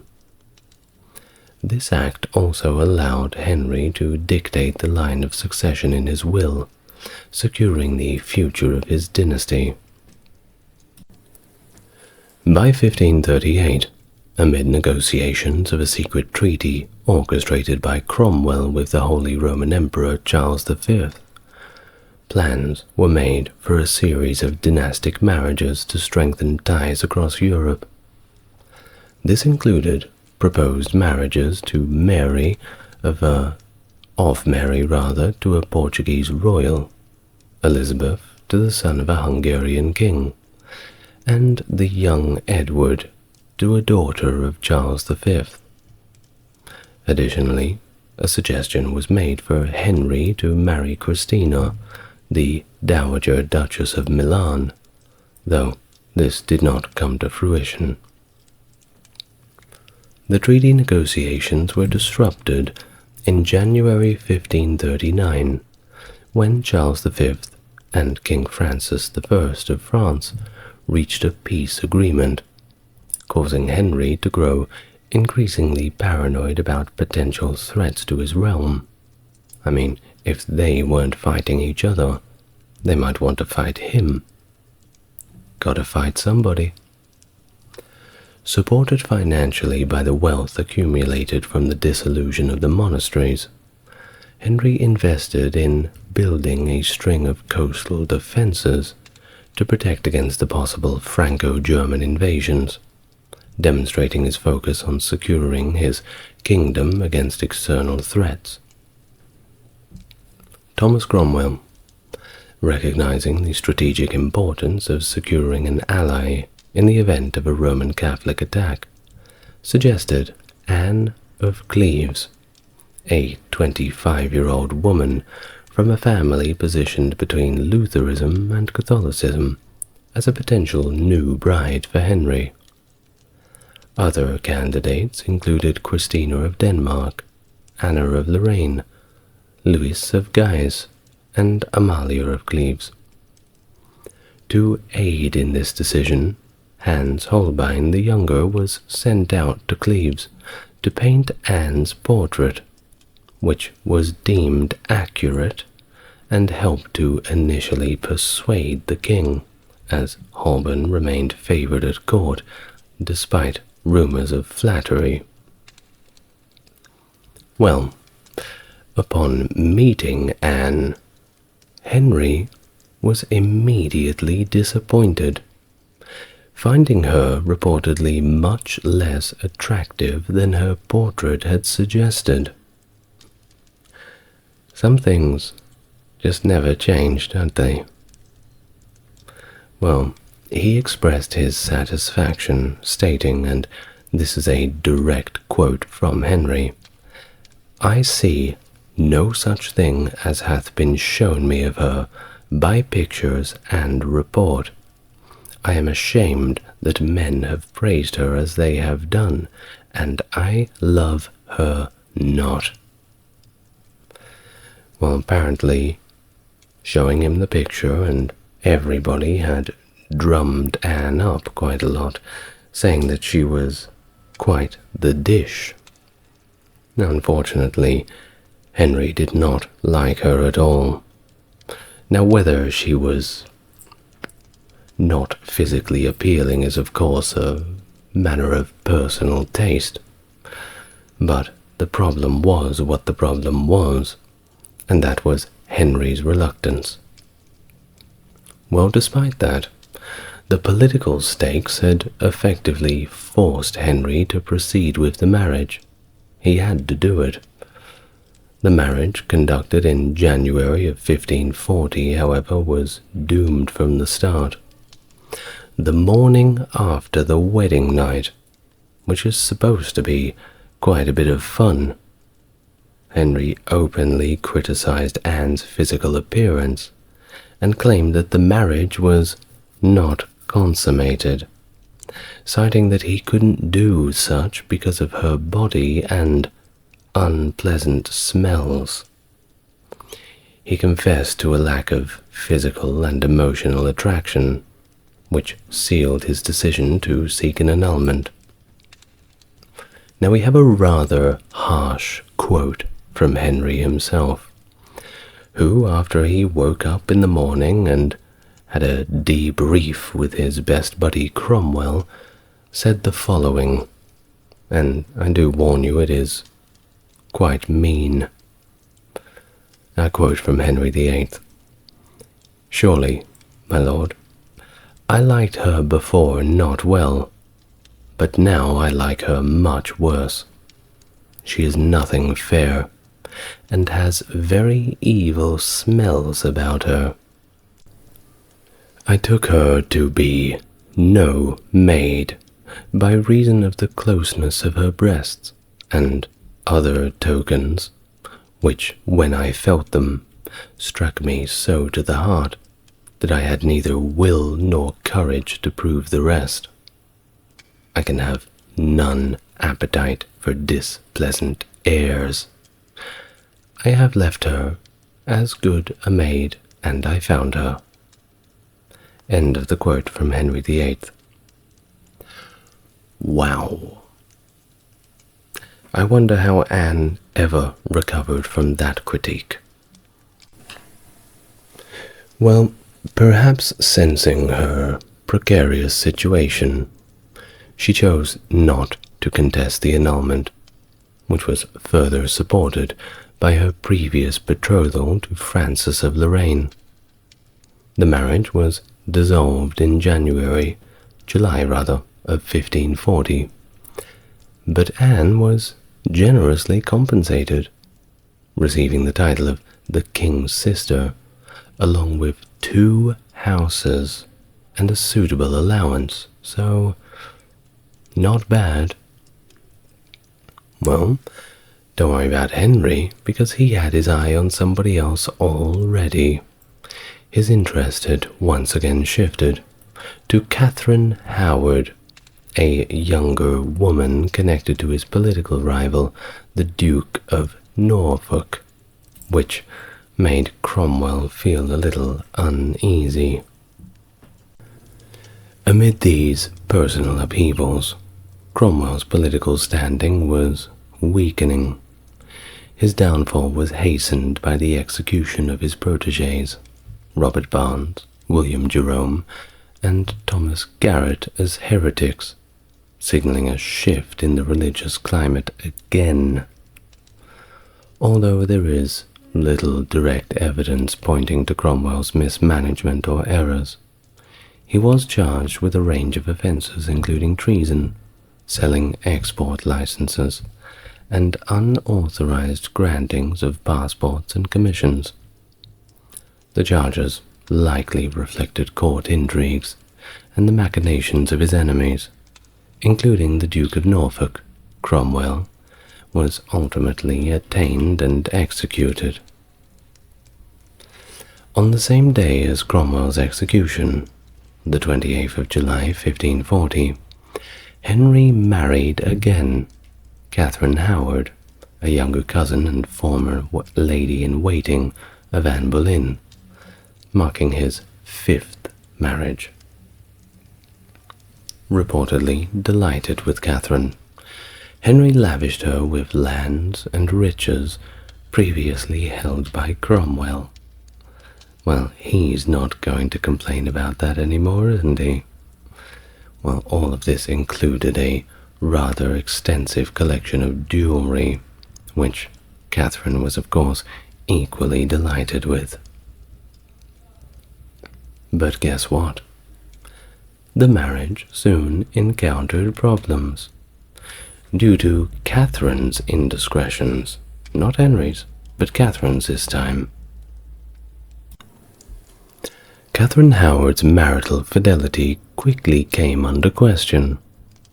She initiated an affair with Thomas Culpeper, a courtier, and appointed Francis Dereham, a former lover to whom she had been informally engaged before her marriage, as her secretary. The affair came to light when the Privy Council was informed about her past with Dereham while Henry was away. Archbishop Thomas Cranmer was tasked with the investigation and subsequently uncovered the truth about Catherine's previous relationship, which, of course, he reported to the king. Initially, Henry was in complete disbelief, but he finally accepted the reality of the allegations after Dereham's confession and further persuasion from the Privy Council. Overwhelmed with anger and betrayal, Henry vented his frustrations on the council before retreating to hunting to calm his nerves. Nothing like shooting a few animals to brighten up your day. Well, when confronted, Catherine could have claimed that her pre-contract with Dereham invalidated her marriage to Henry, but instead she argued that Dereham had coerced her into the relationship. Dereham retaliated by revealing her affair with Culpeper. The fallout from these revelations was severe. Both Culpeper and Dereham were executed. Catherine Howard? Well, she was subsequently tried and also executed for treason on the 13th of February 1542. But don't worry, Henry already had his eye on somebody else. I know it keeps going. Well, Henry's sixth and final marriage was to Catherine Parr in July of 1543. Now, Catherine Parr was a wealthy widow known for her reformist beliefs, often debating with Henry about religious matters. Despite the reactionary shift in politics following Cromwell's execution, Henry's religious stance remained a personal mix of Catholic and Protestant elements. Catherine Parr played a significant role in mending the strained relationships between Henry and his daughters, Mary and Elizabeth, whom she helped restore to the line of succession through the Third Succession Act of 1543. This act also granted Henry the authority to determine further succession to the throne through his will. And that was all of the wives of Henry. The poor things. Now, away from the marital affairs. In 1538, Thomas Cromwell, Henry's chief minister, intensified his efforts to eradicate practices that he deemed idolatrous within the old religion.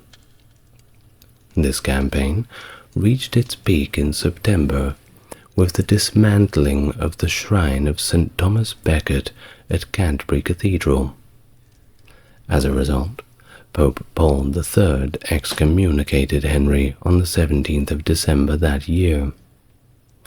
By 1540, Henry mandated the destruction of all remaining shrines to saints, and in 1542, he dissolved England's remaining monasteries, transferring their properties to the crown. This significantly reduced the ecclesiastical presence in the House of Lords, leaving only the archbishops and bishops as lords spiritual, who were now very much outnumbered by the lords temporal. The diplomatic landscape in Europe was also shifting. The 1539 alliance between Francis I of France and Charles V, the Holy Roman Emperor, deteriorated, leading to renewed hostilities. However, with both Catherine and Anne Boleyn both deceased, relations between Henry and Charles improved markedly. This culminated in a secret alliance with the Emperor, and Henry planned to support Charles by joining the Italian War and organizing an invasion of France in 1543. In preparation, Henry sought to neutralize Scotland, governed by his young nephew, James V. The Scots were thus decisively beaten at the Battle of Solway Moss on the 24th of November, 1542, and James's death in December furthered Henry's plans to unite the English and Scottish crowns through marriage between his son Edward and James' successor Mary. Although initially agreed to in the Treaty of Greenwich in 1543, the Scottish Parliament ultimately rejected the treaty, leading to 8 years of conflict known as the Rough Wooing. Henry's military focus then returned to France. Despite his reluctance, by June 1544, he launched a two-pronged attack. Norfolk's forces besieged Montreal ineffectively, while Suffolk's forces laid siege to Boulogne, which Henry later personally commanded, resulting in its capture on 18th of September 1544. However, Henry's refusal to march on Paris as Charles had requested led to a rift between the two.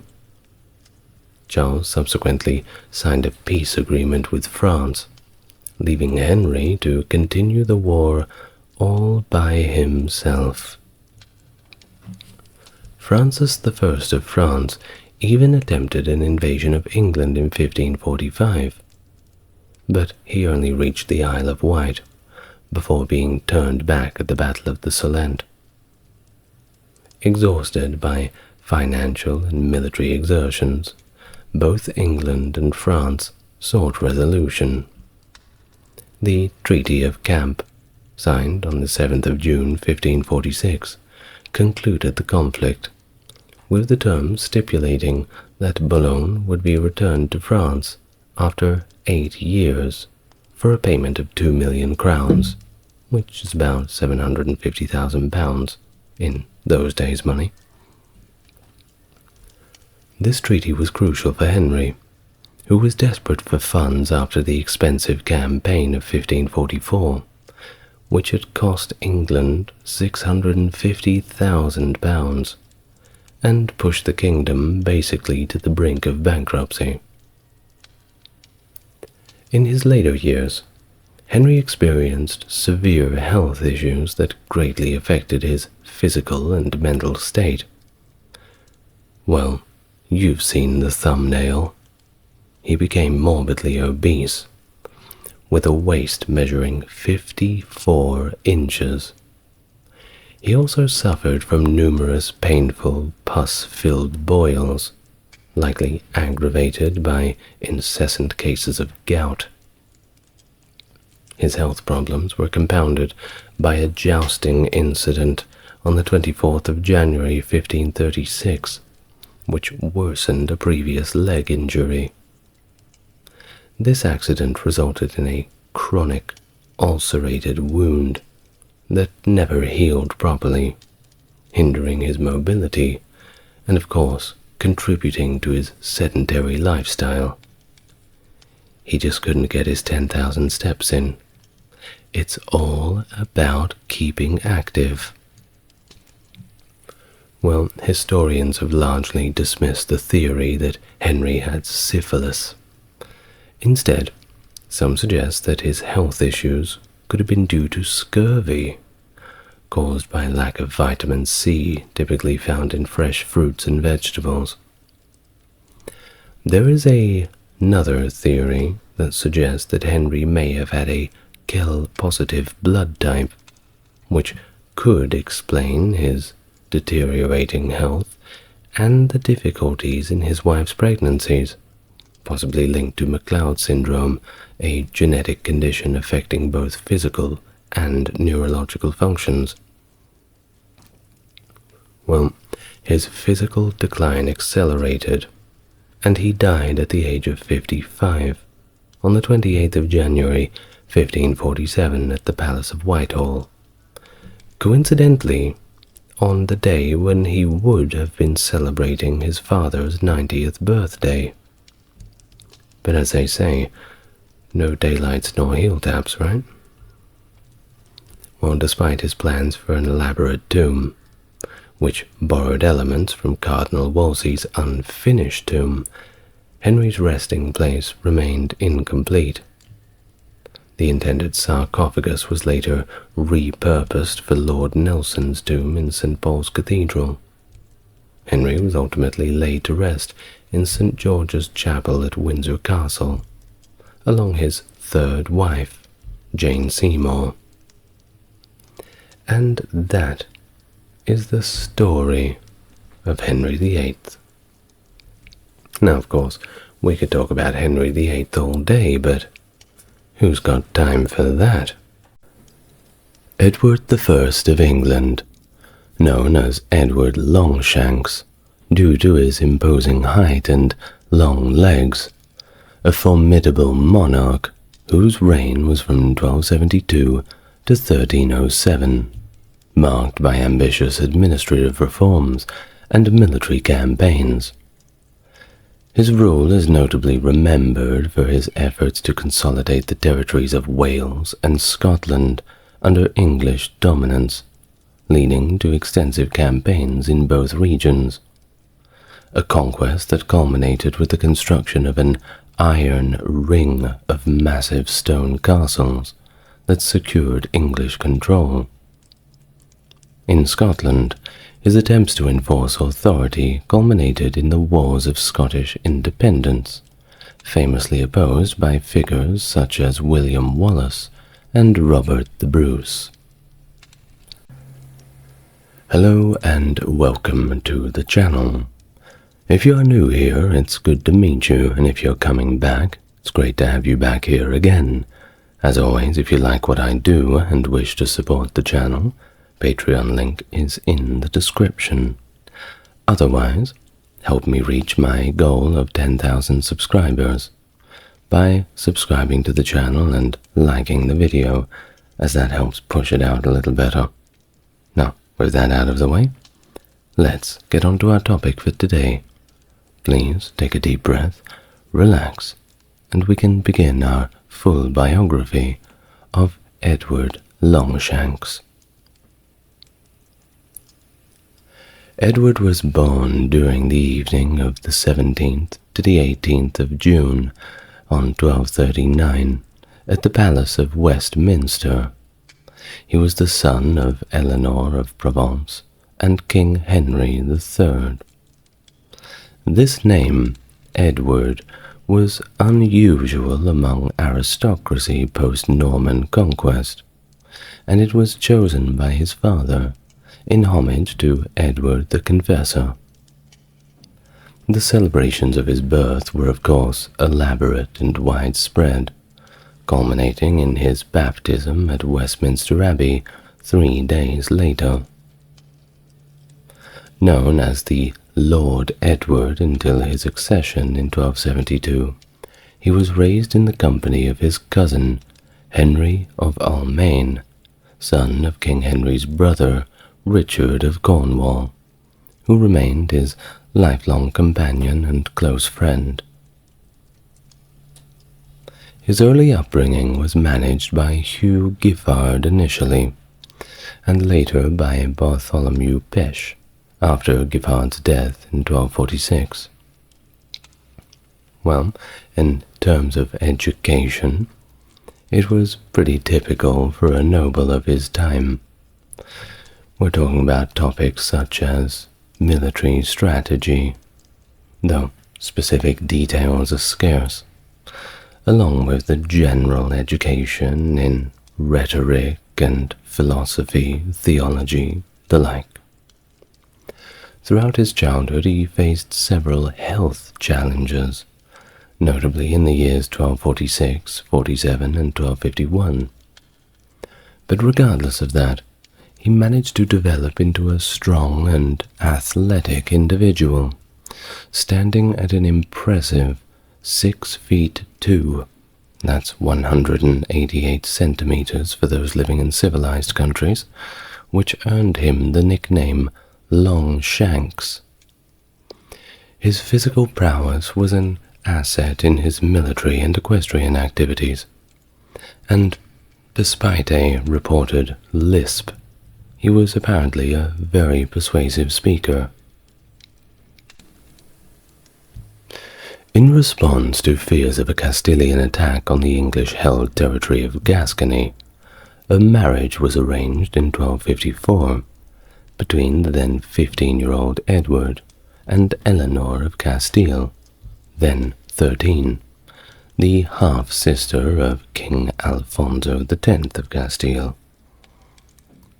Their wedding took place on the 1st of November 1254 in the Abbey of St. Maria le Real de las Hurgas in Castile, solidifying a political alliance that included a renunciation by Alfonso of claims in Gascony, and also subsequent land grants to Edward.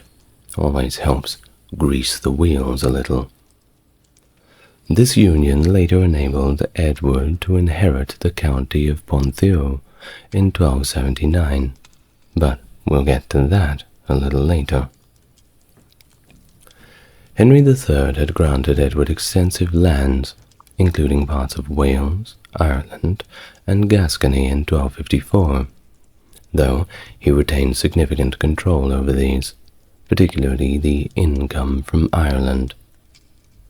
Edward's real authority in Gascony was somewhat limited, as Simon de Montfort had already been drawing income from the region.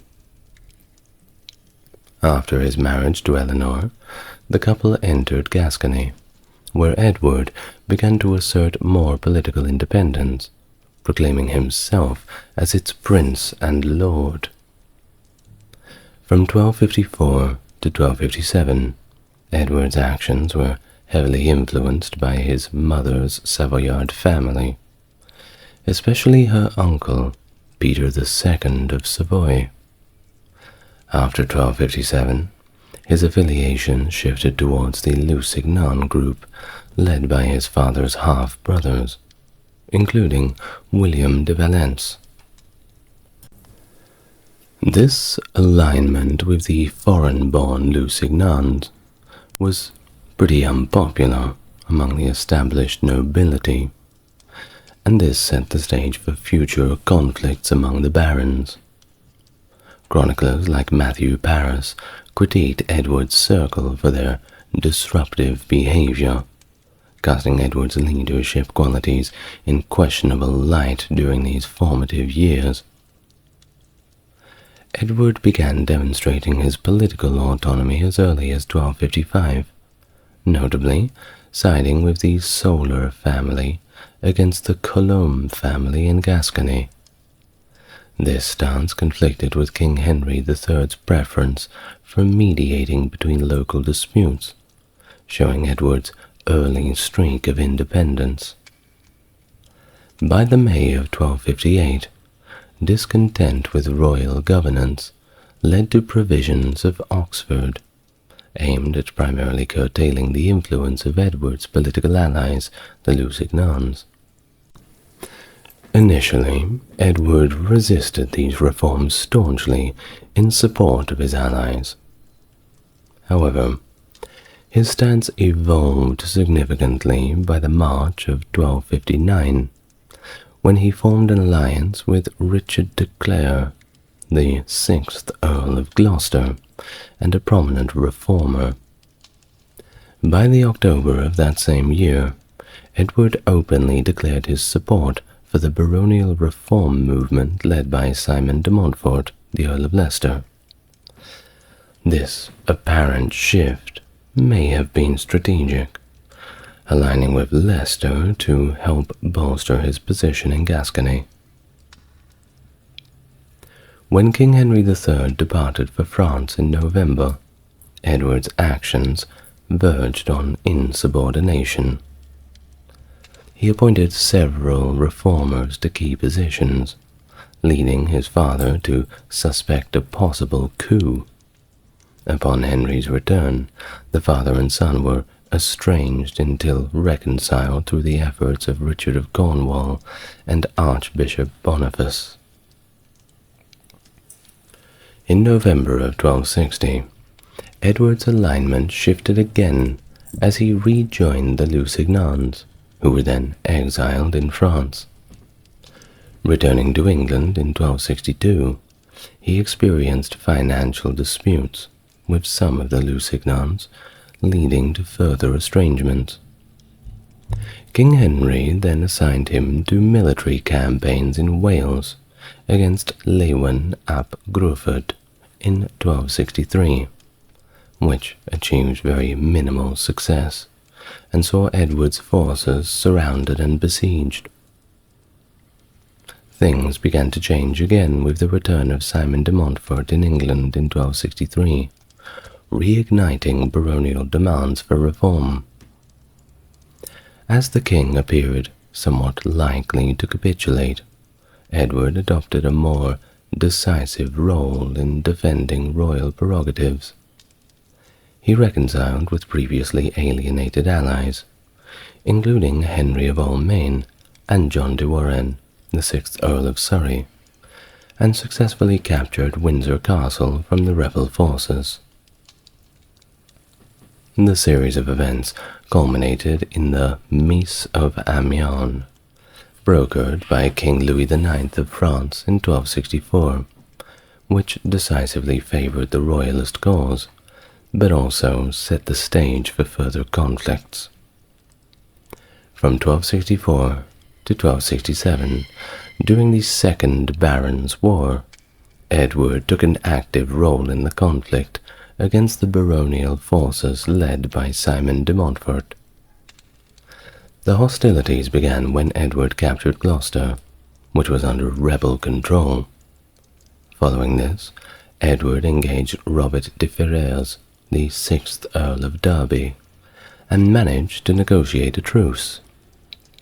However, Edward later breached this agreement by launching an assault and capturing Northampton from Simon de Montfort the Younger, subsequently initiating a punitive expedition against Derby's territories. The pivotal Battle of Lewes occurred on the 14th of May, 1264, where Edward commanded the right flank. He initially achieved success by routing Leicester's London forces, but his decision to pursue the fleeing enemy led him away from the main battle. Upon his return, he discovered that the rest of the royalist forces had been crushed. Consequently, Edward and his cousin Henry of Almaine were captured and handed over as hostages under the terms established by the Mise of Lewes. Edward remained a prisoner until the March of 1265, under close watch, even following his release. His escape on the 28th of May while horse riding in Hereford marked a turning point. He promptly joined forces with Gilbert de Clare, the 7th Earl of Gloucester, who had recently switched allegiances to support the king. Together, they easily recaptured Worcester and Gloucester.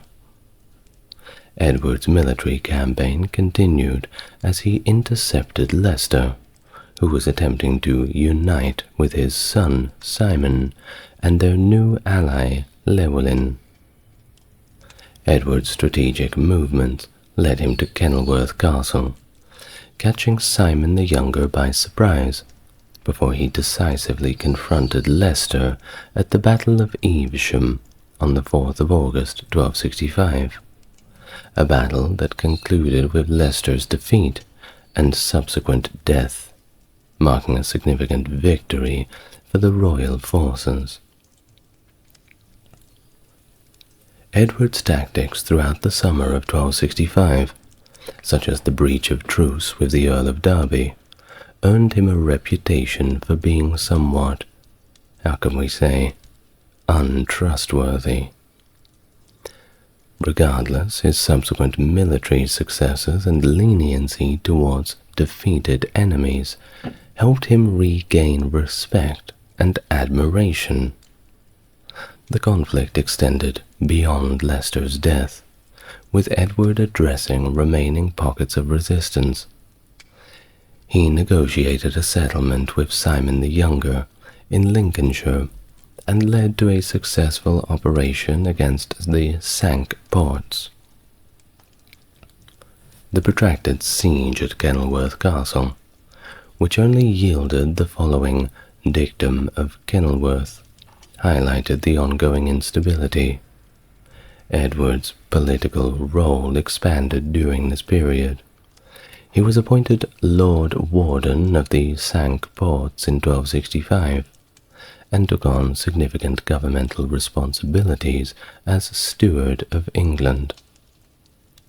Despite his involvement in domestic politics, Edward was primarily focused on organizing his impending crusade, showing a swift shift in priorities away from the internal strife of the Second Barons' War. In a grand ceremony on the 24th of June 1268, Edward made public the commitment to embark on a new crusade, alongside his brother Edmund Crouchback, funny name, isn't it, and his cousin Henry of Almaine, as well as other former foes such as John de Vesci, the 7th Earl of Gloucester, although Gloucester ultimately decided not to participate. This move came after domestic stability had finally been restored, with the main hurdle to the crusade being financial constraints. They simply just did not have enough money, and crusades were notoriously expensive. Just ask Constantinople. Well, King Louis IX of France contributed a loan of about £17,500 to the cause. However, additional funds were of course necessary, and this led to the levy of a direct tax on the laity in the May of 1270, and this was significant since it was the first tax since 1237, which Parliament actually sanctioned in exchange for the reconfirmation of the Magna Carta and restrictions on Jewish moneylending. Thus, Edward set sail for France on the 20th of August 1270. The initial plan of the crusade was to aid the Christian stronghold of Acre in Palestine. However, upon the French King Louis and his brother Charles of Anjou, the King of Sicily, redirecting the crusade attack to Tunis, the campaign was disrupted by an epidemic that claimed Louis on August the 25th. By the time Edward had showed up to Tunis, a treaty with the emir had already been signed by Charles, and there was simply no further action to take. So they all just went home. Despite plans to resume military affairs in the following spring, a severe storm dissuaded further campaigning by Charles and Philip III, Louis's successor. Undeterred, Edward sailed from Sicily and landed at Acre on the 9th of May 1271. Upon arrival, Edward found the Christian forces in Acre under significant pressure from the Muslims, led by the Mamluk Sultan Baibars. Despite the limited impact on his forces, Edward's presence bolstered the city's defense, and he conducted a series of military engagements, including a raid, albeit a futile one, at St. Georges-de-l'Aubaine, and a strategic but ultimately unsuccessful raid on Kharkun, a potential launch point for the recapture of Jerusalem. Diplomatic efforts to align with the Mongols against Baibars yielded a temporary distraction, but ultimately no strategic advantage. With the situation growing ever more and more desperate, a 10-year truce with Baibars was signed by Hugh III of Cyprus in May of 1272. The following month, Edward survived an assassination attempt by the Nizari Ismailis, allegedly under orders from Baibars. They say allegedly, but it was pretty obvious. Though he did kill the assassin, the attack left Edward severely weakened, hastening his decision to conclude the crusade. Thus, Edward departed Acre on September 24th, 1272, and learned of his father's death upon reaching Sicily. He did not take the news well. Despite the personal loss, though, he didn't rush back to England. He took a different route through Italy and France, where he visited Pope Gregory X and paid homage to Philip III. His travels included a stop in Savoy to affirm feudal allegiances. His return to Gascony to address administrative and rebellious challenges showcased his interest in governance and feudal management. Thus, Edward's European journey concluded with his return to England on August 2nd, 1274, 2 years after he heard of his father's death, and subsequently his coronation on August 19th of the same year at Westminster Abbey, where he notably removed his crown post-ceremony to signify his intent to restore the full authority and territories of the crown. Llywelyn ap Gruffudd found himself in a relatively favorable position after the Barons' War, with the 1267 Treaty of Montgomery acknowledging his control over the 4 cantrefs of Perfedwelad, and sorry about my Welsh pronunciation, and formally recognizing his title as the Prince of Wales. However, conflicts persisted, particularly with some macho lords such as the Earl of Gloucester and Roger Mortimer, among others. The situation was worsened in 1274, when Llywelyn's younger brother Dafydd and another Welsh prince by the name of, and I'll do my best, Gruffydd ad Gwenwynwyn, after a failed attempt on Llewellyn's life, defected to the English side. Llewellyn's refusal to pay homage to King Edward, citing ongoing hostilities and Edward's sheltering of his adversaries, and plans to marry Eleanor, daughter of Simon de Montfort, made tensions a lot more tense. Now, it leads us to November 1276, where Edward I responded by declaring war on Llywelyn. The campaign initially involved leaders like Roger Mortimer and included significant forces, reflecting Edward's comprehensive approach to the conflict. Despite early successes, Llewellyn faced internal weaknesses among his followers. By the July of 1277, Edward had launched a full-scale invasion, amassing a large army that faced very little resistance, and led to Llewellyn's quick capitulation. Thus, the Treaty of Aberconwy later that year significantly reduced Llewellyn's territory to the land of Gwynedd and curtailed his power, though he was allowed to retain the title of Prince of Wales, so small victories, take it where you can get it. However, the war reignited in 1282 under different circumstances. It was characterized by broader Welsh support and a stronger nationalistic fervor spurred by opposition to the new English laws, which were not very popular.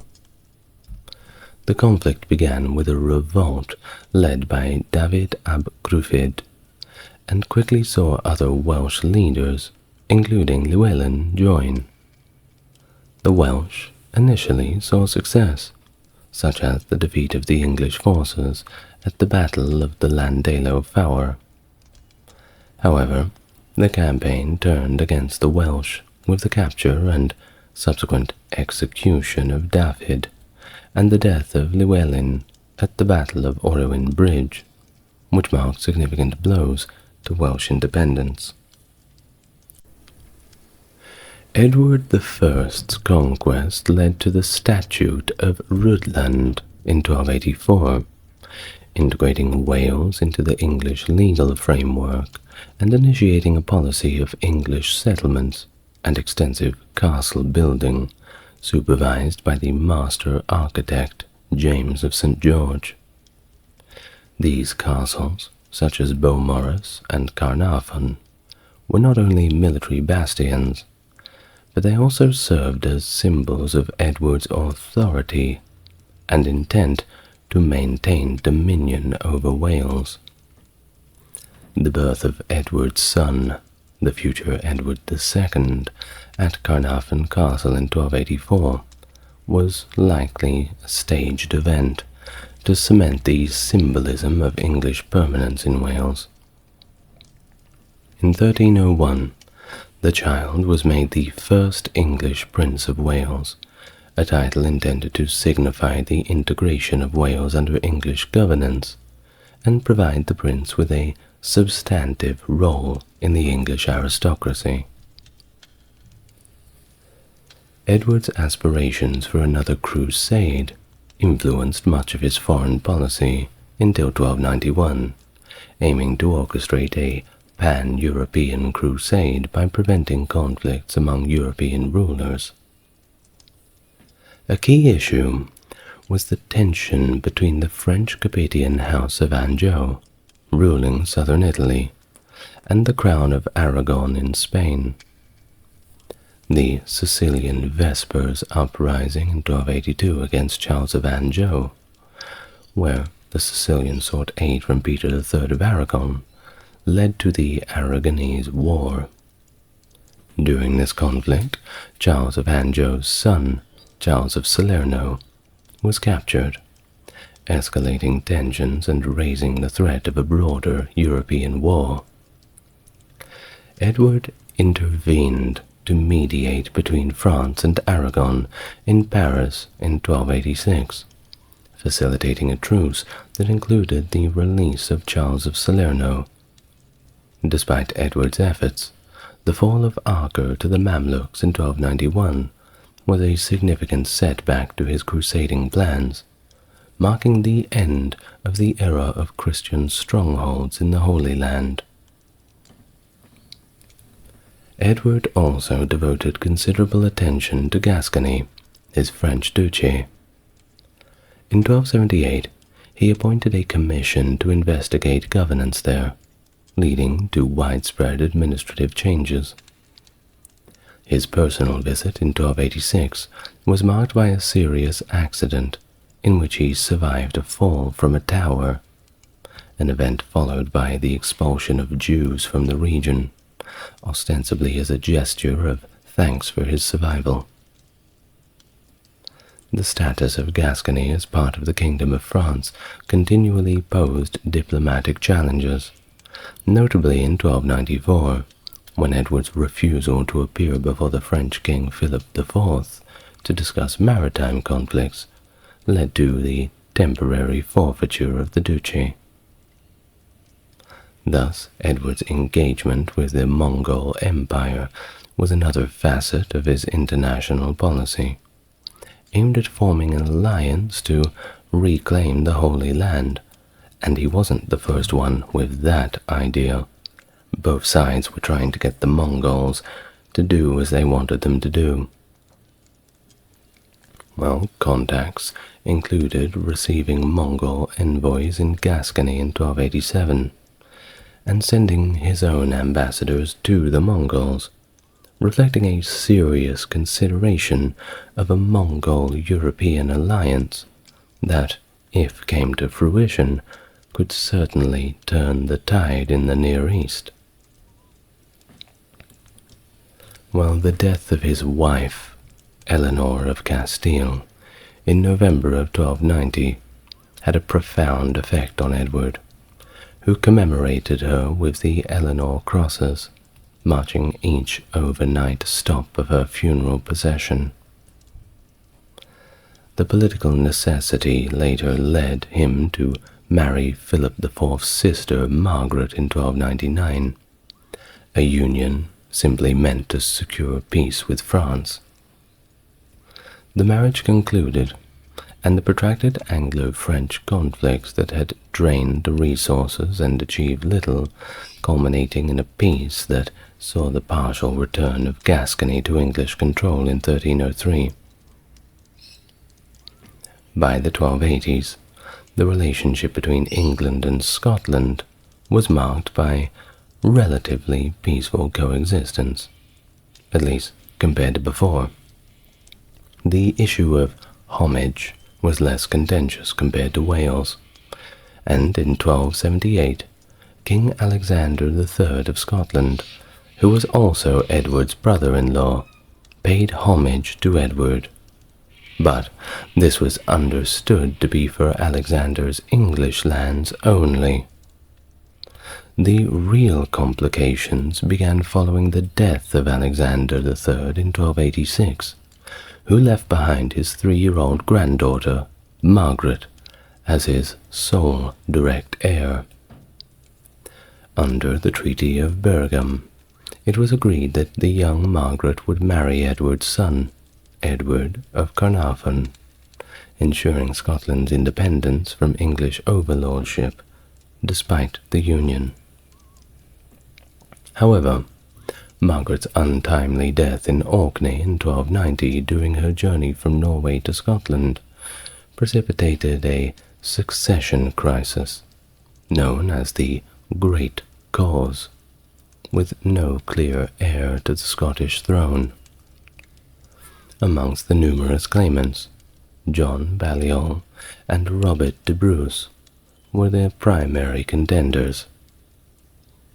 Thus, the Scottish nobility requested Edward's involvement in the adjudication, but not as an arbitrator. This decision was to be made by 104 auditors, appointed equally among the claimants, and Edward, who would choose the final 24 from among Scotland's most senior political figures. Initially indifferent to the matter of suzerainty at Bergam, Edward now seized the opportunity to assert some of his authority, insisting on being recognized as Scotland's feudal overlord if he could indeed resolve the dispute. The Scots were not happy with this, and they resisted it, arguing that without a king they lacked the authority to agree on such terms. The issue was, however, temporarily resolved when the claimants agreed to temporarily cede authority over Scotland to Edward until a king could be chosen and agreed upon. In November of 1292, and after quite a lengthy process and debate, John Balliol was finally declared king. Edward's dominance over Scotland did not end with Balliol's coronation, however. He overstepped his bounds by agreeing to hear appeals against decisions made by the Scottish guardians during the interregnum, and further strained relations by demanding Balliol attend the English Parliament to answer charges in a legal dispute, which was, of course, an affront to Scottish sovereignty. Stay in your lane. Well, Edward's subsequent demand for Scottish military support against France was the last straw, leading Scotland to ally with France and attack Carlisle, albeit unsuccessfully, but they were still rather angry. In retaliation, Edward invaded Scotland in 1296, capturing Berwick-upon-Tweed in a very savage assault, and crushing the Scottish resistance at the Battle of Dunbar. Edward then took symbolic control by removing the Stone of Destiny to Westminster and deposing Balliol, who was imprisoned in the Tower of London. English administrators were installed to govern Scotland. Though Edward's campaign was initially successful, this dominance was not to last. Edward was known far and wide for his formidable and sometimes volatile temperament. One incident vividly illustrating this intimidating presence involves the Dean of St. Paul's, who collapsed and died from fright before he could protest Edward's heavy taxation in 1295. Another case involved the 14th century Archbishop of York, whose death was attributed to Edward's severe treatment of him. Edward's fierceness was not just a matter of hearsay. His explosive anger was also directed towards his own family, as demonstrated when he allegedly pulled out clumps of his son Edward of Carnarvon's hair in rage over the young man's request for an earldom for his favourite, Piers Gaveston. Despite the fierce aspects of his character, Edward could show a softer side, especially towards his family. He was known to be particularly close to his daughters, often bestowing lavish gifts upon them during their visits to court. His reputation as a king, however, was shaped by his strong leadership qualities rather than his warmth and gentle feminine side.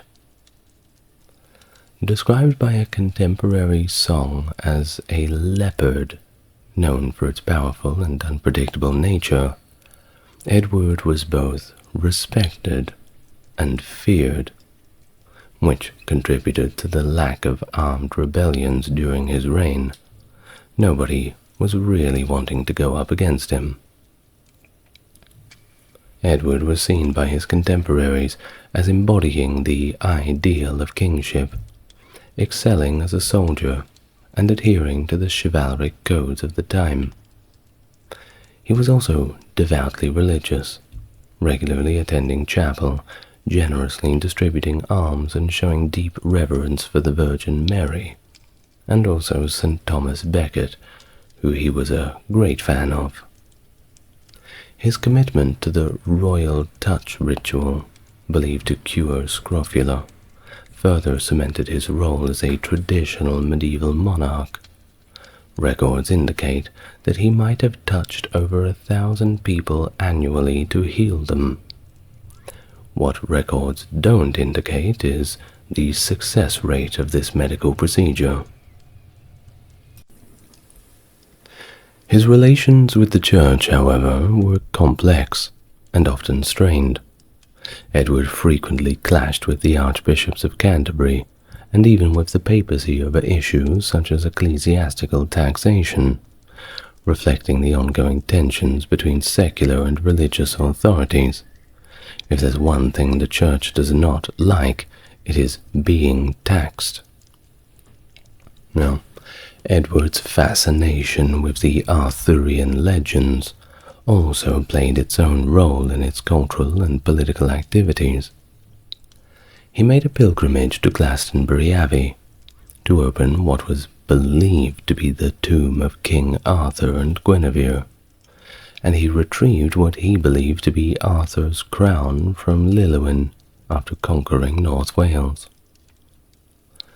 His Welsh castle-building campaign was heavily influenced by the Arthurian myths, both in design and geographic choice. Edward also organized the Round Table events, complete with tournaments and feasts, drawing deliberate parallels between his court and that of King Arthur to enhance his own status and kingship in the eyes of his subjects and contemporaries. Immediately after becoming king, he acted to restore order and strengthen royal authority, which had somewhat diminished during his father's reign. One of his first actions was a comprehensive overhaul of administrative personnel, including Robert Burnell as Chancellor in 1274, a position Burnell held until 1292. That same year, Edward replaced many local officials, such as escutors and sheriffs, to prepare for a nationwide inquest. This inquest aimed to address grievances against royal officials and identify crown lands lost under Henry III's rule. The outcome of the inquest was documented in the 100 Rolls, somewhat reminiscent of the Domesday Book, and these documents formed the basis for later legal proceedings, known as quo warranto. These proceedings were designed to challenge the basis, or warrant, of liberties held without royal sanction. The Statutes of Westminster in 1275 and 1285, and the Statute of Gloucester in 1278 implemented these changes, particularly increasing the pleas of quo warranto handled by the itinerant justices. This extensive review of liberties caused quite a bit of alarm among the aristocracy, who argued that long-standing practice should suffice as evidence of entitlement. A compromise in 1290 established that any liberty practiced since Richard the Lionheart's coronation in 1189 was legitimate. Although few liberties were reclaimed by the Crown, Edward succeeded in affirming the principle that all liberties certainly did originate from the Crown. This period also saw a significant shift in legislative reform, marking one of Edward's most impactful contributions. These reforms began with the baronial movement, including the Statute of Marlborough in 1267. Post-inquest legislation included the Statute of Westminster, which reinforced loyal prerogatives and restrictions on liberties, and the Statutes of Montmen in 1279, addressing land grants to the Church. The subsequent legislation, such as the Statute of Merchants in 1285 for debt covery, the Statute of Winchester in the same year for local security, and Quia Emptores in 1290 for land ownership disputes, set a new foundation in English law. Edward's legislative efforts culminated with the Great Statutes, concluding around the death of Robert Burnell in 1292. His reign was also marked by significant financial and administrative reforms, beginning with a complete overhaul of the coinage system. By 1279, Edward had introduced new and higher quality coins, including the unsuccessful groat, and innovated the minting process itself, shifting from stamping coins from sheets to cutting blanks from a silver rod, a technique introduced by the moneyer William Turnemere. This method was not only more efficient, but also curtailed the prior practice of minting coins with the moneyer's name, reflecting a move toward a greater centralization under the crown's control.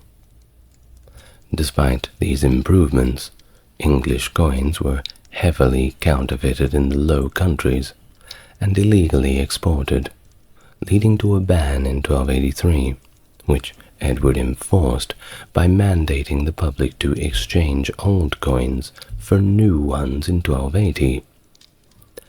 While this was a little bit difficult logistically, when it was said and done, it did manage to stabilize the currency. So, job well done.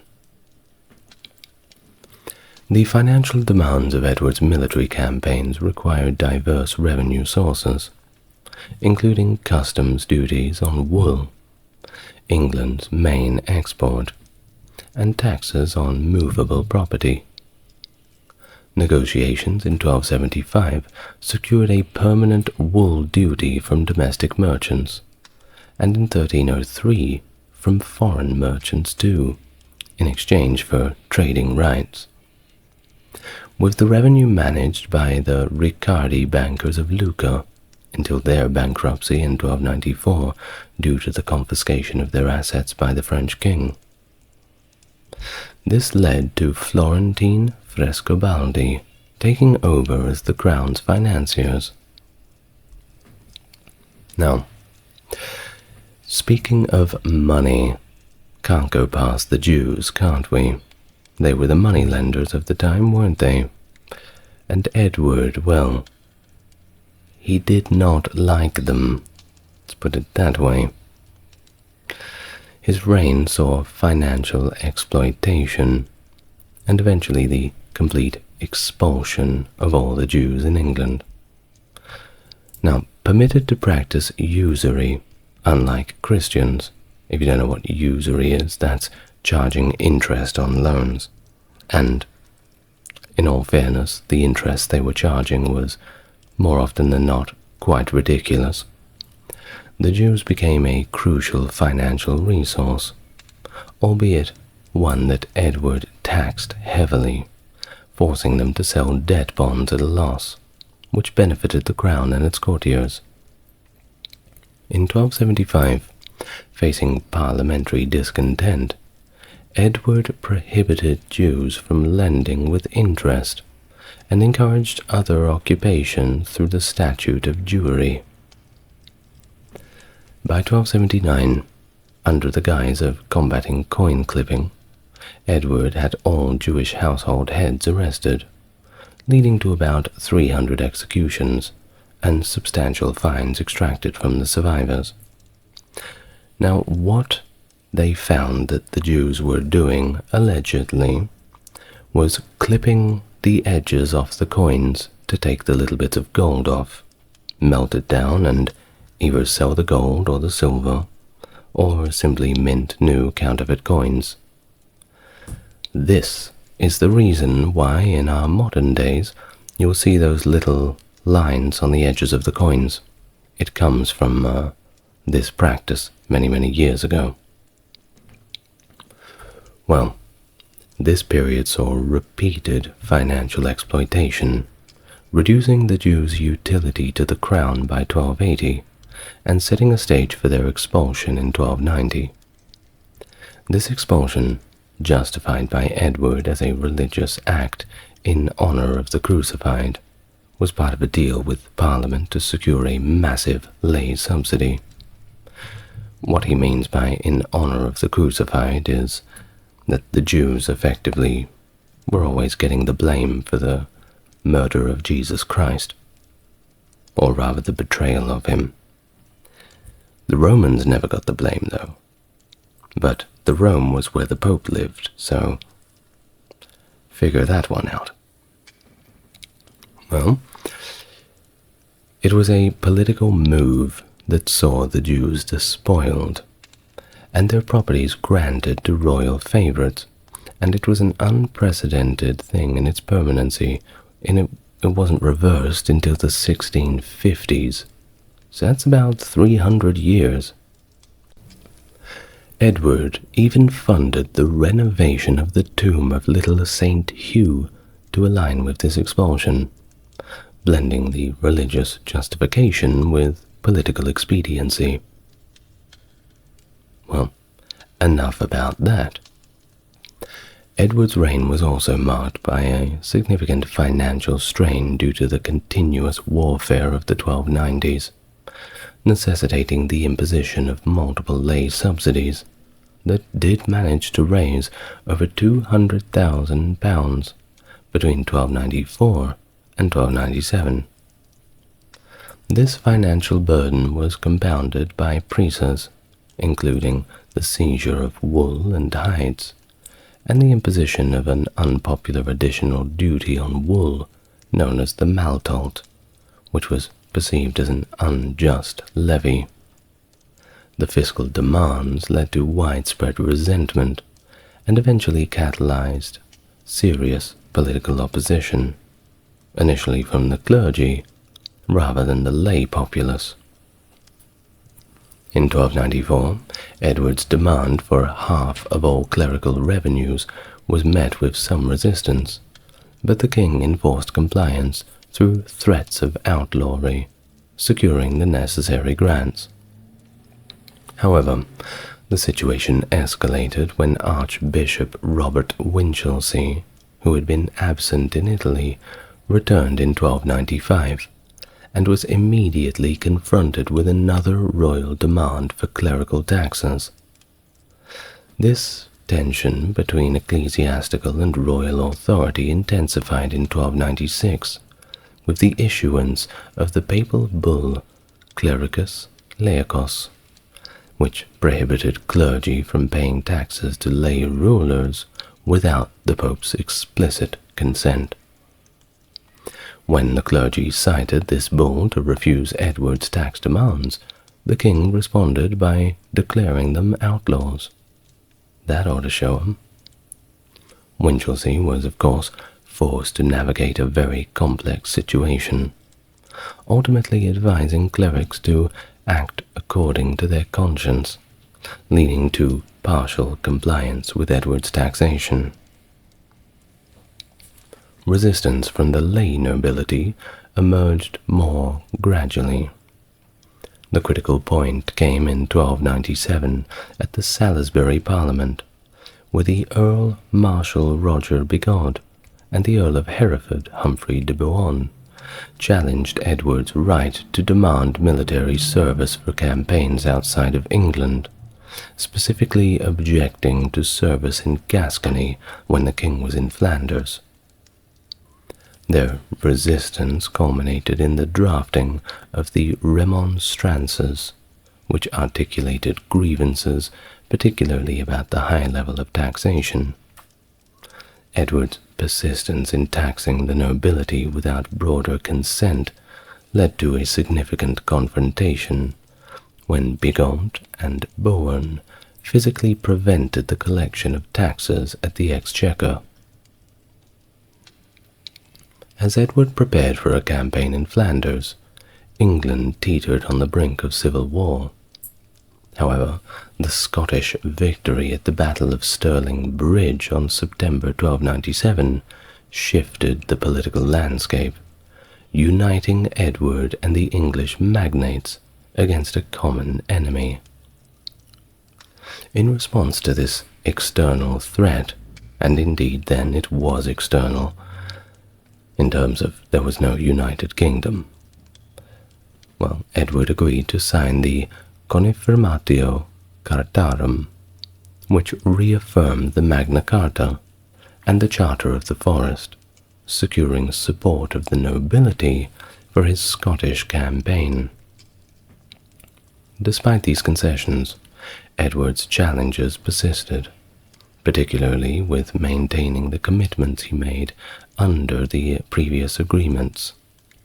Over time, the death of key opponents like de Bohun and the negotiation of favorable terms with others like Bigod eased Edward's political struggles. His ongoing conflict with Archbishop Winchelsea over clerical taxation was also resolved in his favour with the election of the more sympathetic Pope Clement V, who suspended Winchelsea from office.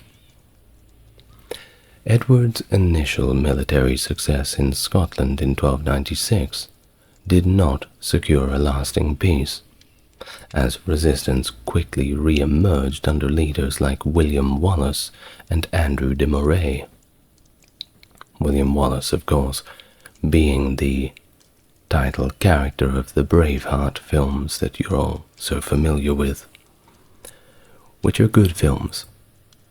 I don't care if they're not historically accurate. I'm not one of those people who's going to sit there and dig my heels in and not enjoy it just because they're wearing kilts or just because the colors are wrong on the English uniform. I'm not one of those people. Just enjoy the movie. Well, despite a major victory at the Battle of Falkirk in 1298, Edward failed to capitalize on this success, and ongoing guerrilla attacks by the Scots continued to thwart the English war effort. Well, eventually they captured and executed William Wallace in 1305, which was intended as a decisive blow to the Scottish resistance, make them all feel scared and frightened. But it didn't. The rise of Robert the Bruce as King of Scotland in 1306 revitalized the Scottish struggle for independence, catching Edward completely off guard and marking the beginning of a new and formidable phase of the opposition. In February 1307, Robert the Bruce renewed his campaign for Scottish independence by gathering forces and, by May, defeating Aymer de Valence at the Battle of Loudon Hill. Edward I, determined to quell Bruce's uprising, mustered his strength and marched north. However, his health was failing. He had developed dysentery during the journey. By the 6th of July, Edward had reached Berge-by-Sands near the Scottish border, where his condition worsened. The following day, as his servants attempted to help him sit up and eat, he died in their arms. Legends and narratives about Edward's final wishes vary. One tradition claims he requested his heart to be taken to the Holy Land with a crusading force. Another tale, less substantiated, suggests he desired his bones to be carried on future military campaigns against the Scots.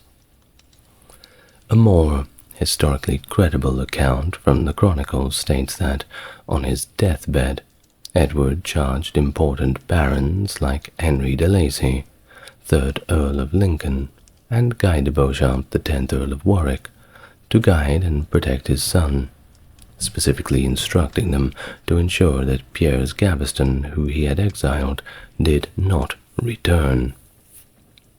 This directive was, however, ignored by his son Edward II, who recalled Gaveston almost immediately after his succession. Edward I's remains were transported south and lay in state at Waltham Abbey before being interred at Westminster Abbey on the 27th of October. The funeral, relatively modest by royal standards, reflected the financial constraints at the time, costing a total of £473. His tomb, a simple Purbeck marble sarcophagus, lacked the regal effigy typically associated with monarchs, possibly also due to these fiscal limitations. In 1774, the Society of Antiquaries in London opened Edward's tomb, noting the preservation of his body and measuring his height. His tomb bears the inscription, added in the 16th century by Abbot John Feckenham, which reads in English, "Here is Edward I, Hammer of the Scots, 1308. Keep the troth." This refers to his reputation as the Hammer of the Scots, a nickname reflecting his military campaigns in Scotland, though this was not an epithet used in his own time, but rather added later on. The 100 Years' War, a prolonged series of conflicts lasting between 1337 to 1453, primarily fought between England and France. The struggle was ignited by disputes over territorial claims and the legitimacy of the French throne, particularly after Edward III of England claimed the French crown, citing his mother's lineage as the basis for his right to rule. The war saw several pivotal battles, including Crécy, Poitiers, and Agincourt, which highlighted the evolving nature of medieval warfare, notably increasing importance of infantry and the use of the longbow. The conflict eventually culminated in the rise of French nationalism and the solidification of a more centralized French state under Charles VII, significantly aided by figures such as Joan of Arc, whose involvement became a turning point in the war and a lasting symbol of French unity and resilience. Hello and welcome to the channel. If you're new here, it's good to meet you, and if you're coming back, good to see you again. As always, if you like what I do, there's a link to a Patreon in the description. Otherwise, liking the video and leaving your comments down below helps YouTube show other people. Now, if you're after something quintessentially medieval, you're certainly in the right place. The 100 Years' War, figures like Edward III, the Black Prince, and Joan of Arc, knights and battles and castles, it has it all. Thus, the video is going to be in 2 parts, just so we can make it as detailed as possible. Of course, a war of this magnitude could have 10, 15, 20 parts, but I'm going to try and keep it just to 2 parts, for all of our sakes. Now, without further ado, I would like you to become relaxed, take a deep breath, and we can begin. When Charles IV of France died in the year 1328, Edward III of England was the closest male relative, through his mother Isabella, Charles' sister. The legal question at hand was whether Isabella could pass on a claim she herself could not hold, as succession laws restricted the crown to male heirs. The French aristocracy instead chose Philip, the Count of Valois, Charles IV's first cousin, to become King Philip VI, setting a precedent for the French crown's succession that Edward III and his descendants would contest for generations.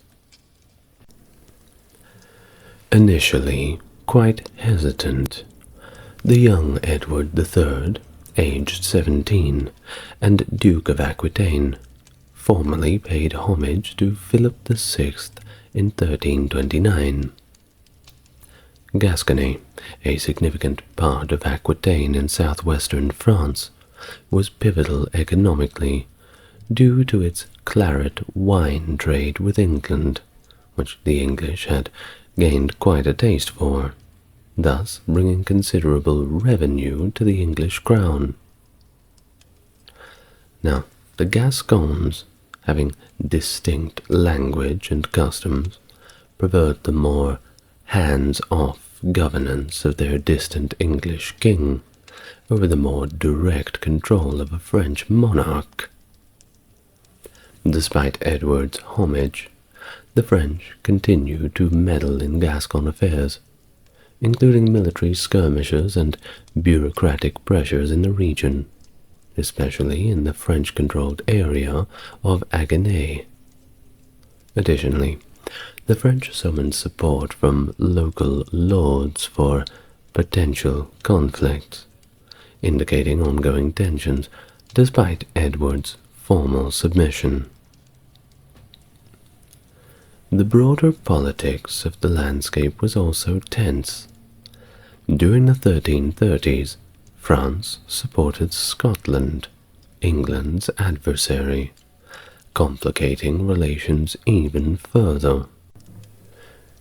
In Flanders, while the cities relied on English wool and favored England, the nobility was pro-French.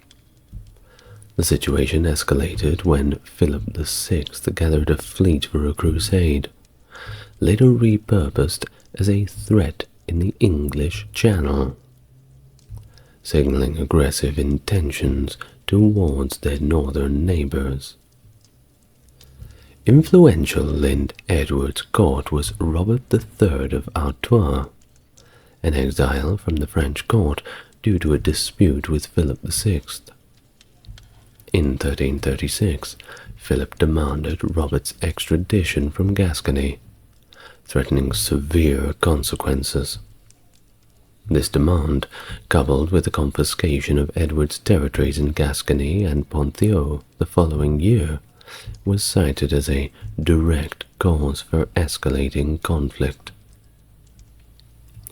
The seizure of Gascony by Philip VI in 1337 marked a critical moment, prompting Edward III to devise a military strategy aimed at maintaining English control in Gascony while also preparing an invasion from the north. This dual approach was to be supported by a broad alliance of continental allies, to whom Edward pledged over £200,000, an amount that is equivalent to around £65 million today. I believe that's about 70 million US dollars, something like that. To fund this costly venture, Edward capitalized on England's wool trade, planning to sell 30,000 sacks through English merchants to generate an estimated £200,000, which would be loaned to him for the war effort. Additionally, substantial loans were secured from major banking houses like Bardi and Peruzzi, and later, in a financial crunch, the merchant William de la Pole provided a crucial lifeline with a £110,000 advance, pulled from his buddies who were also other English merchants. Edward's financial strategies extended to high-interest loans from Low Countries merchants, who demanded solid repayment assurances, resulting in the Earls of Derby and Northampton being held as collateral. In 1339, Edward requested a £300,000 grant from the Commons, which they eventually offered in exchange for concessions. These financial maneuvers delayed Edward's invasion plans, providing the French with an opportunity to redirect their resources and also launch an offensive into Gascony in December of 1338, capturing Saint-Macaire and Blaye. Oliver Ingham, the Seneschal of Gascony, faced the daunting task of defending the region with limited local resources and without reinforcements from England. His strategy largely consisted of retreating to fortifications and enduring the siege while managed to secure allegiance of the Lord Albret in 1339, which allowed for some offensive raids into French territory. Meanwhile, the English naval defense was slow to mobilize, allowing the French, with their hired Genoese galleys, to conduct raids along the English coast in 1339, hitting Portsmouth, Southampton, and Guernsey. A significant French naval assault targeted the Cinque Ports, but encountering prepared Kentish defences at Sandwich, they shifted their focus to Rye. And no, that sentence is not a joke. They are just the two names of the town, Sandwich and Rye. Only to face the newly assembled English fleets under Robert Morley. Now, misjudging the size of the English forces, the Genoese mercenaries retreated to France, ending their campaign after disputes over pay led to a mutiny. Now, despite these French naval incursions, England's coastal defences remained largely intact, barring significant damage to undefended locations like Hastings.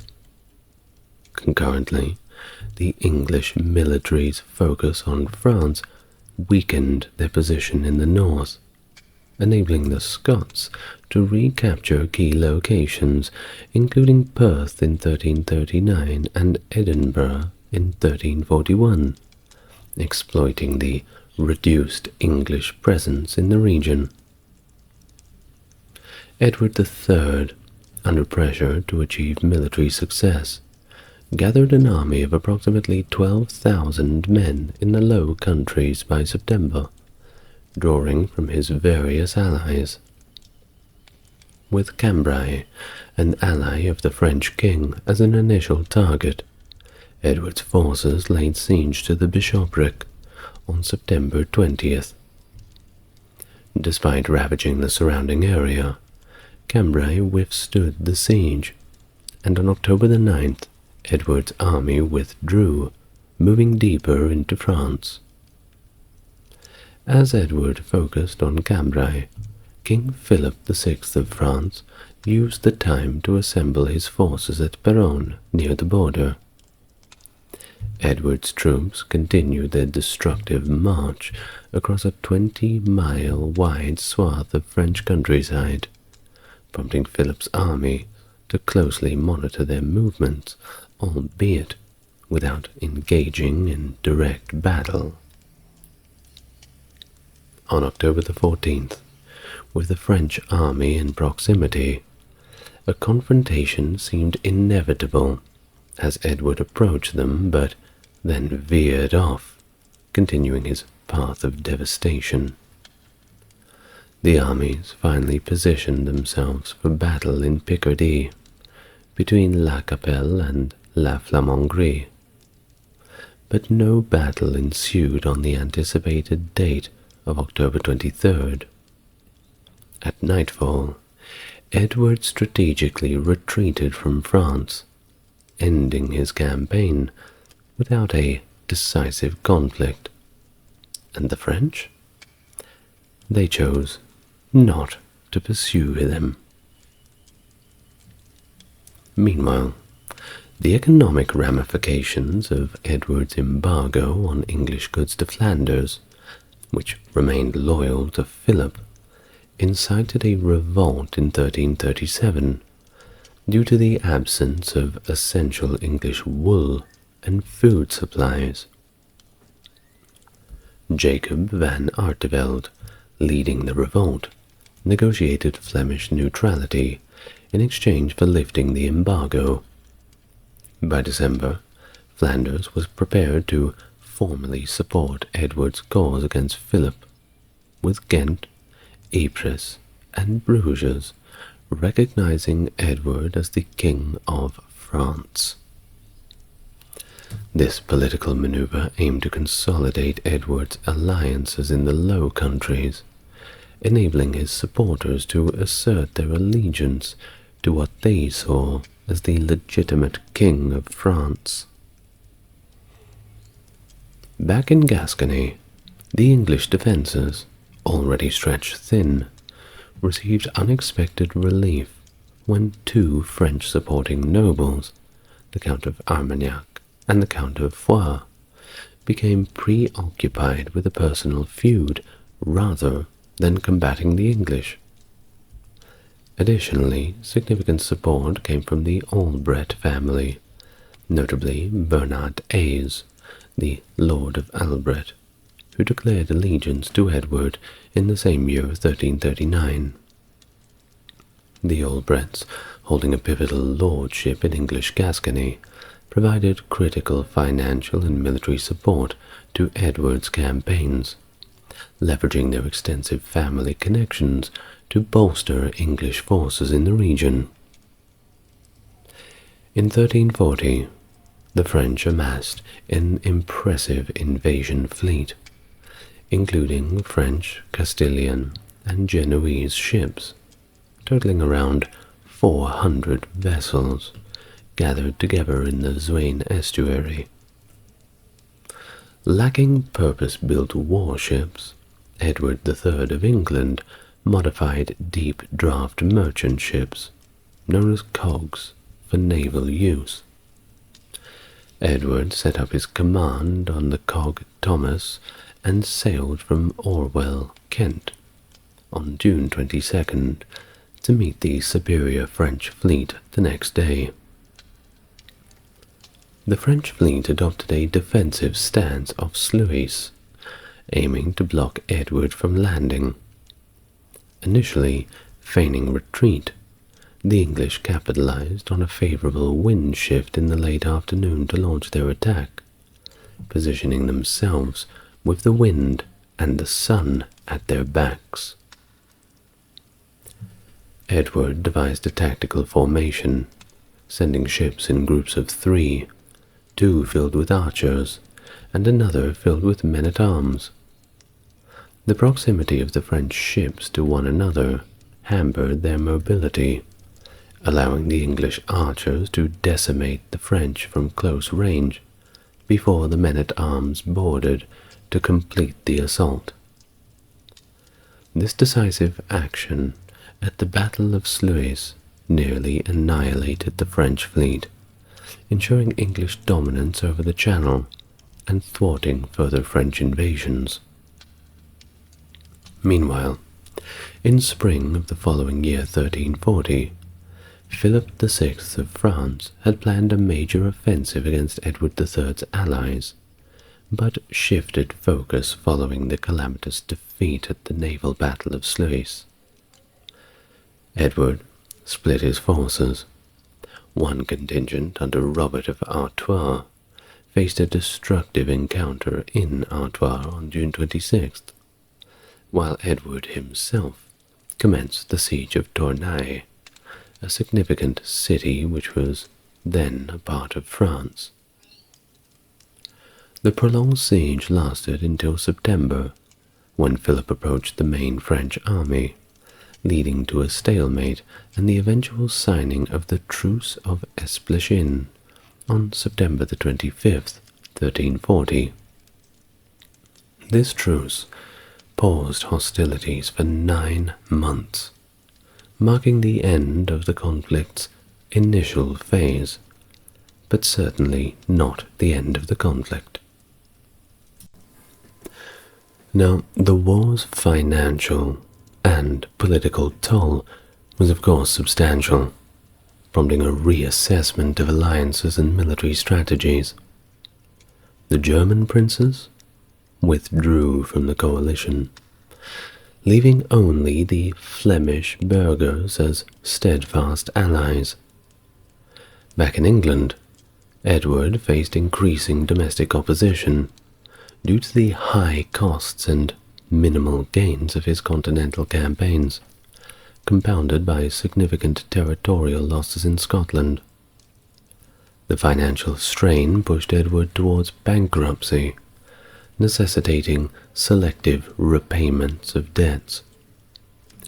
While some creditors received full payment, others, notably the major Florentine banking houses of Bardi and Peruzzi, did not.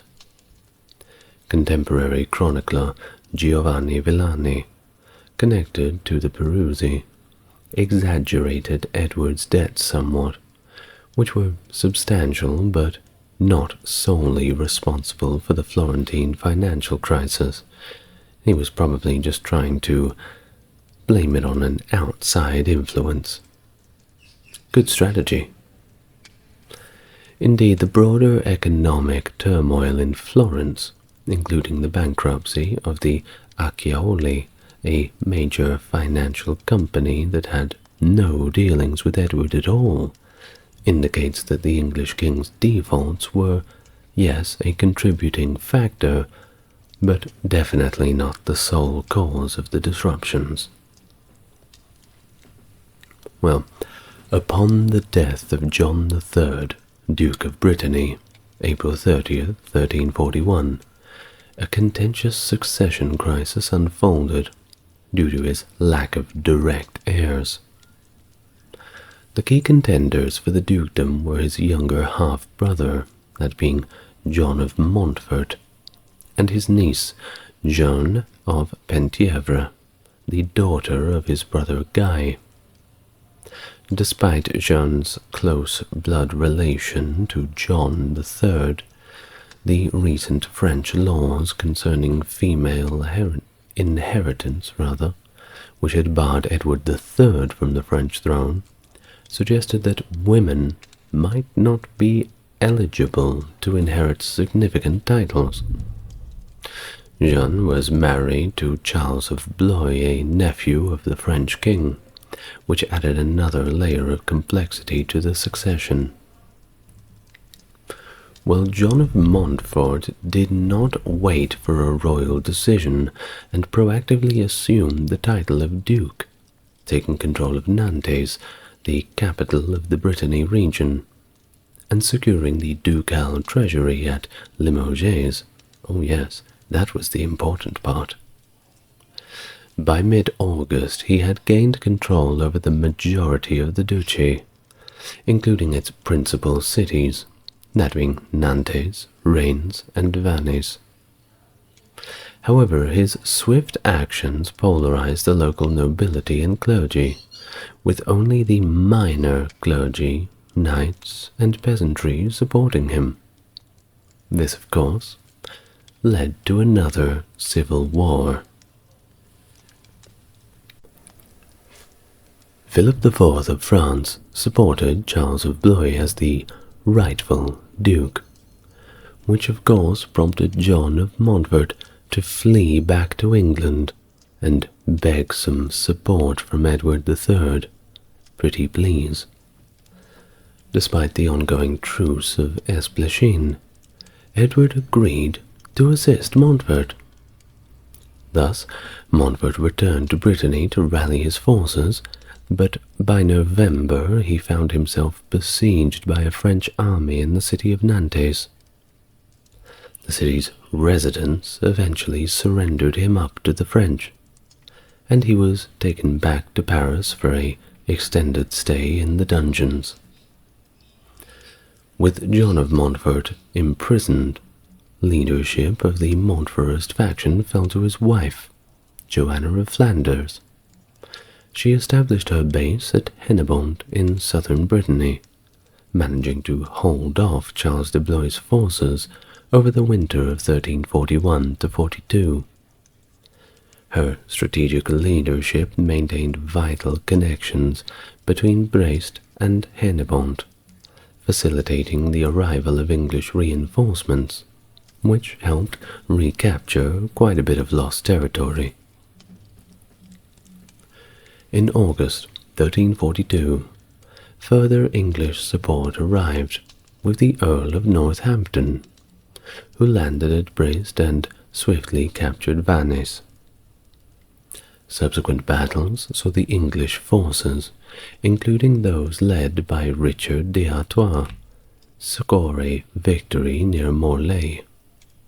However, Robert d'Artois, wounded in the taking of Vannes, later died in England, and the French, under Olivier de Clisson, retook Vannes. Edward III himself arrived in Brittany in the late October of 1342, and then he retook Vannes back, and advanced to besiege Rennes. The French mobilized to confront him, but the potential clash was avoided when two cardinals brokered the truce of Malestroit on January of 1343. Despite the official truce, hostilities persisted in Brittany, with Edward III finally consolidating control in the May of 1345. The prolonged truce between England and France, officially established to facilitate peace talks and address mutual war exhaustion, significantly impacted both nations. In England, the heavy tax burden, coupled with the manipulation of the wool trade, left Edward III grappling with substantial debts, which he spent the subsequent years trying to clear. The economic strain was evident as the king struggled to balance the fiscal demands of warfare with domestic economic stability. Back to France, under King Philip VI, they faced their own set of financial challenges. The absence of a centralized authority capable of imposing taxes across the kingdom forced the crown to negotiate directly with various provincial assemblies.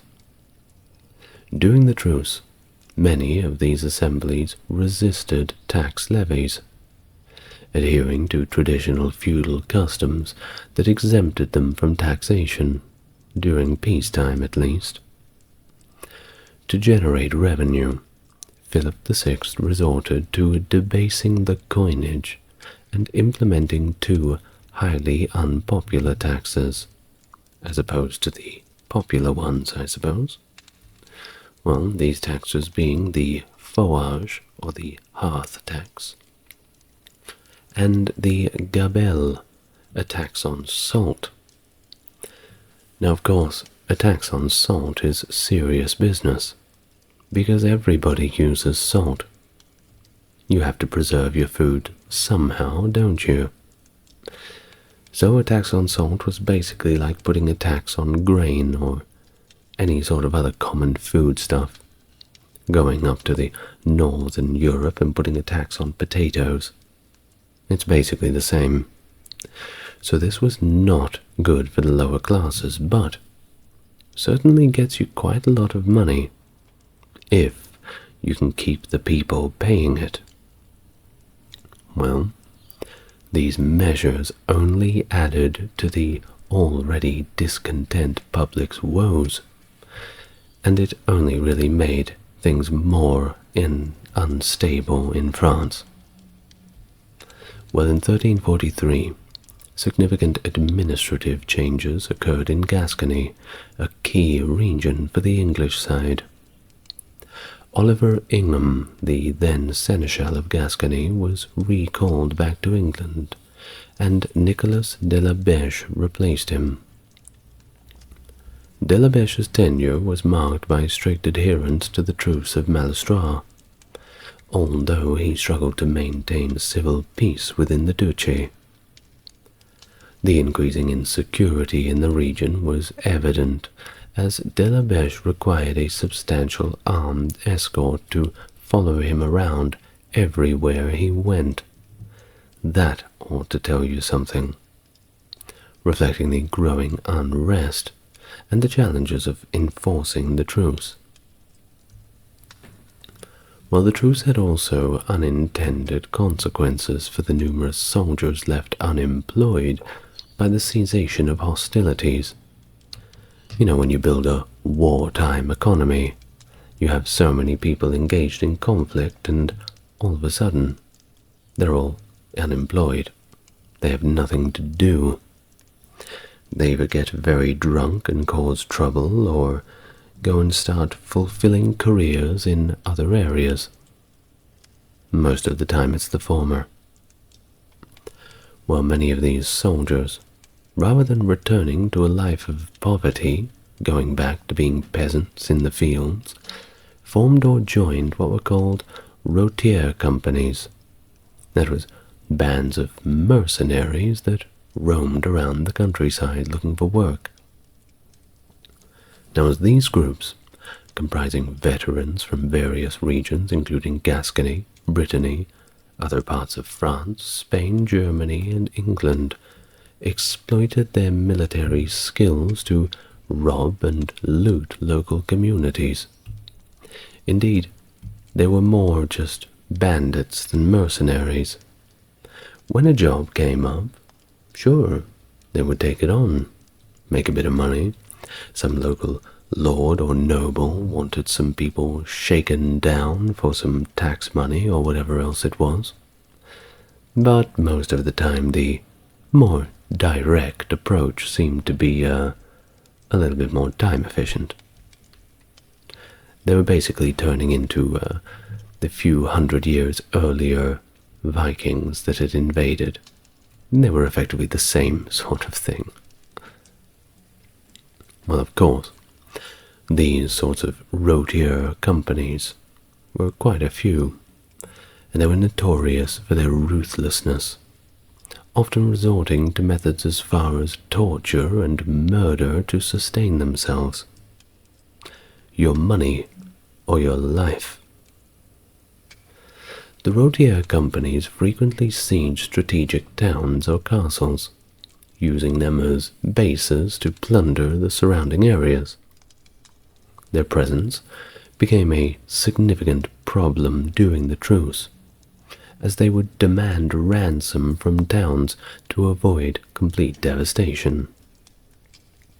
The issue of routiers persisted as a major security concern until the 15th century, when reforms in taxation allowed for the establishment of a regular army, incorporating many of the more disciplined routiers and restoring a measure of order to the regions afflicted by their depredations. Well, on July the 5th, 1346, Edward III embarked on a significant campaign, departing Portsmouth with a fleet of approximately 750 ships, carrying between 7,000 to 10,000 men. Accompanying him was his son, Edward the Black Prince, who had recently turned 16 years old and been titled the Prince of Wales. I have a full video on him, by the way, if you want to go watch that. Well, the expedition marked the start of a major invasion across the English Channel, and on July the 12th, Edward's forces made landfall at Saint-Vaast-la-Hauge on the Cotentin Peninsula. Now, we're very lucky to have a chronicle from Jean Froissart, which describes the events here, so we'll read from a contemporary source now. When the King of England arrived in the Hauge Saint-Vaast, the king issued out of his ship, and the first foot that he set on the ground, he fell so rudely that the blood burst out of his nose. The kings that were about him took him up and said, "Sir, for God's sake, enter again into your ship, and come not aland this day, for this is but an evil sign for us." Then the king answered quickly and said, "Why, this is a good token for me, for the land hath desire to have me." Of which the answer all his men were right joyful. So that day and night the king lodged on the sands, and in the meantime discharged the ships of their horses and other baggages. There the king made 2 marshals of his host, the one the Lord Geoffrey de Harcourt, and the other the Earl of Warwick, and the Earl of Arundel. And he ordained that the Earl of Huntingdon should keep the fleet of ships with 100 men of arms and 400 archers.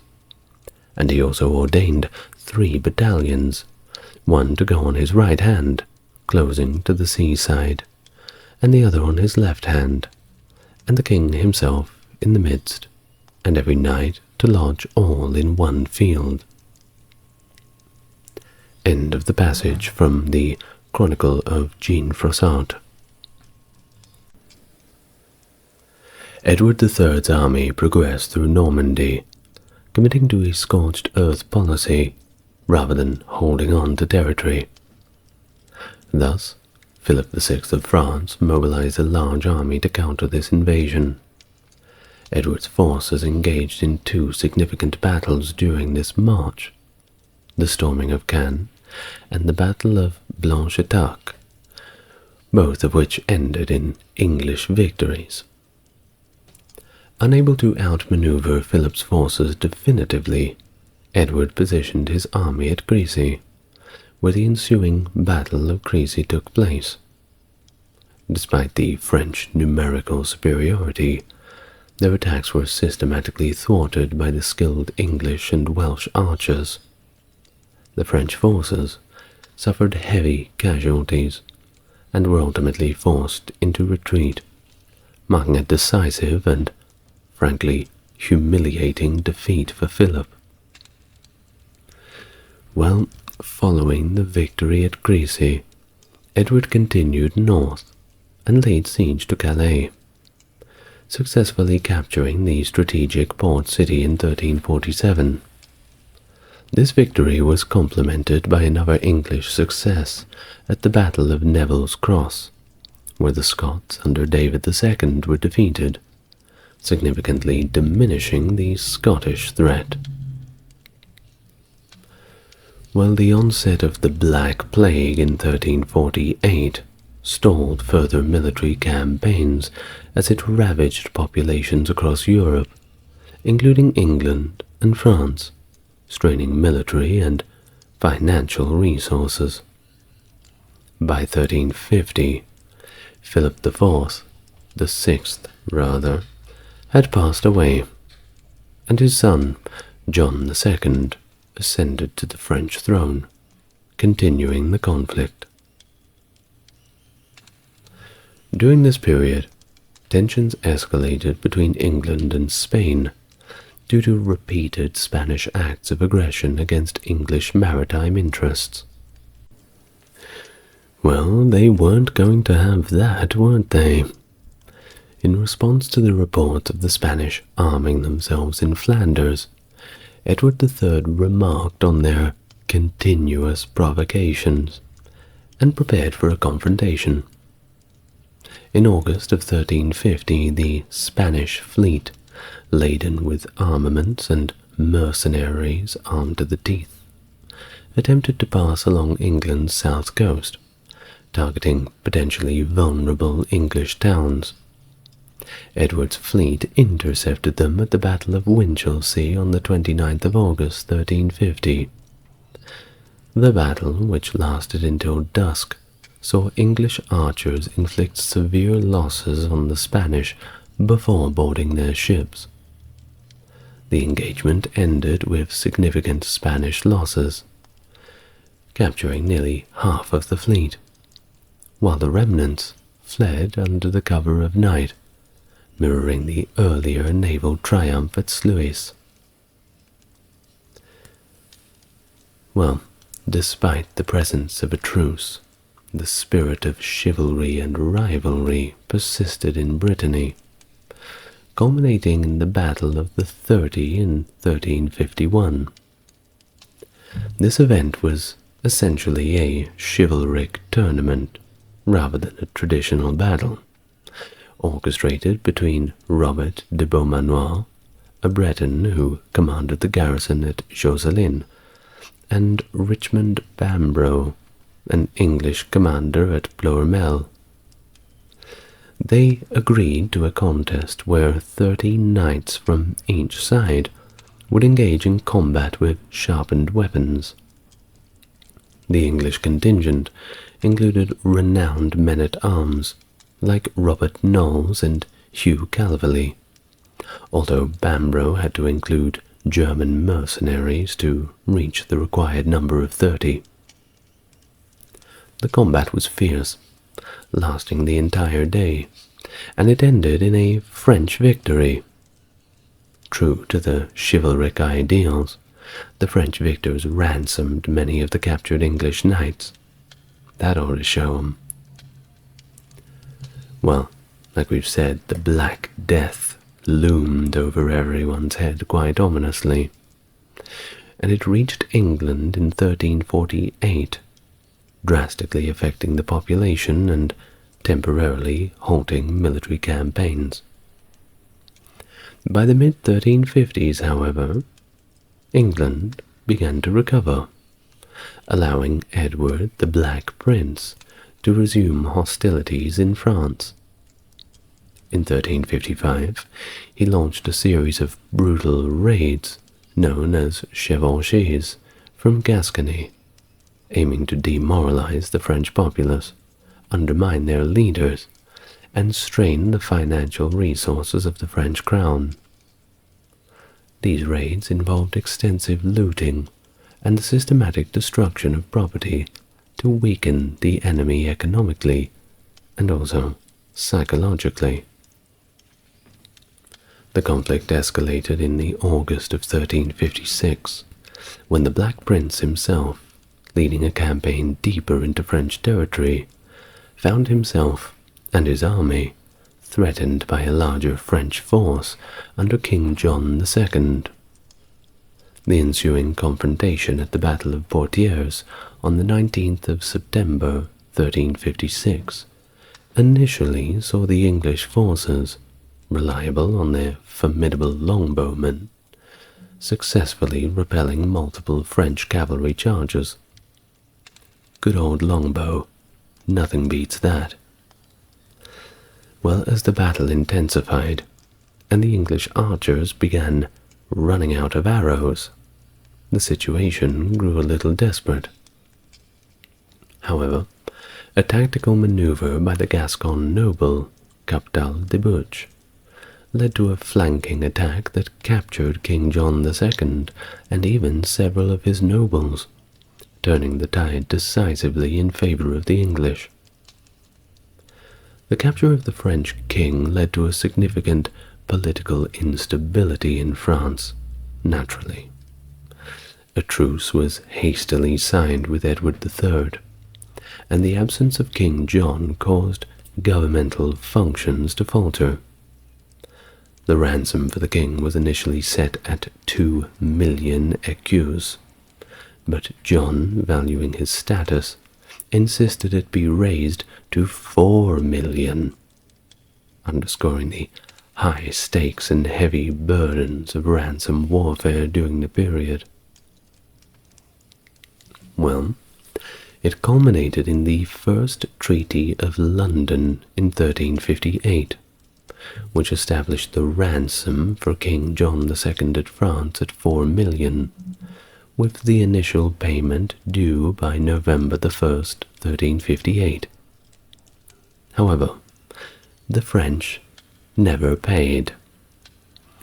In response, the Second Treaty of London was signed on March 12th of the following year, 1359, which stipulated that, in place of John, hostages would be held, including 2 of his sons, several nobles, 4 Parisians, and 2 citizens from each of the 19 upper major French towns. With these hostages secured, John returned to France to raise the necessary funds, while the treaty granted England vast territories, effectively restoring the Angevin Empire. During John's efforts to collect the ransom, his son Louis of Anjou escaped from captivity in Calais in 1362. Ashamed by his son's actions, and preferring to adhere to the code of honor, John voluntarily returned to captivity in England, where he remained until his death in 1364. His funeral in England was marked by great chivalry, honoring him as a noble adversary, and one who acted in the proper and upright manner befitting of a king. Well, meanwhile, France faced internal turmoil with the 1358 Jacquerie peasant revolt, driven by the war hardships and abuses by nobles and mercenary companies. This revolt saw peasants, led by Guillaume Cail, committing atrocities against the nobility in northern France before being decisively defeated at the Battle of Melun, which was, of course, followed by brutal reprisals. In 1359, leveraging the instability of France, Edward III sought to capture Reims, aiming to strengthen his position. Despite extensive preparations by the city's inhabitants, Edward's siege lasted 5 weeks but ultimately failed. Edward then moved his army to Paris and later to Chartres. At Chartres, a catastrophic hailstorm caused significant casualties, prompting Edward to consider peace a little bit more seriously. Negotiations initiated by the Dauphin led to the drafting of the Treaty of Brittany, ratified at Calais on October the 24th, 1360. This treaty saw Edward renounce his claim to the French throne in exchange for full sovereignty over an expanded Aquitaine and Calais. In the aftermath of the Treaty of Brittany in 1360, where Edward III of England renounced his claim to the throne in exchange for full sovereignty of Aquitaine, relative peace ensued between England and France. Relative. However, regional conflicts continued, notably in Brittany and Castile, which influenced the broader Anglo-French negotiations. The War of Breton Succession, a significant regional conflict, persisted despite the formal peace. The English supported the Montfort family, representing the male line of succession in Brittany, while the French, they backed the House of Blois, advocating for the heir general based on Brittany's acceptance of female succession. This divergence led to prolonged hostilities, culminating in the English-backed John of Montfort defeating and killing the French-supported Charles of Blois at the Battle of Auray in 1364. Although John of Montfort secured his position, he had to acknowledge the suzerainty of the French king to maintain his title peacefully, diminishing many of the strategic benefits for England. While during this period of the nominal peace, many soldiers once again found themselves without employment, leading to widespread pillaging across France. These conditions prompted Charles V of France to engage these forces under Bertrand de Guesclin, a skilled Breton commander, to intervene in the Castilian War on behalf of Henry of Trastamara against Pedro the Cruel of Castile. Pedro, seeking assistance against Du Guesclin and his supporters, enlisted the aid of the Black Prince, who successfully reinstated him after the Battle of Najera. However, Pedro's failure to compensate the Black Prince and his allies led to his ultimate downfall, with Henry of Trastamara reclaiming the throne and establishing alliances against England. It was this shift that significantly impacted English interests in Castile, culminating in attacks on English merchants and naval raids along England's southern coasts, which shifted maritime dominance back towards France. The Black Prince, seeking to recuperate his financial losses, imposed high taxes on Aquitaine, leading to unrest among the Gascons, who appealed to the French king as their feudal lord. However, by the terms of the Treaty of Brittany, the French king had relinquished his suzerainty over Aquitaine. The French court, revisiting these terms, claimed that Edward III's renunciation was flawed, asserting ongoing French suzerainty over the region. When Charles V summoned the Black Prince to address these grievances, he refused. Tensions then escalated, leading to the renewal of hostilities in what became known as the Caroline phase of the 100 Years' War. This phase marked a resumption of the conflict, driven by unresolved territorial disputes and broken alliances.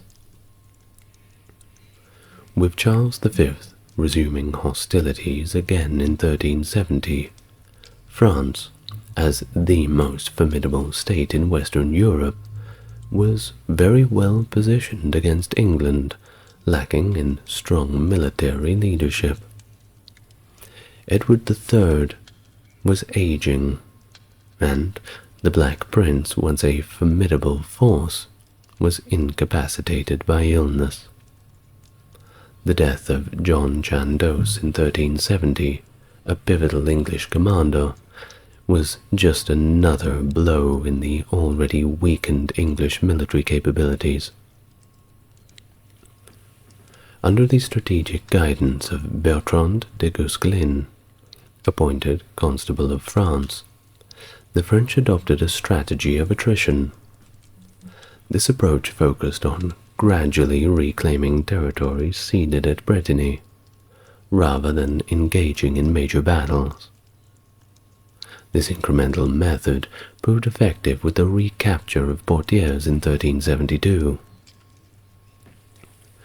A severe blow to the English efforts came with the naval defeat at La Rochelle in August of 1372.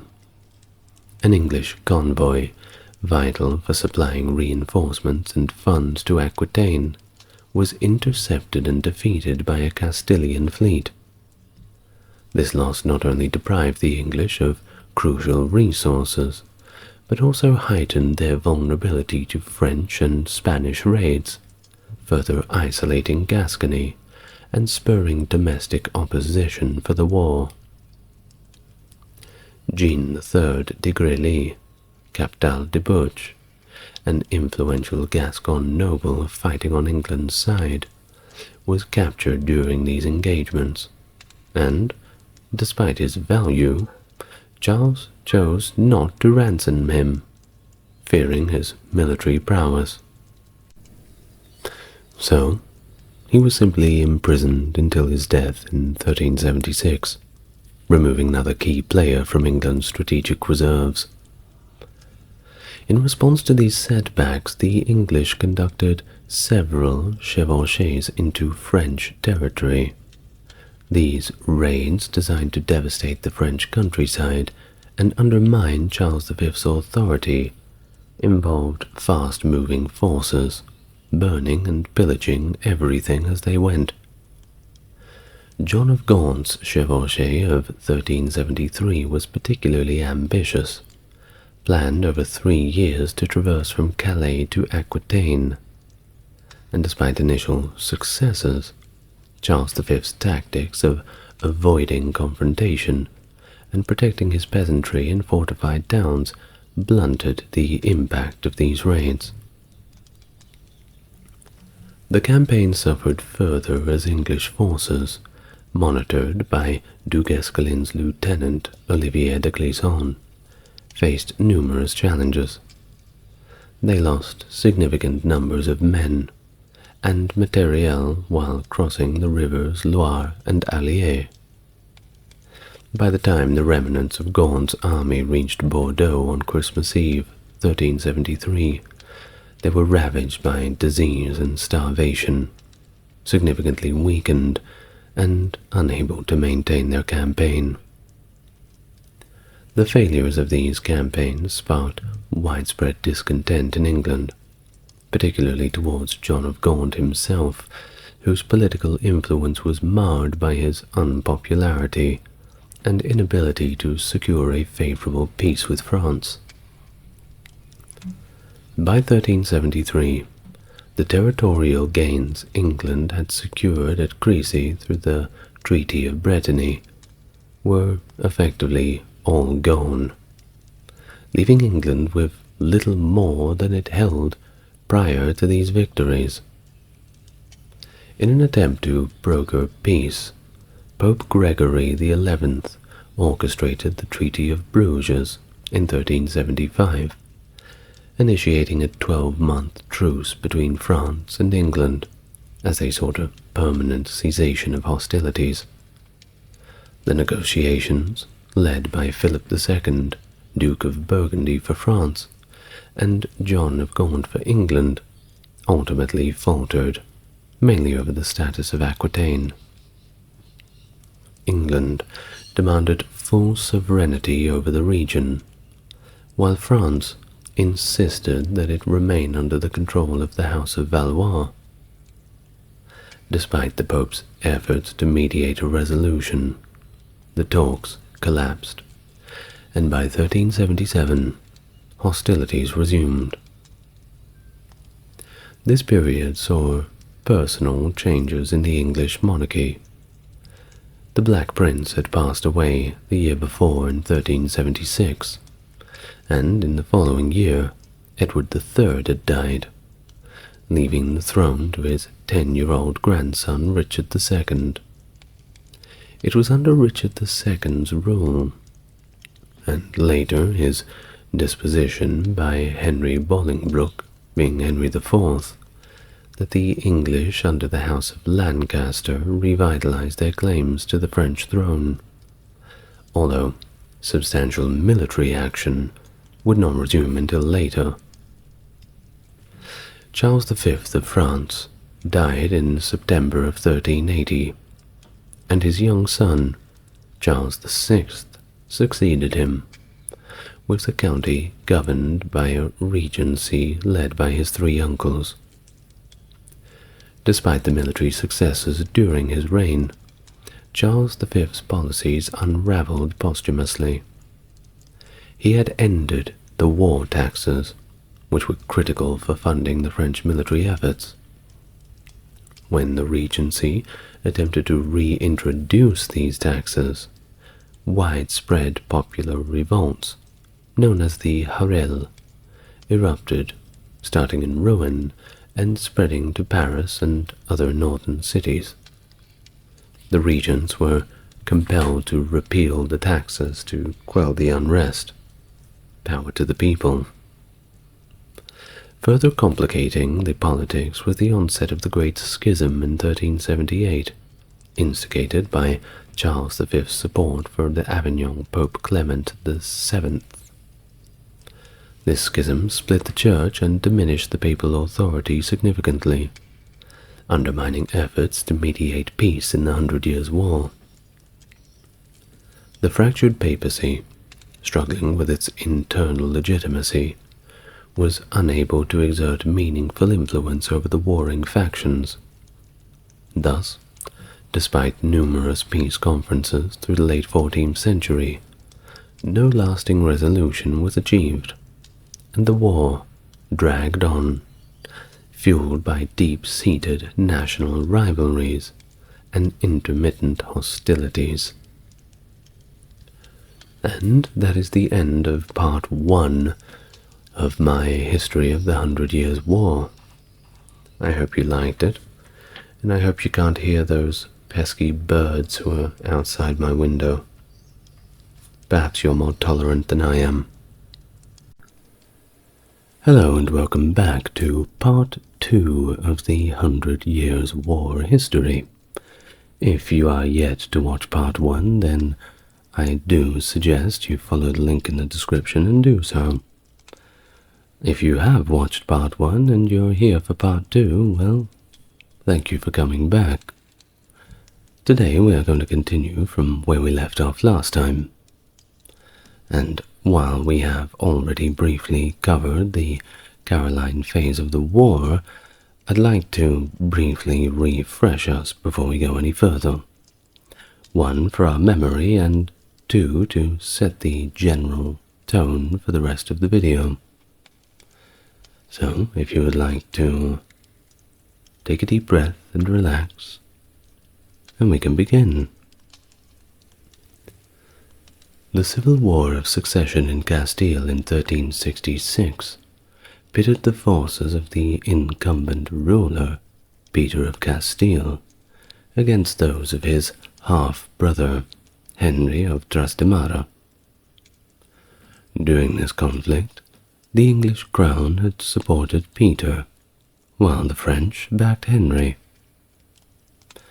The French, under the leadership of Charles V, dispatched a substantial force of 12,000 men led by Bertrand de Guesclin, a notable Breton who had risen to prominence as one of France's leading military commanders, to aid Trastamara's bid for the throne. Peter sought assistance from the Black Prince, ruler of Aquitaine, and a key English figure, who initially hesitated due to concerns over the implications of the Treaty of Bretigny. Eventually, acting more so in his capacity as the ruler of Aquitaine rather than a representative of England, the Black Prince intervened. He led an Anglo-Gascon force into Castile, successfully restoring Peter to power after defeating Trastamara's forces at the Battle of Najera.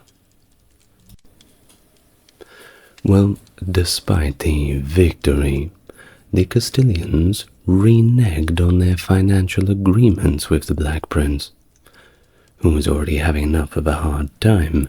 He was struggling with poor health. Upon his return to Aquitaine, the prince attempted to recoup his losses by imposing a hearth tax. This move was met with resistance, particularly from Arnaud Amanieu VIII, the Lord of Albret, who had supported the prince in the Castilian campaign but grew increasingly discontented with the influx of English administrators in the region of Aquitaine. Albret, along with other Gascon lords, flatly refused to pay the tax, and ran straight over to Charles V's side on the French side of things to get his support. In response, Charles V summoned the Gascon lords and the Black Prince to his high court in Paris to try to mediate and resolve this dispute. The Black Prince's defiant response had hinted at military actions. He had basically said, "Yeah, I'll show up, and I'll bring a few thousand men with me and mop the floor with you." This, of course, did not ease tensions. In fact, it led to the resumption of the war. Edward III subsequently reclaimed his title as King of France, but by the end of 1369, Aquitaine was engulfed in another revolt, largely spurred by Charles V's declaration that all English possessions in France were now forfeit.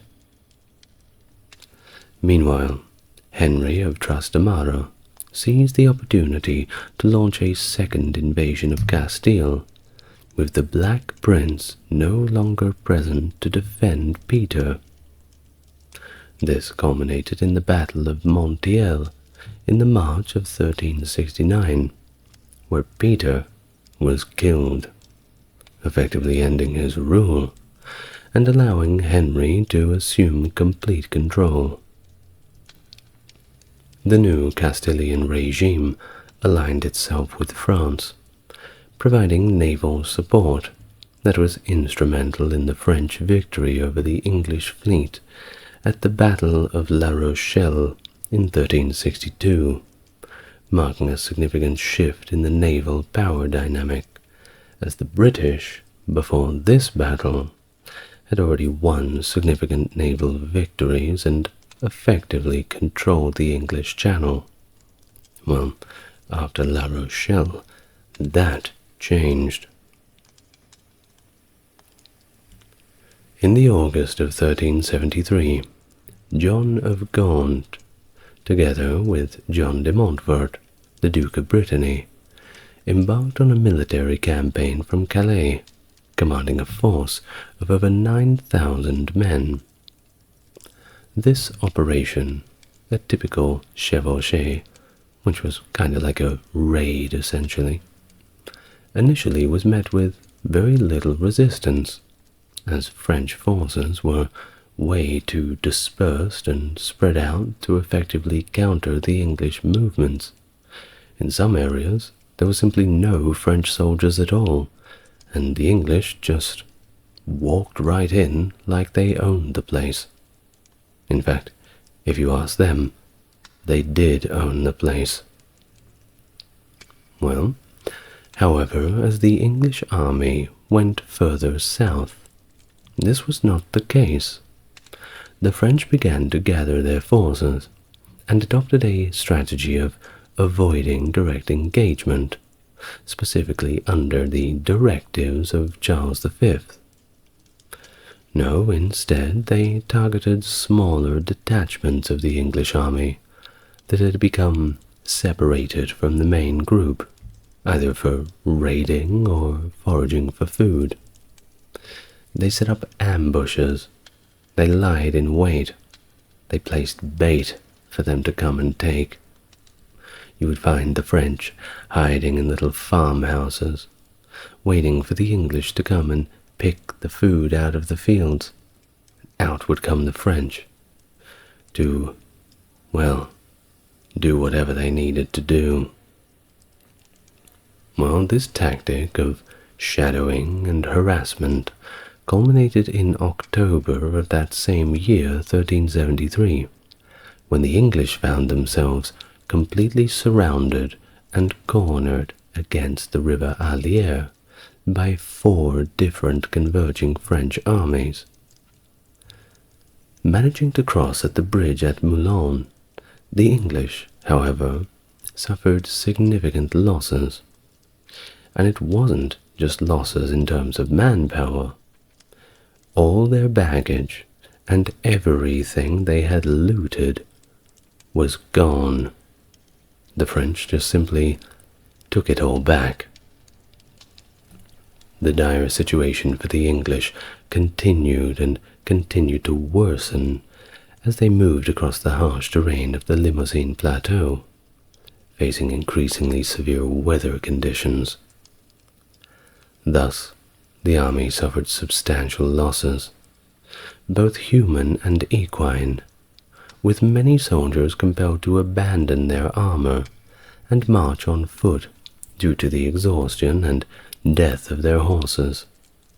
In fact, food became so scarce that they would choose between transport and a meal. The poor old horses, well, I can't feel too sorry for them. Horse is pretty nice, actually. I've been to Kyoto, don't worry. Well, by December, the remnants of Gaunt's army had reached the relative safety of English-controlled Gascony, and ultimately arrived in Bordeaux, albeit in a state of utter destitution, having lost more than half of the 30,000 horses they had initially set out with. So, more or less, this whole ordeal, though it started out pretty well, quite promising, it ended up being a gigantic waste of time, with a lot of dead men and a lot of dead horses, albeit most likely very tasty ones.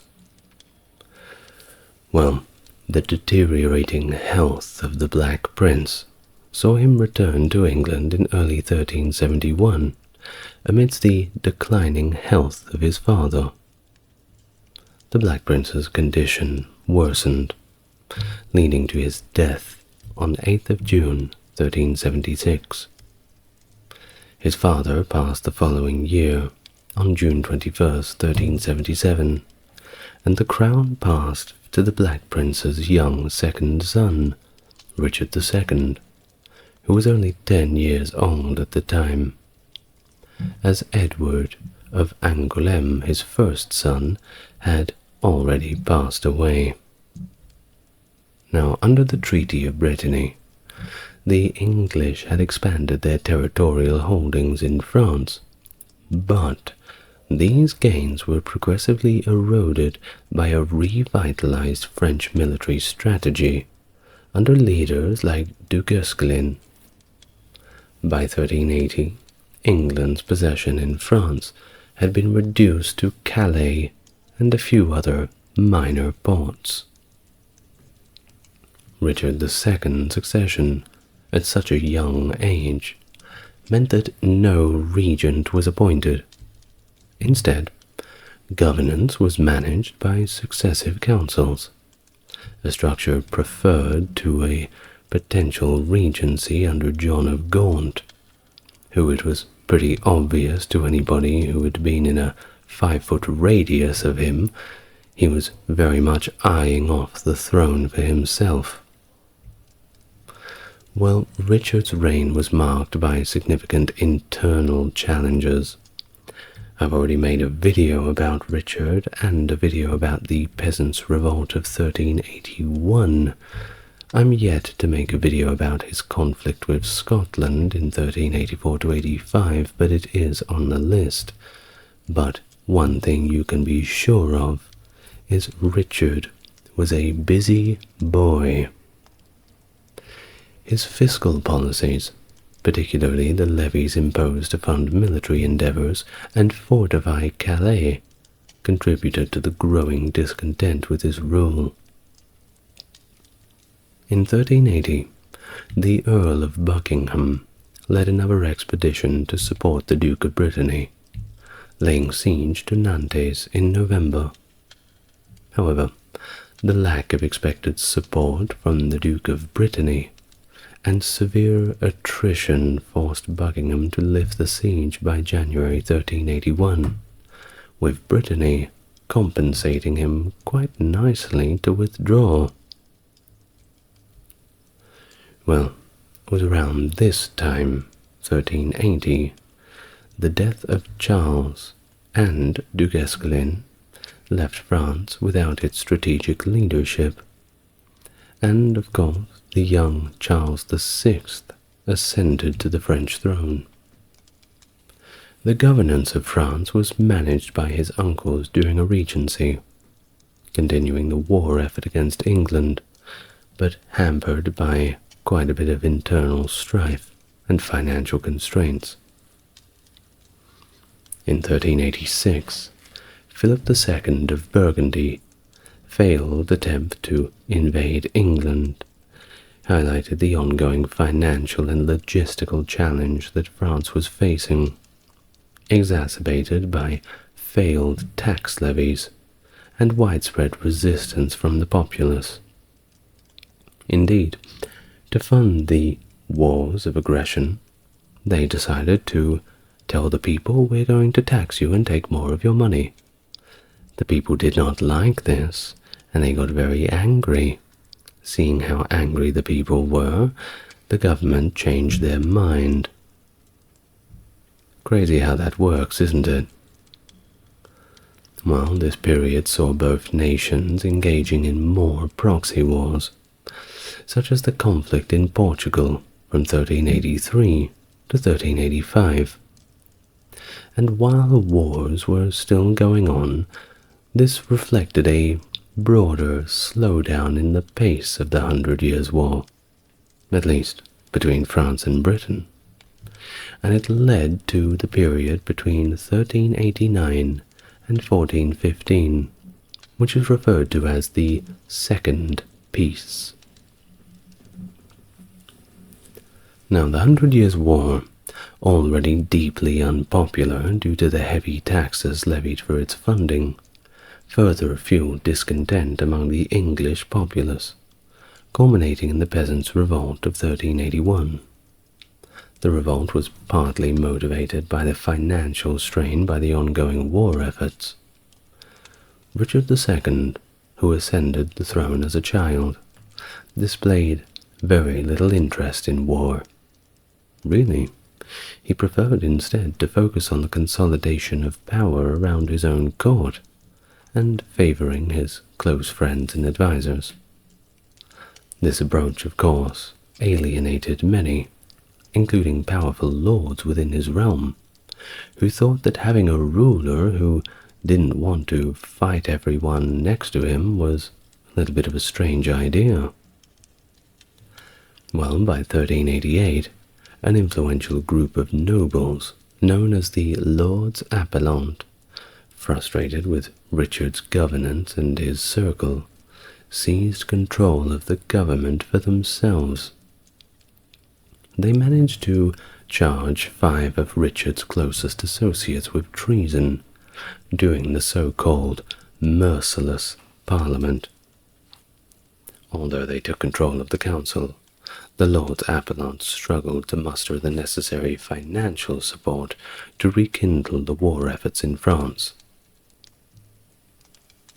The tide turned for Richard in the year 1389, following the return of his uncle, John of Gaunt, from Spain. With Gaunt's support, Richard was able to gradually restore his authority, little by little clawing back the power he used to have. Well, by 1397, some 8 years later, he felt sufficiently strong enough to strike back against the Lords Appellant, effectively neutralizing the main threats to his power. However, this political stability was short-lived. Following John of Gaunt's death in 1399, Richard disinherited Gaunt's son, Henry of Bolingbroke, who then returned from exile, quickly gathered support, and ultimately deposed Richard, declaring himself Henry IV. Well, all of this internal turmoil in England, it had repercussions beyond its own borders, that is for sure. Some good, some bad, depending on who you ask. In Scotland, the instability invited frequent border raids, prompting military responses that culminated in the Battle of Homildon Hill in 1402. Disputes over the division of spoils from this battle ignited a fierce conflict between Henry IV and Henry Percy, the first Earl of Northumberland, leading to the near destruction of the Percy family by the year 1408. In Wales, Owain Glyndwr capitalized on the chaos in England by declaring himself the Prince of Wales in 1400, leading a significant rebellion against English rule, the most severe of rebellions since Edward I's conquest of Wales in the late 13th century. In 1405, Glyndwr formed alliances with France and Castile, leading a combined Franco-Welsh force deep into England, while Spanish forces conducted their own coastal raids. Despite the initial successes, the Glyndwr Rising was eventually quelled by 1415, though it did temporarily restore a degree of Welsh independence.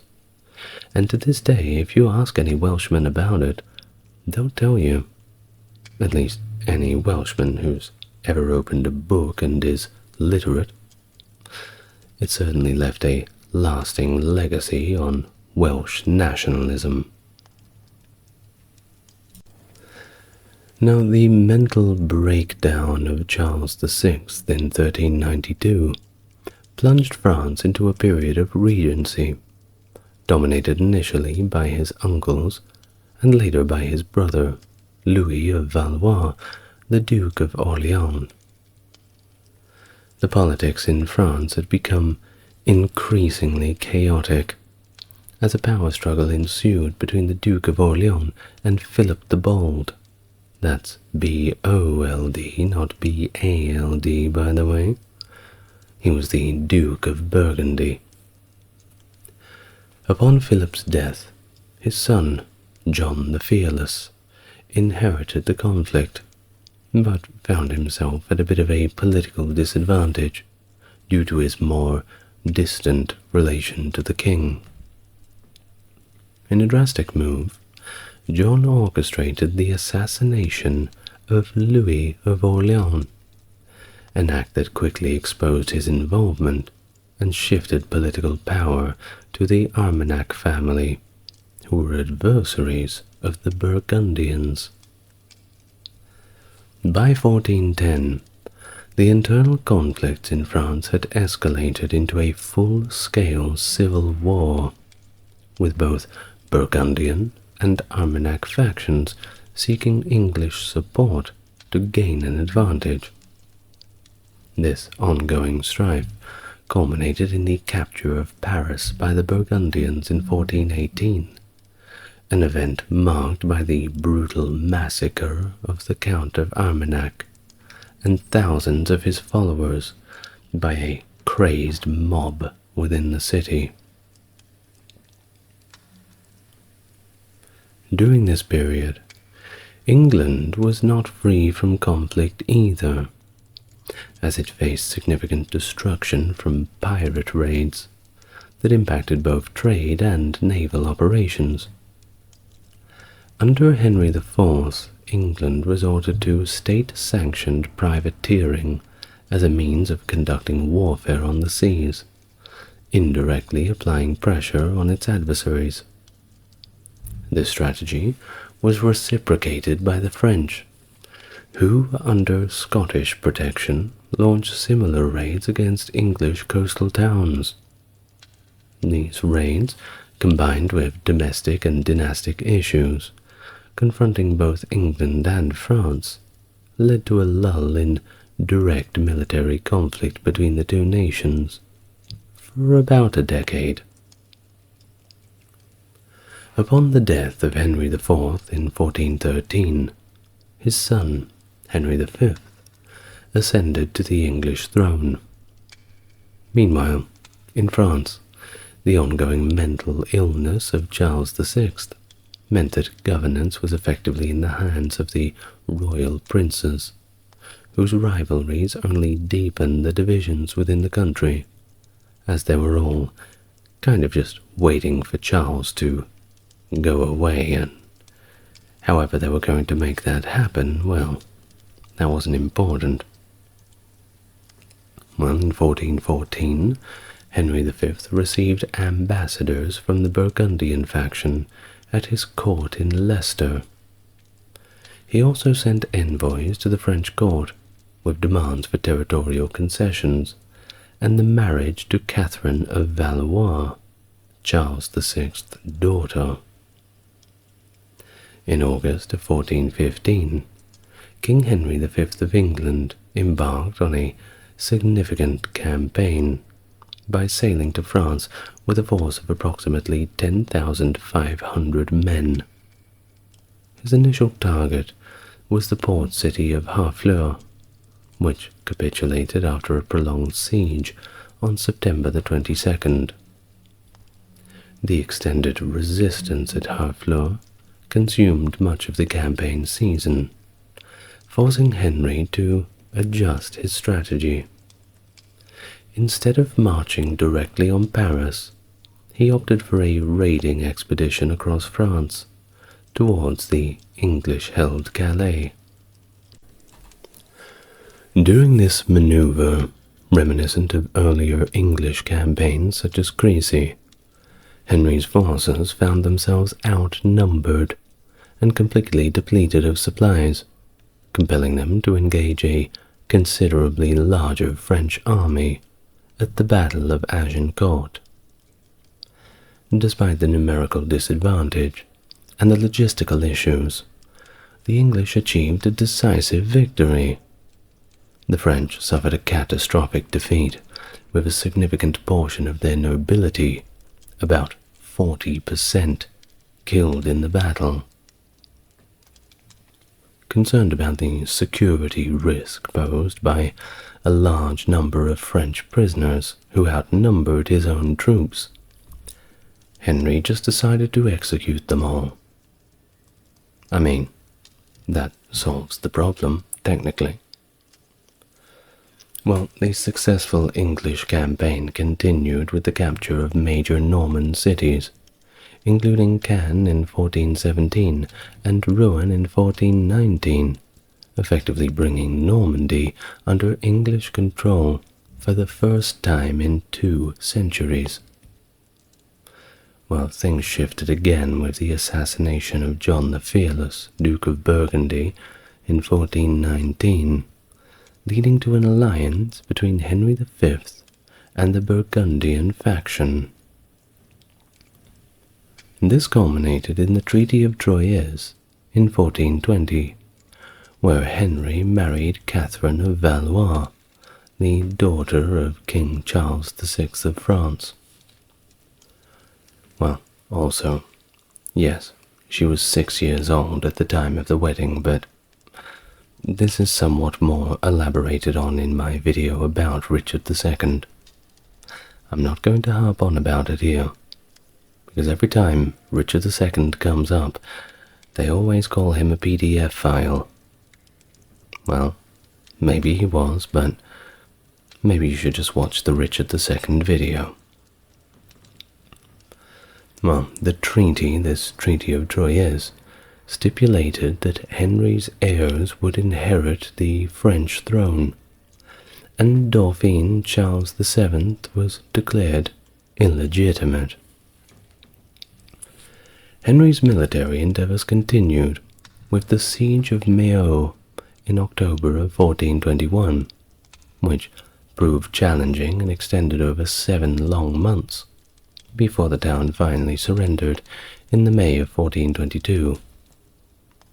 It was around this time where Henry's health began to deteriorate, and he passed away on August 31st, 1422, in the royal castle at Vincennes. His death was followed shortly by that of Charles VI in October, leaving the infant Henry VI as the successor of both the English and the French thrones. Well, Henry's death marked a pretty critical moment, with the Duke of Bedford appointed to oversee English territories in France.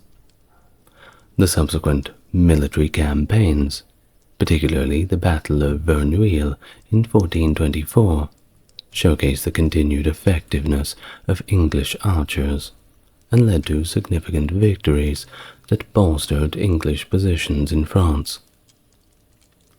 Of course, Joan of Arc's arrival at the Siege of Orleans in 1429 marked yet another turning point in the 100 Years' War, revitalizing the French morale and shifting the momentum against the English. The English had besieged Orleans since 1428, but lacked the forces to completely encircle the city. Joan, asserting divine guidance and a fervent belief in the Dauphin's rightful kingship, bolstered the French resolve, and led a spirited offensive that compelled the English to abandon the siege. Once again, if you want a lot more detail, full video on Joan of Arc, medieval playlist. Now, following the lifting of the siege, Joan's influence spurred the French to seize several key English strongholds along the banks of the Loire River. The reinvigorated French forces then pursued the English, culminating in the Battle of Patay in 1429. It was at Patay that French cavalry decisively breached the English longbowmen's defences, leading to a catastrophic English defeat, where they lost over 2,000 men and John Talbot, the first Earl of Shrewsbury, was captured. The victory paved the way for Dauphin's procession to Reims, where he was crowned Charles VII on July 16, 1429. Despite this resurgence, the French still faced setbacks, such as the unsuccessful siege of Paris in September 1429, after which Charles retreated back to the Loire Valley. Amidst these events, Henry VI of England was crowned king in 1429, and also crowned King of France in 1431 in the occupied Paris. However, the English position in France weakened further when Joan of Arc was captured by Burgundian forces at Compiègne in 1430, and subsequently handed over to the English. She was tried and executed in 1431, but was posthumously pardoned in 1456. The English war effort suffered after Joan's death, particularly following the Congress of Arras in 1435. This Congress, intended to negotiate peace, faltered due to the very unrealistic English demands. Shortly after, a significant political shift occurred when Philip the Good, the Duke of Burgundy, deserted the English alliance to sign the Treaty of Arras with the newly crowned King Charles VII, effectively returning Paris to French control. Of course, this defection marked a critical loss of English influence in France. Now, the death of John, the Duke of Bedford in 1435, further destabilized English governance, and he was later replaced by Richard Plantagenet, the third Duke of York. During the intermediate periods of truce throughout the Hundred Years' War, Charles VII utilized the time effectively to centralize and strengthen the French state. This period allowed for significant reforms in military organization, shifting from traditional feudal levies to a more structured and professional army, which could leverage its numerical superiority much more effectively. Innovations in artillery during this time, catapults, trebuchets, and the like, also meant that the French could conduct sieges with greater efficiency, employing cannons as well to breach castle walls that previously would have withstood prolonged sieges. By 1449, the French had managed to retake Rouen, and momentum continued in their favor. In 1450, at the Battle of Formigny, French forces under the command of the Count of Clermont and Arthur de Richmond, Earl of Richmond, dealt a critical blow to the English. Richmond's timely flank and rear attacks were pivotal, as they came just as the English were close to defeating Clermont's forces. The following year, Charles VII focused on Gascony, the last English stronghold in France. Bordeaux then fell in June 1451, but was briefly retaken by the English under John Talbot in October of 1452. The English hold was definitively ended following their defeat at the Battle of Castillon in July of 1453. The battle, marked by the effective use of French artillery arranged by Jean Bureau, resulted in heavy English casualties, and also the death of Talbot.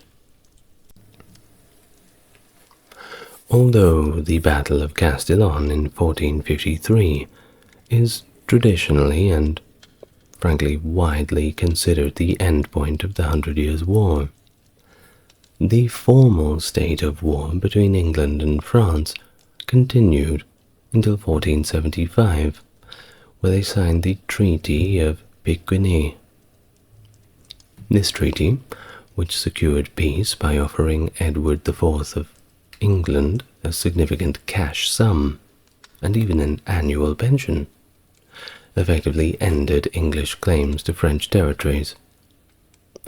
Now, despite this, the title of King of France continued to be claimed by English monarchs all the way up to the year 1803, a practice finally abandoned during the Napoleonic Wars as a gesture towards the exiled French king living in England.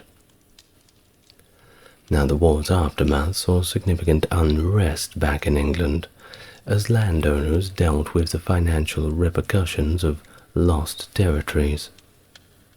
This discontent is often cited as the contributing factor to the civil strife that preceded it, the War of the Roses, which erupted in 1455.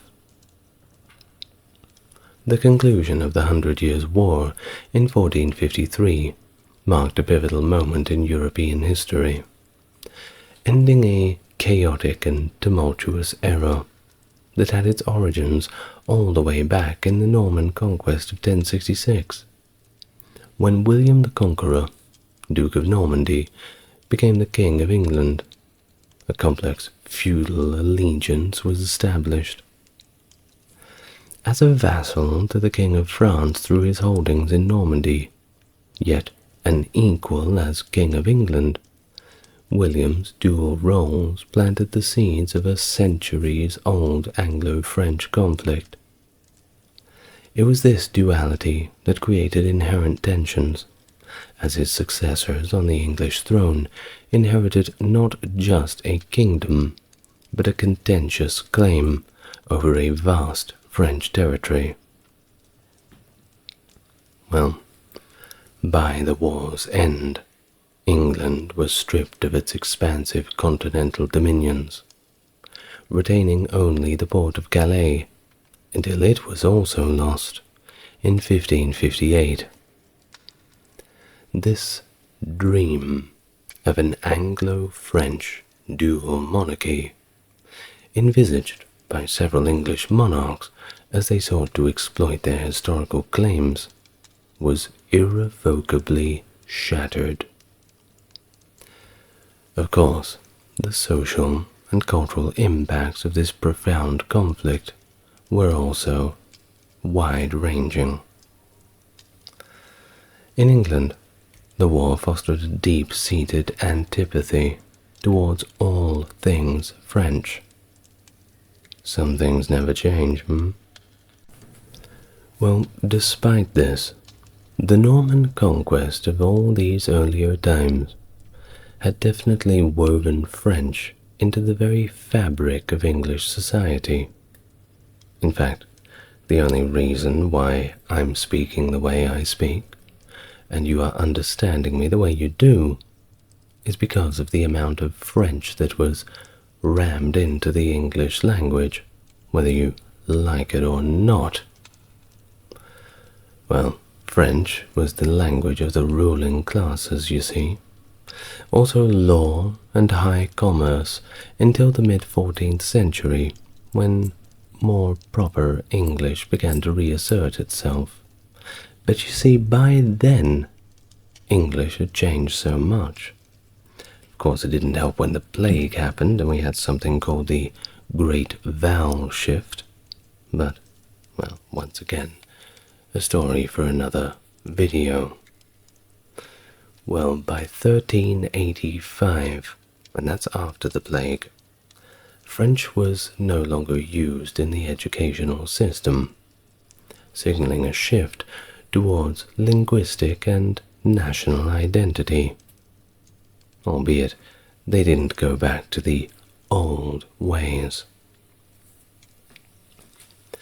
The repercussions of the war weren't just limited to territorial and linguistic changes, but they were rather instrumental in reshaping the national identities of both England and France.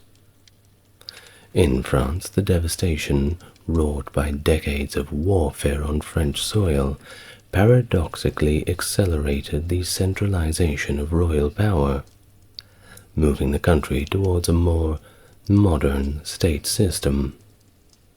The French monarchy thus began to consolidate power, reducing the influence of feudal lords and laying the groundwork for a centralized administrative and military apparatus. Conversely, in England, the political and financial upheaval resulting from the military failures abroad sowed the seeds of internal conflict and led quite directly to the Wars of the Roses. This dynastic civil war from 1455 to 1487 further drained English resources and stability. Just one war after another. In fact, it's been highlighted by modern historians how opposition to the protracted war in France helped mold political culture in England, fostering a growing aversion to military conflicts perceived as contrary to national interests. But then again, who decides what is contrary to national interest? This sentiment became particularly pronounced as the economic and human costs of such wars became deeply apparent, without any corresponding benefits. Further complicating things during this period was the devastating impact of the Black Plague, which drastically reduced populations all across Europe.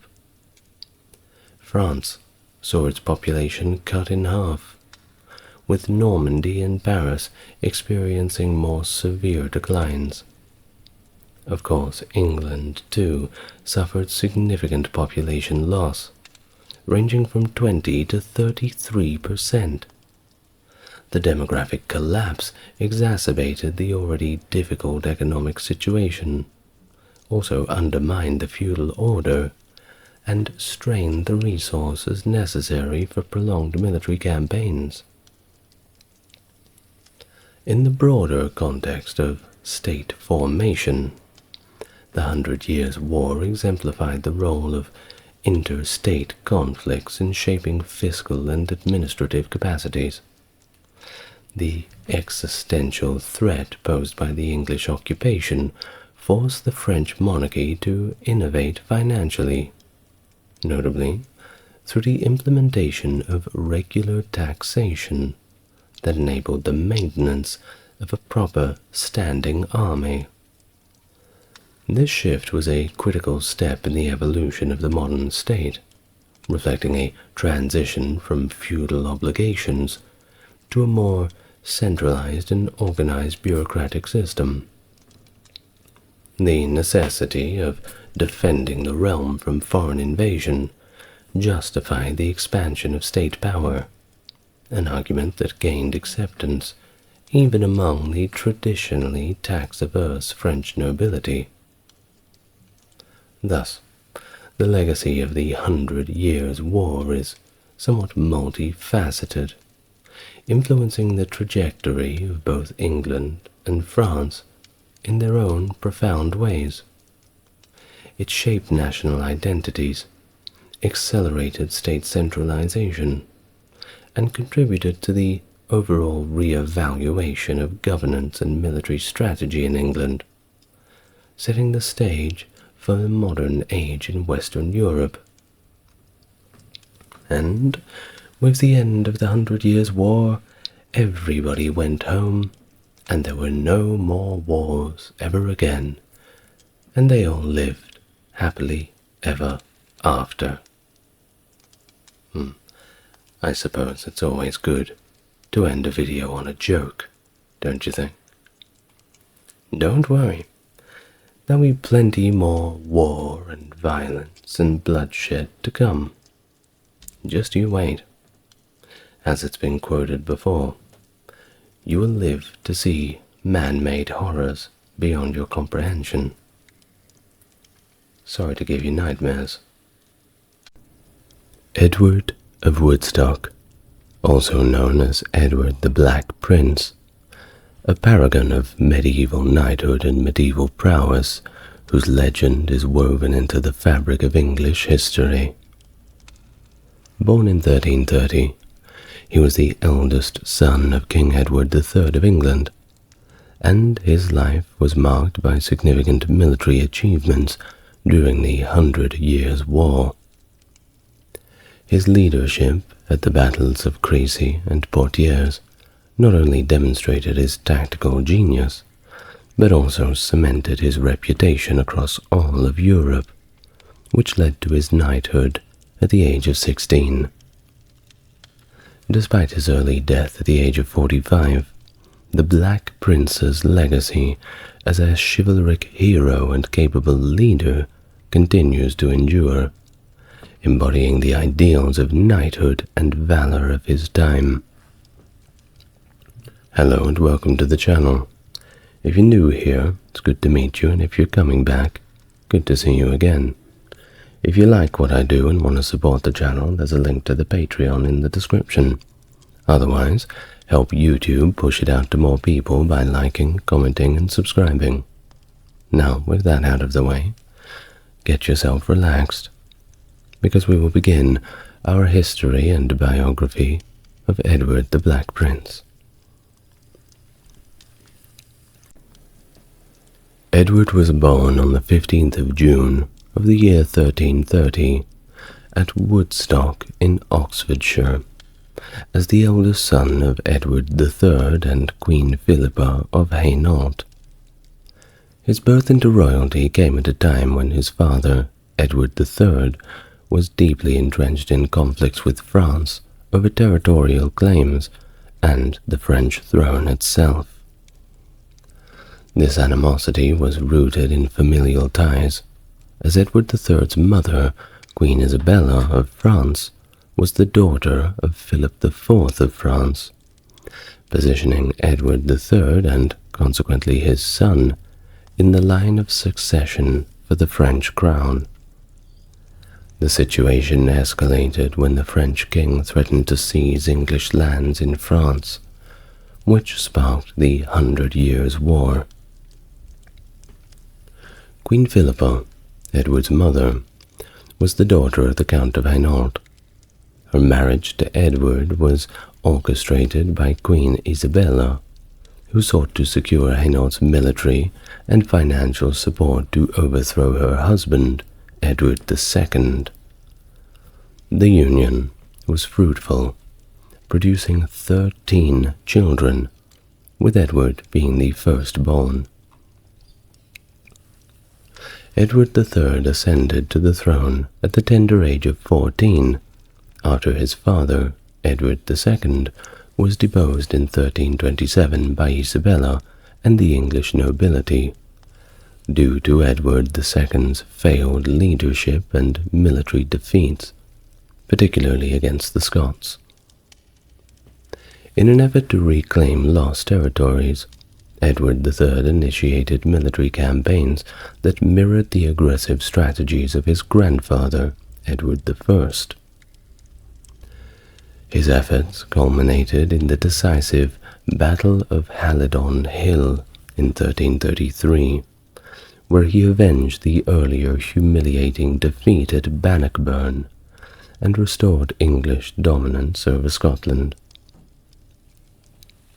This victory solidified Edward III's reputation as a formidable leader and earned him the epithet Great Champion of the English nation.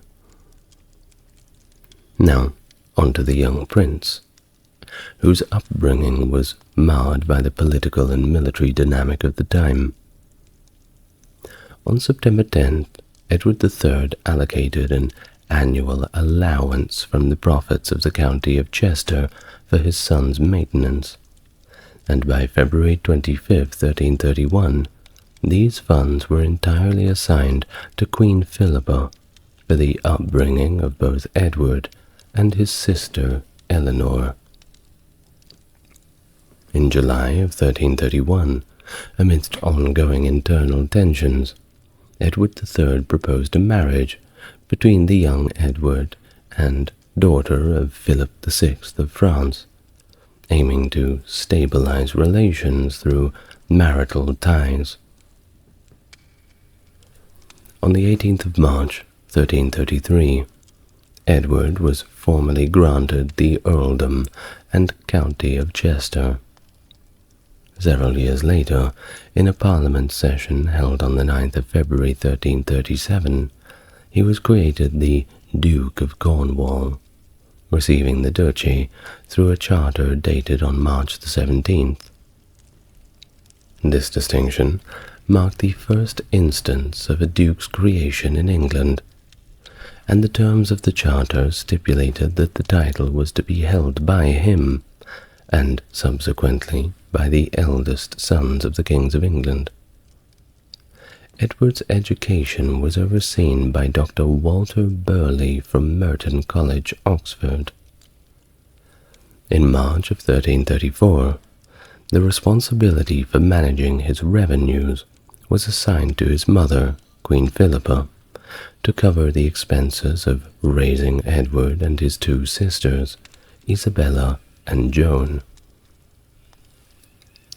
By August 1335, amid rumors of an impending French invasion, Edward III ordered that Edward and his household relocate to Nottingham Castle as a precautionary measure. In late 1337, when two cardinals arrived in England to negotiate peace between Edward III and Philip VI of France, the young Duke of Cornwall met them outside London and escorted them to the king, accompanied by many nobles. On July the 11th, 1338, and again on May 27th, 1340, and October the 6th, 1342, Edward III appointed his son as guardian of the kingdom during his absences abroad. Although Edward was too young to engage in any significant governance, he left the council to manage the affairs. To strengthen his alliances, in 1339, Edward III proposed a marriage between the young Duke of Cornwall and Margaret, that was the daughter of Duke John III of Brabant, and in the spring of 1345, he urgently requested a marriage dispensation from Pope Clement VI. On May the 12th, 1343, Edward was made Prince of Wales during a parliamentary session at Westminster, where he was invested with a circlet, a gold ring, and a silver rod. He accompanied his father to Sluis on July 3rd, 1345, where efforts were made to persuade the burgomasters of Ghent, Bruges, and Ypres to recognize the prince as their lord, although this plan was thwarted by the murder of Jacob van Anteveld. The prince was then tasked multiple times with mobilizing troops from his principality and earldom for the military campaigns in France. Due to the heavy debts incurred in the king's service, his father authorized him to draft his will, ensuring that his executors could access all his revenues for a year if he were to fall in battle. Thus, on July 11, 1346, Edward, the Prince of Wales, embarked on a significant campaign along his father, Edward III. They landed at La Hogue, where the young prince was knighted by his father in the local church at Quetho. Following his knighting, Edward demonstrated early military prowess as he ravaged through Cotentin, contributing notably during the capture of Cannes and the skirmish at the ford of Blanchetaque against Sir Godimar I du Fay, which allowed the English army to finally cross the Somme. Before the Battle of Crecy, on August 26, 1346, Edward and his father received the sacrament in Crecy itself, preparing for the conflict where Edward would command the right flank of the army. This unit included prominent leaders such as the Earls of Warwick and Oxford, and Sir Geoffrey d'Harcourt, among others, comprising 800 men-at-arms, 2,000 archers, and 1,000 Welsh foot soldiers. During the battle, after an initial success against the Genoese bowmen, Edward's forces faced a severe challenge from the Count of Alençon. At a critical moment, Edward's division was nearly overwhelmed, prompting his commanders to seek aid from Edward III. However, the king refused assistance, urging his son to win his spurs and earn the victory. Now that's some medieval parenting for you. Well, during this intense phase, Edward was thrown to the ground, only to be saved heroically by Sir Richard Fitzsimon, his standard-bearer. With additional support from the Earl of Arundel, they repelled the French attack.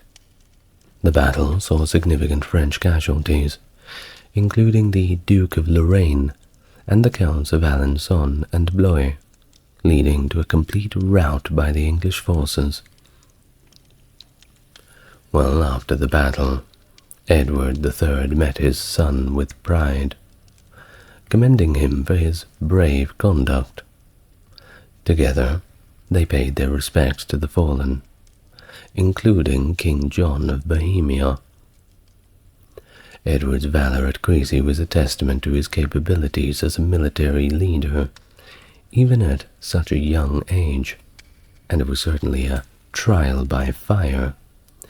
Say what you want about Edward III's throwing him into battle and not saving him, but certainly he did, as it was said, earn his spurs.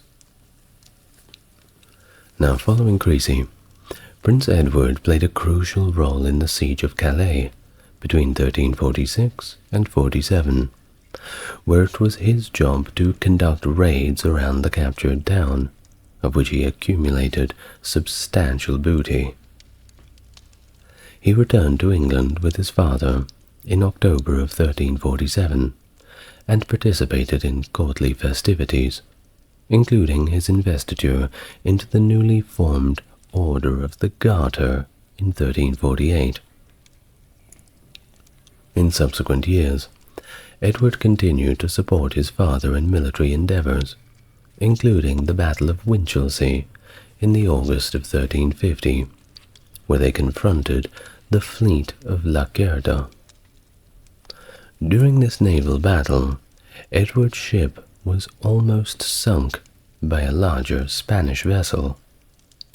It was only through the timely intervention of Henry of Grosmont, the Earl of Lancaster, that they achieved victory. It seems to be a running theme that Edward, the Black Prince, certainly has a lot of good friends by his side. Of course, that always helps. In 1353, disturbances in Cheshire required Edward's attention, as he was indeed the Earl of Chester. He led an expedition to support the local justices, and he managed to quell the unrest, albeit extracting heavy fines from the local populace. His visit to Vale Royal Abbey, mistaken in records as Doulecresse Abbey, led to a generous donation. In 1355, as Edward III prepared to rekindle hostilities with France, he assigned his son, Prince of Wales, a pivotal role in the campaign. It was time for the Black Prince to shine. Just quickly, it's such a cool name. I know that's off topic, but I keep saying it, and every time I do, the Black Prince has such a ring to it. Anyway, Edward was tasked to lead an army into Aquitaine, aligning with broader strategic movements that included coordination with the King of Navarre in Normandy and support for John of Montfort in Brittany by the Duke of Lancaster. This deployment into Aquitaine came at the behest of local Gascon lords, eager for the spoils of war. On July the 10th, Edward III officially appointed his son, the Black Prince, as his lieutenant in Gascony, granting him substantial autonomous powers, including the authority to receive homages. Thus, the Black Prince departed London for Plymouth on the 30th of June. However, adverse winds delayed his departure until September the 8th, where he finally set sail with a formidable fleet of about 300 ships. His force was indeed quite substantial, comprising about 1,000 men-at-arms, 2,000 archers, and a significant contingent of Welsh foot soldiers, alongside 4 earls who were notable figures of military command. Upon the arrival in Bordeaux, he was warmly received by the Gascon lords. A decision was made to initiate a swift, aggressive campaign before the onset of winter. On October the 10th, the Black Prince embarked on his campaign with a well-equipped force that included 1,500 lancers, 2,000 archers, and 3,000 light foot soldiers. This military venture quickly devolved into a ruthless marauding expedition across the counties of Juliac, Armagnac, Asterac, and the Comminges. Upon crossing the Garonne at Sainte-Marie near Toulouse, which was then defended by John I, the Count of Armagnac, the expedition laid waste to the region. The local garrison, under orders from the Count Armagnac, refrained from engaging the invaders, simply allowing the Black Prince and his forces to continue their destructive paths straight into the Lourdes.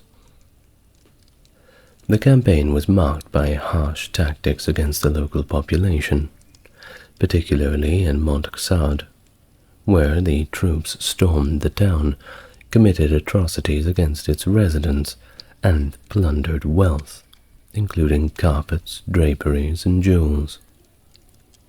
The people of the region, described by the Black Prince as good, simple, and ignorant of war, were severely exploited. Notably, the only significant resistance came from the Monge, where the chatelaine ingeniously used beehives to fend off the English attackers. Very creative. The prince's army continued its path of destruction through Carcassonne, sacking the town but not the well-fortified citadel. Towns like Ormez and Trebes negotiated to avoid plunder, while Narbonne was not so lucky. Plans to assault the citadel at Narbonne were abandoned due to its robust defenses. Now, during this time, the Black Prince received overtures for peace from the papal court, but deferred any decision pending his father's directive. Ultimately, the expedition, which lasted 8 weeks and only saw 11 days of rest, concluded with the prince's uneventful return to Bordeaux. That being said, it was a very hard trip with all the treasure he had to carry back with him. On the 6th of July, 1356, Prince Edward embarked on an expedition through France to Normandy with the intention of supporting his father's Norman allies, including the King of Navarre and Geoffrey d'Arcourt. He began this journey by crossing the Dordogne at Bergerac on August the 4th. As he progressed through regions like Auvergne, Limousin, and Berry, his forces engaged in widespread plunder and burning. His approach to Bourges led only to the burning of its suburbs, as he failed to capture the city itself.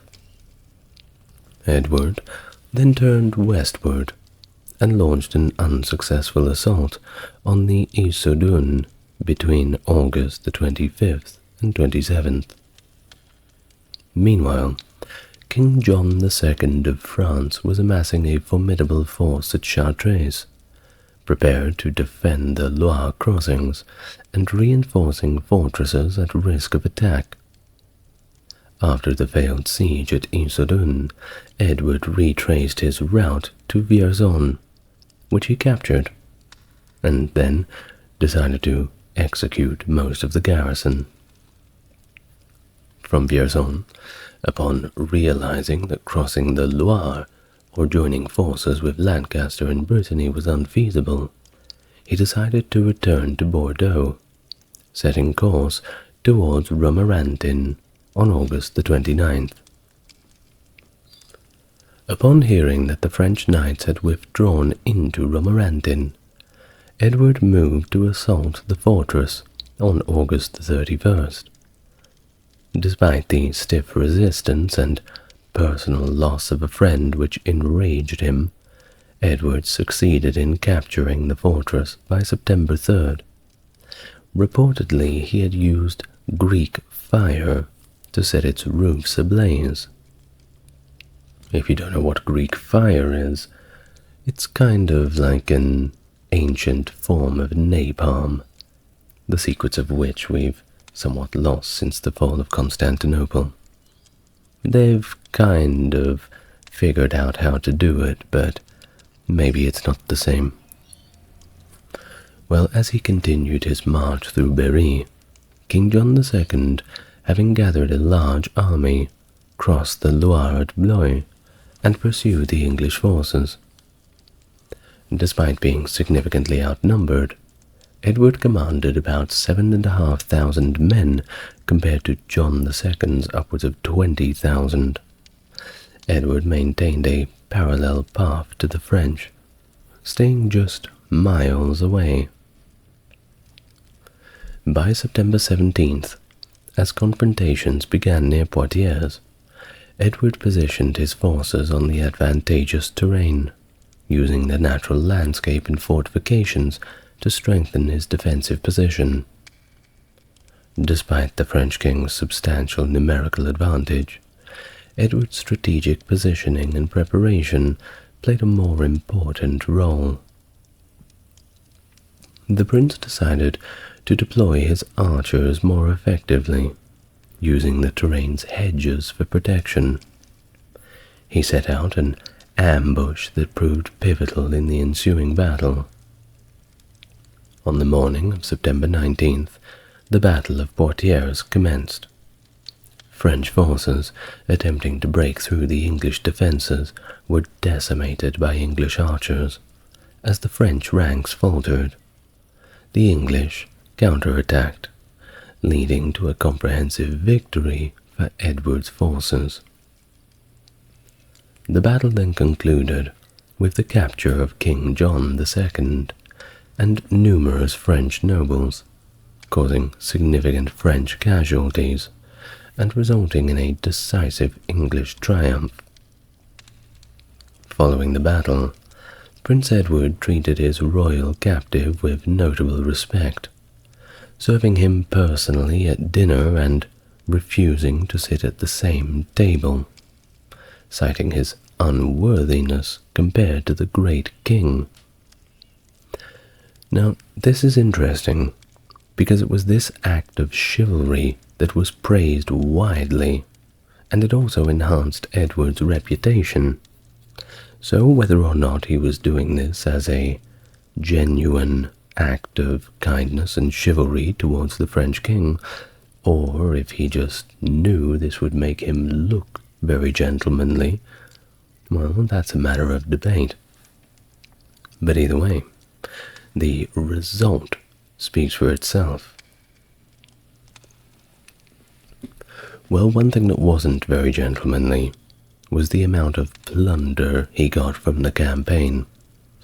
And after securing these swaths of treasure, Edward returned to Bordeaux, where he spent the winter celebrating his successes. In March of 1357, he agreed to a 2-year truce, desiring to return to England.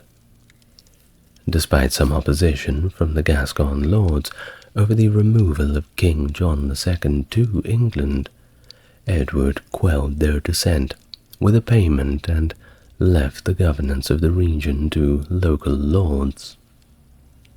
He arrived back in England in the May of 1357, entering London triumphantly with King John II displayed prominently, albeit in a manner that some contemporaries and later observers alike may view as an act of calculated humility. Now, after his triumphant return to England, Prince Edward immersed himself in the vibrant court life, participating in numerous festivals and tournaments. By tournaments, we're talking the nightly tournaments, and yes, they're exactly what you're thinking. Jousting and fights and wrestling, all the rest. It is exactly as you think it is. Now, in May 1359, he and King Edward III, along with other challengers, held the lists at a joust in London.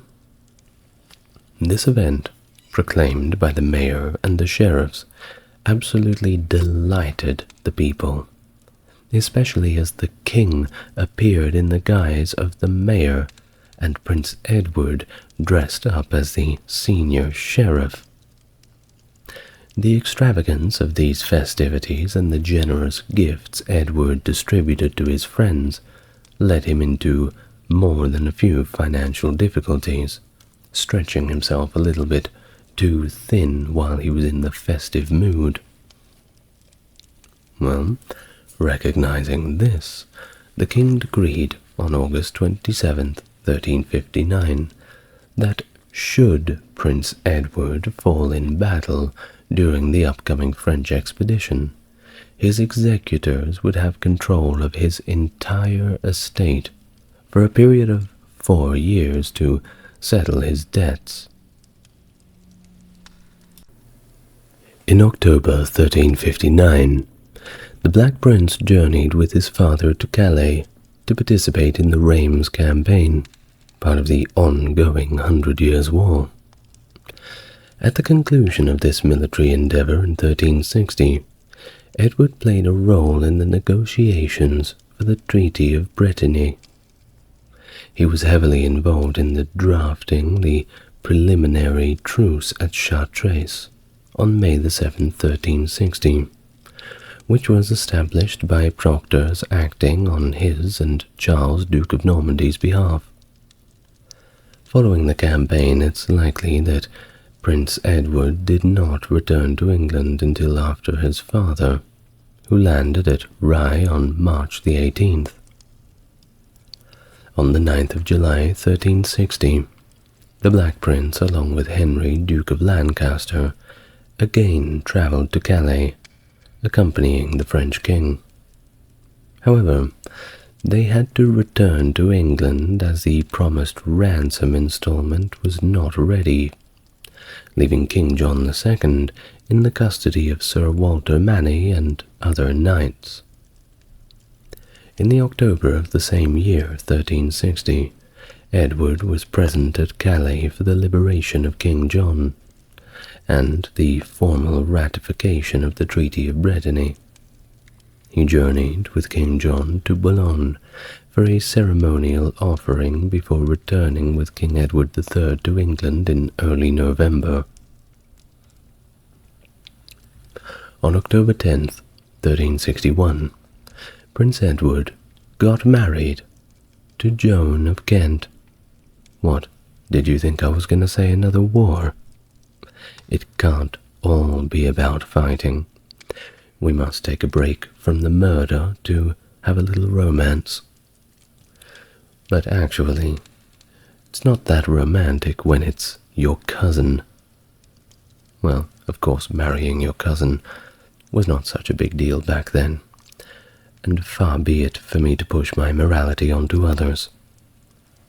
Well, either way, he married Joan of Kent, his cousin and the widowed Countess of Kent, thus becoming the Earl of Kent through marriage. Joan was the daughter of Edmund of Woodstock, the Earl of Kent, and Margaret, a daughter of Philip III of France. Their close kinship required a papal dispensation for marriage, which Pope Innocent VI gladly provided. Although it appeared the marriage contract was secured before the dispensation, the ceremony was held at Windsor, officiated by the Archbishop Simon Islip, and attended by King Edward III, who was initially unaware of the engagement. The couple made their residence at Berkhamsted Castle in Hertfordshire. Now, on July 19, 1362, Edward III granted the Black Prince all English territories in Aquitaine and Gascony as a principality, requiring an annual tribute of an ounce of gold, and conferring the titles of Prince of Aquitaine and Gascony. After Christmas celebrations at Berkhamsted, the Black Prince departed for Gascony in February with his household, arriving at La Rochelle. There he joined John Candos, the king's lieutenant, and travelled to Poitiers to receive a homage before continuing to Bordeaux to establish his court, alternating between there and Angoulême. During his rule, he appointed John Candos as Constable of Guyenne, and secured lucrative positions for his knights, though his favoritism towards the English led to quite a few eyebrows, if not outright discontent among the Gascon lords, exacerbated by Charles V of France, who actively encouraged local opposition. Despite attempts to mediate regional conflicts and hosting dignitaries like Peter, King of Cyprus, in Angoulême, tensions remained high, particularly with local nobles such as Arnaud Amagnaut, the Lord of Albret, and Gaston, the Count of Foix, who openly supported the French. The regional instability was compounded by the activities of the Free Companies, mercenary groups that had shifted allegiance to Bertrand de Guesclin and supported Henry of Trastamara against King Peter of Castile.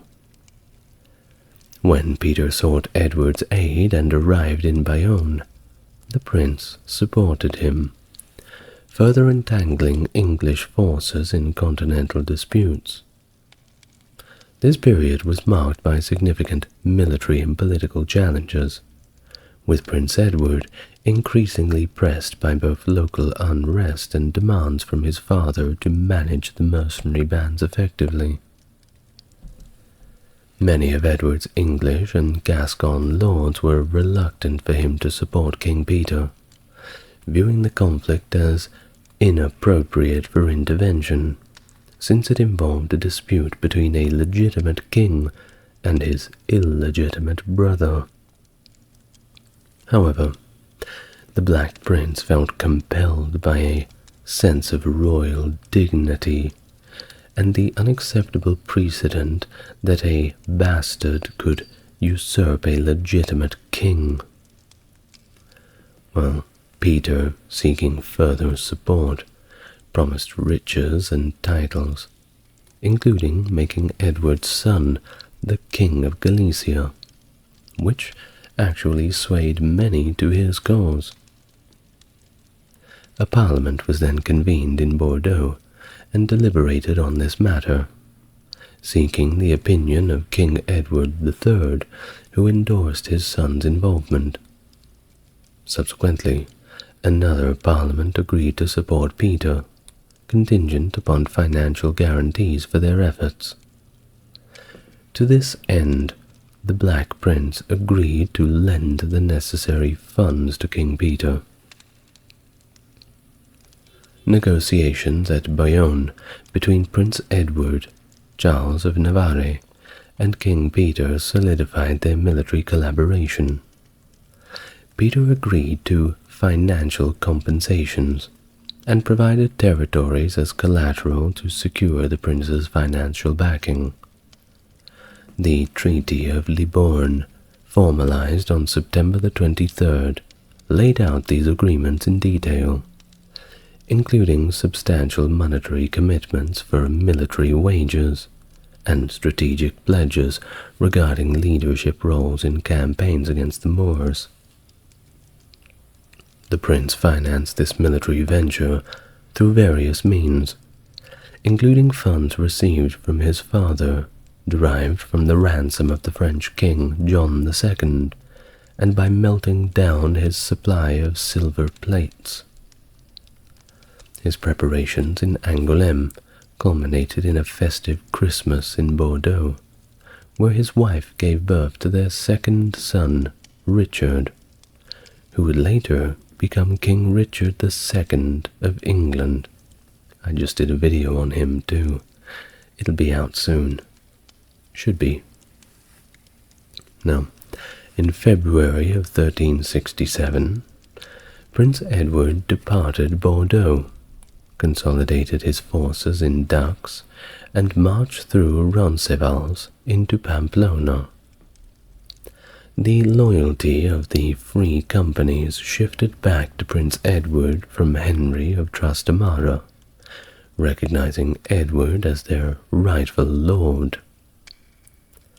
There, from Pamplona, the prince's campaign continued towards Burgos, but strategic challenges and supply shortages slowed their progress. The army also faced harsh weather and logistical difficulties, but managed slightly better conditions in Logroño. The 30th of March, 1367, Prince Edward responded to a letter from Henry of Trastamara, and on April the 2nd, he moved his forces from Logroño to Navarrete, La Rioja. The proximity of the two armies, with Henry encamped at Nájera, facilitated communication, and although Henry seemed inclined to negotiate, asserting that Peter was a tyrant responsible for much bloodshed, the prince maintained his commitment to Peter, asserting the importance of rightful kingship and the defense of royal dignity. On April the 3rd of the same year, the prince's army, consisting of a well-organized force of English, Breton, and Gascon troops, dismounted for battle some distance from Henry's position. The vanguard was commanded by notable leaders including Lancaster, Chandos, and Calvalet, with separate divisions led by prominent Gascon lords, and the prince himself overseeing the main body of the army. Before the conflict began, the prince appealed to divine support for his course to reinstate King Peter, exhorting his forces with a call to advance under the banner of St. George. The Battle of Nájera commenced with Castilian forces aggressively engaging the English vanguard, but strategic misalignments in Henry's forces allowed the Gascon lords to flank the main body of Henry's army effectively. The prince then led a critical charge with the main body of his army, turning the tide of the battle. The conflict ended with Henry's forces in complete disarray, and Henry himself, well, he fled the battlefield in a panic. In the aftermath, while Prince Edward requested King Peter to show mercy to their defeated foes, Peter executed a notorious traitor immediately, and 2 others shortly thereafter. The capture of notable figures such as the French Marshal Arnauld d'Audrehem, a previous captive at Poitiers, led to a dramatic encounter where the prince accused him of treachery. However, upon review by a panel of knights and much discussion, d'Audrehem was acquitted on the grounds that he served not the prince directly, but King Peter, thereby honoring his prior commitment. Following their military success, the prince and Peter advanced to Burgos to celebrate Easter. However, financial and political tensions arose when Peter failed to fulfill his financial obligations to the prince, leading to further complications. Peter's evasiveness and the eventual denial of payment resulted in strained relations, with the prince encamping outside Burgos and later moving to Valladolid in an attempt to secure the promised funds. Valladolid is an interesting town, by the way. A rather infamous figure comes from there, being Thomas de Torquemada, that was the first Grand Inquisitor of the Spanish Inquisition. I'm sure they don't have, at the entrance of the town, home of the Grand Inquisitor. That may deter certain types of tourists, perhaps. Well, the subsequent weeks proved difficult for Prince Edward and his army. Harsh conditions, disease, and a lack of resources plagued his forces. All this together led to significant casualties. There were allegations of poisoning that were made as the prince himself fell ill, a condition from which he never fully recovered. Meanwhile, Henry of Trastamara took the opportunity to launch attacks on Aquitaine, further complicating the politics. Now, the situation continued to deteriorate, and as it did, negotiations for a safe passage through Navarre facilitated a return through Roncesvalles. By early September 1367, the prince and his remaining forces returned to Bordeaux, marking the end of a challenging campaign marked by initial military success, but brought down by political and logistical failures. After returning to Aquitaine, the Black Prince faced significant challenges managing the free companies, bands of mercenaries who had fought under his command. Around 1366, about 6,000 of these soldiers had passed through the Kingdom of Aragon into Aquitaine. Due to incomplete payments, they took up residence in the region, causing substantial disorder and damage. Prince Edward successfully persuaded their captains to move north across the Loire, where they continued their devastation in France, which of course exacerbated tensions with Charles V of France, who was not happy about Edward pushing his problems onto his territory. Charles then seized this opportunity to foster dissent among the Gascon lords and destabilized Edward's authority. One particularly significant incident involved the Lord of Albret, who had initially agreed to serve in the prince's Spanish campaign with 1,000 lancers. However, the prince, citing the logistical constraints, later requested that he only bring 200. This perceived slight deeply offended the Lord of Albret, marking the beginning of a strained relationship that was exacerbated by the prince's failure to pay an annual pension to Albret. The situation worsened when Albret, aligning himself closer to France, betrothed Margaret of Bourbon, the sister of the Queen of France, further alienating him from the prince. Facing financial difficulties from the expensive Spanish campaign and his customary extravagance, the Black Prince convened the estates of Aquitaine in Saint-Emilion and later in Angoulême in early 1368. There, he managed to secure a hearth tax to alleviate his financial strains, though this move was, of course, unpopular and further alienated the local nobility, which I'm sure that the prince was very surprised to hear that they weren't pleased to have another tax to pay. Well, jokes aside, the major vassals of the High Marchers refused the tax. They just said, no, we're not paying it. And prominent figures like the Counts of Armagnac, Périgord, and the Comminges, alongside the Lord of Albret, brought their grievances to the King of France, asserting his paramount lordship over them and rejecting Edward's authority.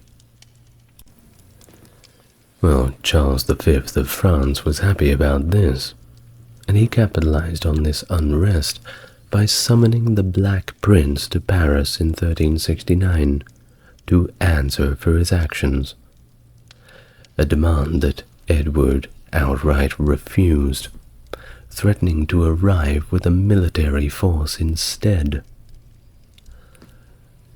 Now this tension escalated into open conflict, during which Sir Thomas Wake, the High Steward of Roger, was attacked by forces loyal to the dissenting French lords, indicating a worsening situation for English control in the region. By 1369, a full-scale war was back on. The health of the Black Prince had also significantly deteriorated. You know, that problem with the poisoning. Like we said, it never went away. This, of course, prevented him from taking an active role in military operations. Despite all this, however, he continued to attempt conciliatory measures with the Gascon lords, but it was to no avail, and the political influence of John of Gaunt, possibly acting against him at the English court, further complicated his position. Charles V's strategic deployment of forces into Aquitaine resulted in severe losses for the English, culminating in the siege and controversial capture of Limoges in 1370, where the Black Prince, despite his illnesses, directed harsh retributions against the city for its betrayal. Ultimately, the worsening of his illness forced the prince to retire first to Angoulême and then to Bordeaux, leaving the direct military engagements to other commanders. The death of his eldest son, Edward of Angoulême, in 1371, really hit Edward hard. He was deeply grieved and exacerbated already by his declining health. The last thing he needed was the stress. Following the advice of his personal doctor, he decided to return to England to recuperate. Accompanied by the Duke of Lancaster, he landed at Southampton in early January of 1371 and proceeded to meet his father, Edward III, at Windsor. During this meeting, Edward successfully contested a treaty that his father had arranged with Charles of Navarre the previous month, objecting to the cession of lands demanded by King Charles. After halting the treaty, the Black Prince returned to his manor in Berkhamsted. Back in England, he found himself naturally opposed to the influence of the anti-clerical and Lancastrian party. His stature and the trust he commanded among the clergy were evident when he met with the Convocation of Canterbury at the Savoy on May the 2nd, persuading them to make an exceptionally large financial grant. Well, around this time, his health actually began to show a few signs of improvement. At least compared to before. And in August 1372 he joined his father on an expedition aimed at relieving Thouars. However, bad weather prevented their fleet from reaching the French coast, and the mission was called off. On October the 6th, 1372, citing the insufficiency of revenues from Aquitaine and Gascony to cover its expenses, he resigned his principality, formalizing this decision in Parliament the following month. During the same Parliament, he effectively negotiated with citizens and burgesses to extend customs protections for merchant shipping for an additional year. In 1374, amidst growing tensions with the Church, Prince Edward presided over a council at Westminster, responding to Pope Gregory XI's demand for a subsidy to combat the Florentines. Despite the Pope asserting dominion over England, the prince, frustrated with Archbishop Whittlesey's hesitation, managed to assert the independence of the crown, declaring that no previous monarch had the authority to subject the kingdom to external rule.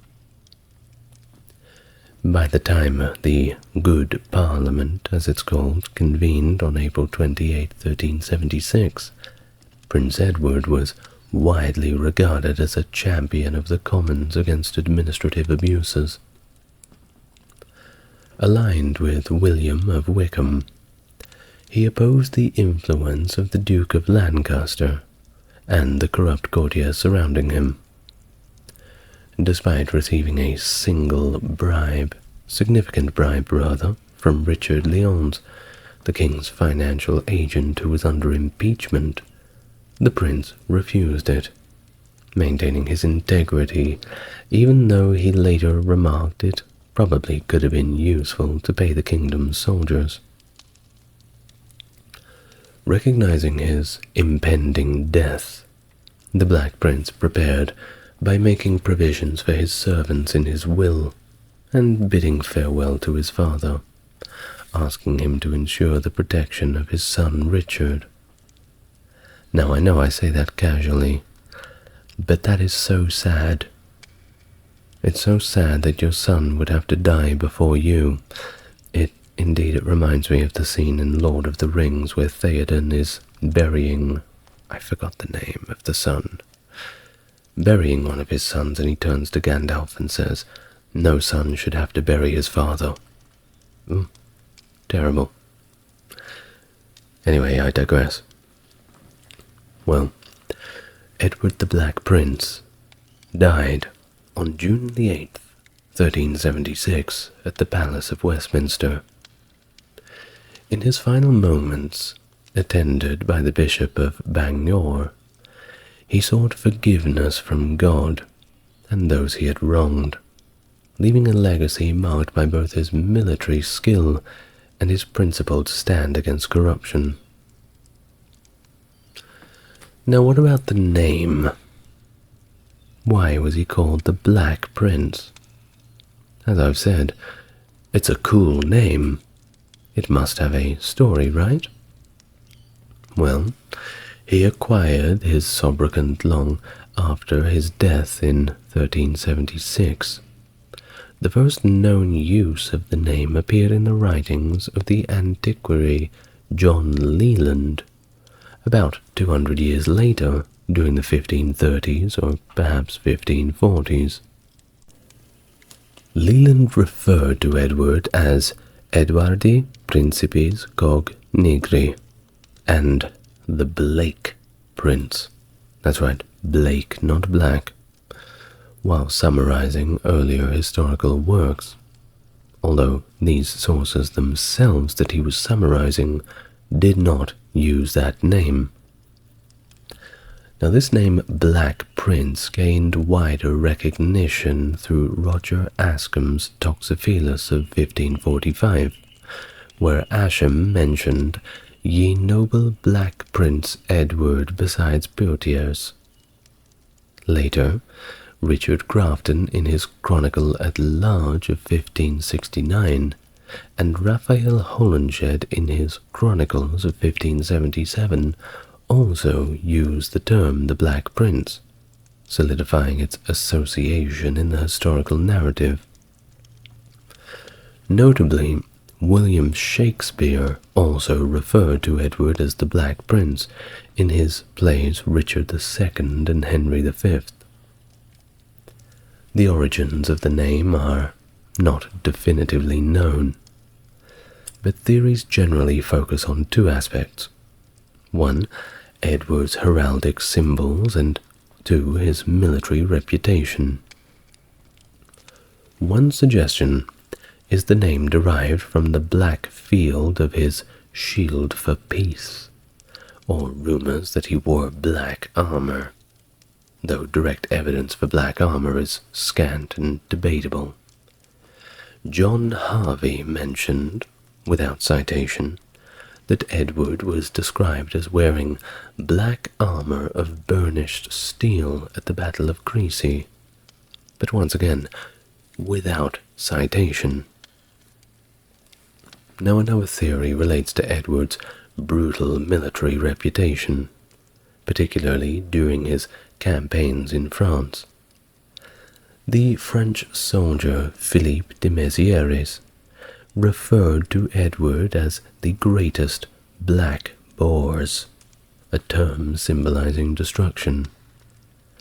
This reputation for harshness might have contributed to the epithet, as echoed by other French sources, and even in oral traditions in southern France, where he was remembered as l'homme noir, noir being black,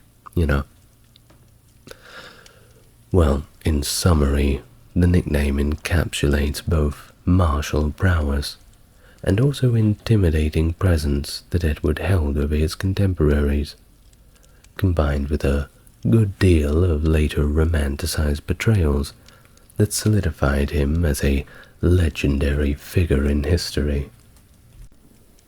The fall of Constantinople on the 29th of May 1453 was a pivotal moment in world history.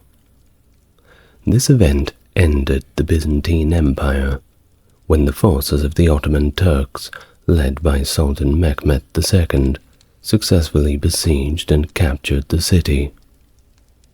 The siege itself was characterized by the massive use of artillery, including the use of large cannons that were crucial in breaching the previously unbreakable Theodosian walls. And the fall of this great city not only shifted the balance of power, but also marked the end of the medieval period and the beginning of the Renaissance, as scholars fled to the west, carrying with them valuable knowledge and manuscripts. But of course, the aftermath was not without its share of atrocities, many of which we will get to, so do be forewarned. If you would like to learn about everything that happened, you're in the right place. Welcome to the channel. If you're new here, it's good to meet you, and if you're coming back, it's good to see you again. As always, if you like what I do and would like to make a contribution, Patreon link is in the description. Otherwise, if you want to tell YouTube that you want more people to see the video, a like, comment, and subscribe helps push them in the right direction. Now, with all that out of the way, please get yourself relaxed, and we can begin our history of the fall of Constantinople. Let's set the background first. Constantinople, established as an imperial capital by Constantine the Great all the way back in the year 330 AD, had already faced numerous sieges across 11 centuries, but was only captured once before 1453. Of course, this was during the Fourth Crusade, quite the disaster of 1204. This event led to the creation of a precarious Latin state in the city, while the Byzantine Empire fractured into successor states, such as Nicaea, Epirus, and Trebizond. These states contested both against the Latin rulers and among themselves for control over the Byzantine throne. It was the Nicaeans who eventually reclaimed Constantinople in 1261, restoring the Byzantine Empire under the Palaiologos dynasty. However, the empire, now significantly weakened, continued to face threats from various directions, including the Latins, Serbs, Bulgarians, and of course, the rising power of the Ottoman Turks. Foreshadowing. The Black Death between 1346 and 49 drastically reduced the city's population, exacerbated by the empire's general decline. By 1453, Constantinople had shrunk substantially, comprising mainly a series of walled villages within the ancient Theodosian walls and largely surrounded by empty fields.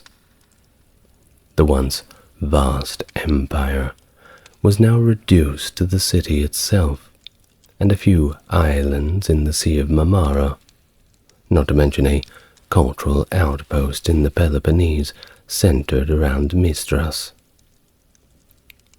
Additionally, the Empire of Trebizond, one of the Byzantine successor states, established after the Fourth Crusade, continued to exist on the Black Sea coast. Now, onto the Ottoman side. When Mehmed II ascended to the Ottoman throne in 1451, at the age of 19 years old, European courts underestimated his potential impact, expecting his youth and inexperience to actually weaken Ottoman influence in the Balkans and the Aegean. This sentiment was encouraged by Mehmed's initial diplomatic gestures towards European envoys, which seemed friendly and more or less conciliatory. However, Mehmed's actions soon belied these peaceful overtures. Early in 1452, he began constructing Rumeli Hisari, a formidable fortress on the European side of the Bosphorus, directly opposite the Andalu Hisari, built by his great-grandfather Bayezid I. This strategic move effectively gave the Ottomans control over the maritime traffic through the strait, and served as a defensive measure against potential attacks from the Genoese colonies along the Black Sea coast. The name Bogas Kesen, meaning strait blocker or throat cutter, highlights the strategic significance of this fortress, playing on the dual meaning of Bogas in Turkish, which refers to both a strait and a throat. This fortress was part of the broader strategic plan to isolate Constantinople and prevent any assistance from the despots in southern Greece, Thomas and Demetrios, who might have supported their brother Constantine the 11th Palaiologos during the looming siege. In preparation for the siege itself, Mehmed also ordered improvements to infrastructure to facilitate the movement of large cannons and troops from Adrianople to Constantinople, including enhancing roads and bridges. Mehmed's intentions were further clarified in a speech recorded by the Greek historian Michael Critobulus, in which he rallied his troops by invoking the legacy of his forebears, who had established and expanded the Ottoman Empire through considerable sacrifice and valor. Here we have a snippet of said speech, and I'll begin reading now. My friends and men of my empire, you all know very well that our forefathers secured this kingdom that we now hold at the cost of many struggles and great dangers that, having passed it along in succession from their fathers, from father to son, they have handed it down to me. For some of the oldest of you were sharers in many of the exploits carried through by them. Those at least of you who are of maturer years, and the younger of you have heard of these deeds from your fathers.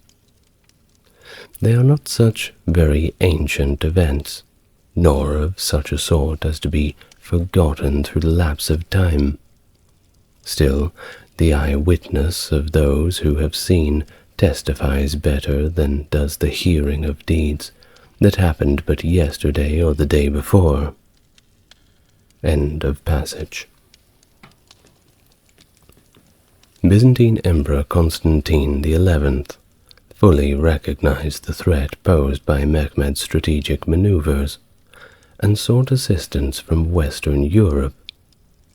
However, long-standing tensions between the Eastern Orthodox and Roman Catholic churches since their schism in 1054 made these efforts more than a little bit difficult. Efforts at church union, such as those agreed at the Second Council of Lyon in 1274, and more recently at the Council of Florence in 1439, were deeply unpopular in Constantinople. These agreements, aimed at securing papal support against the growing Ottoman threat, were met with significant resistance within the Byzantine capital. The historical animosities, marked by events like the massacre of the Latins in 1182 and the sack of Constantinople during the Fourth Crusade of 1204, had fostered strong anti-Latin sentiments among the Byzantine populace, which were exacerbated by the attempts of union. In response to the imminent Ottoman threat, Emperor Constantine, in a bid to secure much-needed military aid, promised to implement the union of the churches, which was reluctantly accepted by a divided imperial court in the December of 1452. Despite these overtures, Pope Nicholas V was unfortunately unable to muster the necessary military support from Western Europe. The major Western powers were preoccupied with their own concerns. France and England were both weakened by the 100 Years' War. Spain was focused on their own reconquest. The Holy Roman Empire was embroiled with internal problems, and Hungary and Poland were still recovering from their defeat at the Battle of Varna in 1444. Although the promised union failed to galvanize extensive Western support, some help did materialize.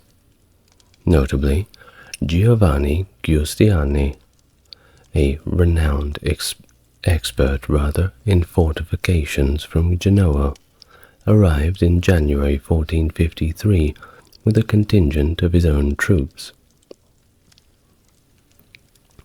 Recognized for his military prowess, Giustiniani was appointed by Constantine to command the defense of Constantinople's land walls. Additionally, contributions included a small force of archers funded by the Pope and led by Cardinal Isidore, and various groups from northern Italian states and the kingdoms of Naples and Sicily. However, the Western response was largely insufficient against the might of the Ottoman forces. Deliberations in Venice about sending aid resulted in a decision to dispatch a fleet, but its deployment was delayed until April 1453, by which time it would be far too late to be of any effective assistance. In a further blow to Byzantine morale, several Italian ships, previously committed to the city's defense, deserted Constantinople upon Giustiniani's arrival.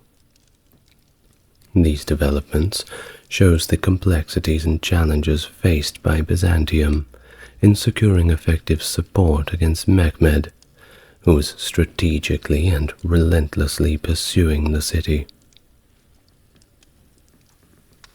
In the anticipation of an Ottoman naval assault, Emperor Constantine took decisive defensive measures, including the installation of a massive chain across the Golden Horn. This chain, supported by floating logs, was intended to block any Ottoman ships from penetrating the harbor, providing a critical layer of defense alongside the formidable Theodosian walls. The historical context for this precautionary measure stemmed back to the Fourth Crusade's successful breach of Constantinople's defenses via the Golden Horn in 1204. So it was pretty important that they protect this. Now, the defensive preparations extended to land fortifications as well, particularly along the Blachonnet section of the walls, which was seen as a critical point due to its protruding position. The walls were complemented by a 60-foot wide moat and a series of crenellated walls and towers, strategically placed to maximize the city's defensive capabilities. Despite all of these robust fortifications, the Byzantine forces defending Constantinople were markedly outnumbered, totaling around 7,000 men, of which 2,000 of them were foreign mercenaries. The demographic decline of the city impacted its defense potential severely, with a census at the end of March 1453 revealing only around 4,973 Greeks and around 200 foreigners that were capable of defending the city, and that didn't count the modest numbers that included volunteers and additional foreign contingents, which summed to less than 8,000 men against a perimeter of 12 miles. The city's population, reduced to fewer than 50,000 people, including refugees, was mobilized for the siege. Citizens undertook various support roles, from repairing walls to standing watch and managing food supplies. Everybody did their bit. Some, unfortunately, had to melt down church treasures to mint coins to pay the defenders. The defending force also included a small number of artillery pieces, which ultimately proved to be of limited effectiveness against the Ottoman siege tactics. On the other hand, the Ottoman forces, led by Sultan Mehmed II, were significantly larger and better equipped.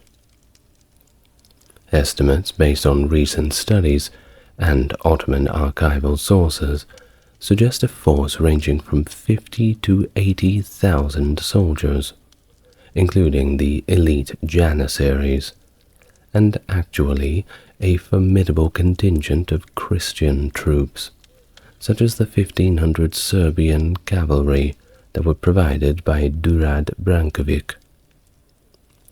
Additionally, the Ottomans deployed a powerful artillery array, including 70 cannons, enhancing their siege capabilities.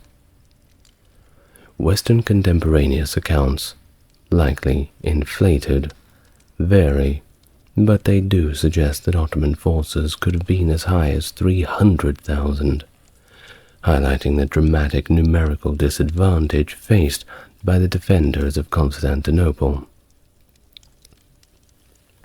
Now Mehmed, recognizing the strategic importance of naval power, assembled a formidable fleet to aid in the siege of Constantinople.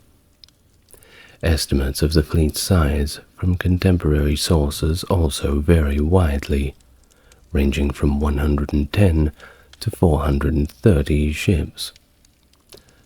A more considered modern estimate places the fleet at around 110, which included 70 large galleys, some smaller galleys, and a number of large rowing boats and horse transports, indicating a substantial maritime force poised to support the Ottoman siege efforts. Now on the artillery front, the Ottomans surprised the defenders with the range and power of their cannons. These cannons, numbering between 12 and 62, were produced in Turkish foundries under the direction of engineers like Saruka and, notably, Orban, a foreign engineer whose contributions were critical. Orban, believed to be Hungarian, offered his expertise initially to the Byzantines, but unfortunately, they couldn't afford him. So, he then turned to Mehmed II, promising a cannon capable of breaching even the legendary walls of Babylon. Well, Mehmed liked this. So, funded generously by the Ottomans, Orban constructed the massive cannon named Basilica, capable of launching a 600-pound stone ball over the distance of a mile. Despite its impressive capabilities, the cannon had its own significant limitations, including a lengthy reload time and a shortage of ammunition. Moreover, reports suggest the cannon may have eventually succumbed to its own power and simply breaking under the recoil, a detail noted in contemporary but disputed sources. Mehmed's strategic approach extended beyond mere force, however. Prior to the final assault, he ensured his artillery, including Orban's gargantuan cannon, were transported from Edirne to Constantinople, which in itself was a massive logistical effort involving hundreds of men and oxen. His plan targeted the formidable Theodosian walls, specifically the section protected by land rather than water, where he positioned his army and artillery for maximum impact. The Ottomans were methodical in their siege preparations, understanding the risks associated with prolonged encampment. They implemented strict sanitary measures to prevent the outbreak of disease among the troops, including the burning of corpses and the careful management of waste and water sources. This attention to logistics and health further exemplifies the comprehensive military strategy and the intelligence of Mehmed II. Say what you want about him, but he was not stupid. Now, the Byzantine capital of Constantinople at this time was one of the most fortified cities in the medieval world, featuring approximately 20 kilometers of massive walls that had been refined and strengthened over the centuries. The land walls alone stretched about 5.5 kilometers, while the sea walls along the Golden Horn and the Sea of Marmara were 7 kilometers and 7.5 kilometers respectively. These fortifications were in good condition, despite having been recently repaired during the reign of Emperor John VIII, providing the city's defenders with strong hope and reason to believe that they could withstand a siege until the reinforcements from Western Europe had arrived. The Byzantine defensive strategy was thusly comprehensive, covering both land and sea approaches. The city's defenders, although outnumbered, were strategically deployed along the walls and equipped with a small fleet of 26 ships from various European powers, including Genoa, Venice, and even one from France. The fleet was crucial for controlling the seaways and potentially resupplying the city. On the landward sides, the defense was concentrated along the outer walls. Emperor Constantine XI himself guarded Mesotechion, the central section of the land walls crossed by the river Lycus, which was deemed the most vulnerable point of the fortifications. Notable commanders like Giustiniani were initially positioned to the north of the Charician Gate, but were later moved to reinforce the critical midsection. Other sections of the land walls were manned by a mix of Greek, Genoese, and Venetian commanders, each responsible for a stretch of the fortifications. The sea walls were guarded less densely, reflecting the Byzantines' confidence in their naval capabilities and, of course, the natural barrier provided by the sea. Key points along the sea walls were manned by commanders from Genoa and Venice, showing the significant contribution of Italian maritime republics to the defense of Constantinople. Strategically, the Byzantines also maintained 2 reserve forces within the city, one near the land walls and another by the Church of the Holy Apostles, ready to respond to breaches or critical moments in the battle. Despite the strength of the Ottoman forces, which included these much larger, powerful cannons, and of course a lot more men, the Byzantine defenses were sophisticated and robust, making the city exceptionally well defended. The Byzantine cannons, and yes, they had them, were a lot smaller and less effective than those of the Ottomans, but they did play a role in the defense, even though their recoil sometimes damaged the walls which they were meant to protect. The belief that Constantinople could hold out the siege was not based merely on hope, but on a well-founded assessment of its formidable defenses and strategic geographic position. Well, the time eventually came. At the onset of the siege, Mehmed focused on quickly eliminating the remaining Byzantine strongholds around Constantinople to consolidate his control. Key positions such as the fortress of Therapia on the Bosphorus and a smaller castle near the village of Studius by the Sea of Marmara were swiftly captured. The Ottoman navy, led by Admiral Boltoglu, also seized the Prince's Islands in the Sea of Marmara, further tightening the noose around Constantinople. The massive Ottoman cannons bombarded Constantinople's walls relentlessly, but their slow rate of fire and lack of precision allowed Byzantine defenders to repair the damage after each assault, significantly reducing the effectiveness of the Ottoman artillery. Despite these efforts, the Ottoman navy also faced their own challenges. The Byzantine defenders had placed this massive chain across the entrance to the Golden Horn, which effectively blocked Ottoman ships from entering and controlling this crucial waterway. However, on the 20th of April, in a dramatic naval skirmish, a small Christian flotilla managed to breach this blockade and enter the Golden Horn, boosting the morale of the city's defenders and rather embarrassing Mehmed.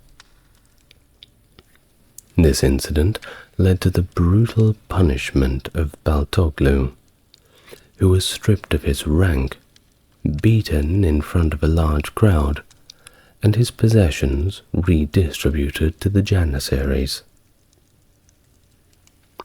In a bold and innovative military maneuver on the 22nd of April, Mehmed ordered his ships to be dragged overland on greased logs through the Galata district on the north side of the Golden Horn, effectively bypassing the chain barrier. This maneuver allowed the Ottoman fleet to enter the Golden Horn, posing a direct threat to the Byzantine sea walls and cutting off potential aid from the Genoese colony of Pera. The tension escalated further when the Byzantines launched their own fire ships to try to burn the Ottoman fleet, which was now harbored within the Horn.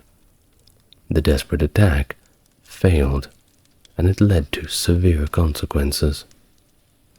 The Ottoman forces captured 40 Italians who tried to escape from the sinking fire ships. Mehmed ordered them all to be impaled on the northern shore as a gruesome warning.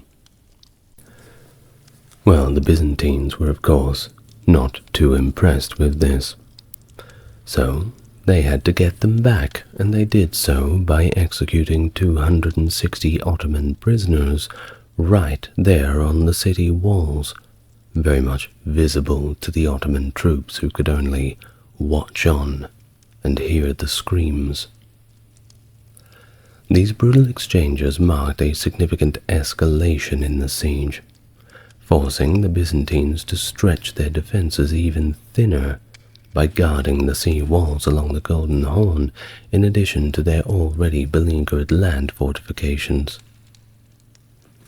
The Turks had made several unsuccessful attacks on the walls, and there was a Venetian present at the time, a surgeon by the name of Niccolo Barbaro, who recorded his recollection of events as follows, and I will read from this journal he kept. They found the Turks coming right up under the walls and seeking battle, particularly the Janissaries, and when one or two of them were killed, at once more Turks came and took away the dead ones, without caring how near they came to the city walls. Our men shot at them with guns and crossbows, aiming at the Turk who was carrying away his dead countrymen, and both of them would fall to the ground dead. And then there came other Turks and took them away, none fearing death, but being willing to let 10 of themselves be killed, rather than suffer the shame of leaving a single Turkish corpse by the walls. End of quote. As the siege of Constantinople progressed into late May, Mehmed's strategy intensified. Despite ongoing artillery bombardment, the Ottomans struggled to breach the formidable Theodosian walls through conventional means. Therefore, from mid-May to the 25th of May, Mehmed resorted to mining operations aimed at undermining the structural integrity of the walls. These efforts involved Serbian miners from Novo Brdo, known for their expertise, who were commanded by Zagan Pasha.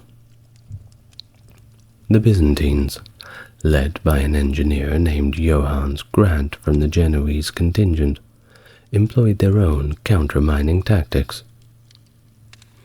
They successfully intercepted the Ottoman tunnels, engaging the miners in close combat and utilizing Greek fire to halt their progress. Key interceptions occurred on multiple nights, culminating in significant engagements on the 21st, 23rd, and 25th of May, during which the Byzantines managed to capture and extract crucial information from 2 Turkish officers. This intelligence led to the discovery and destruction of all Ottoman mining attempts under the walls.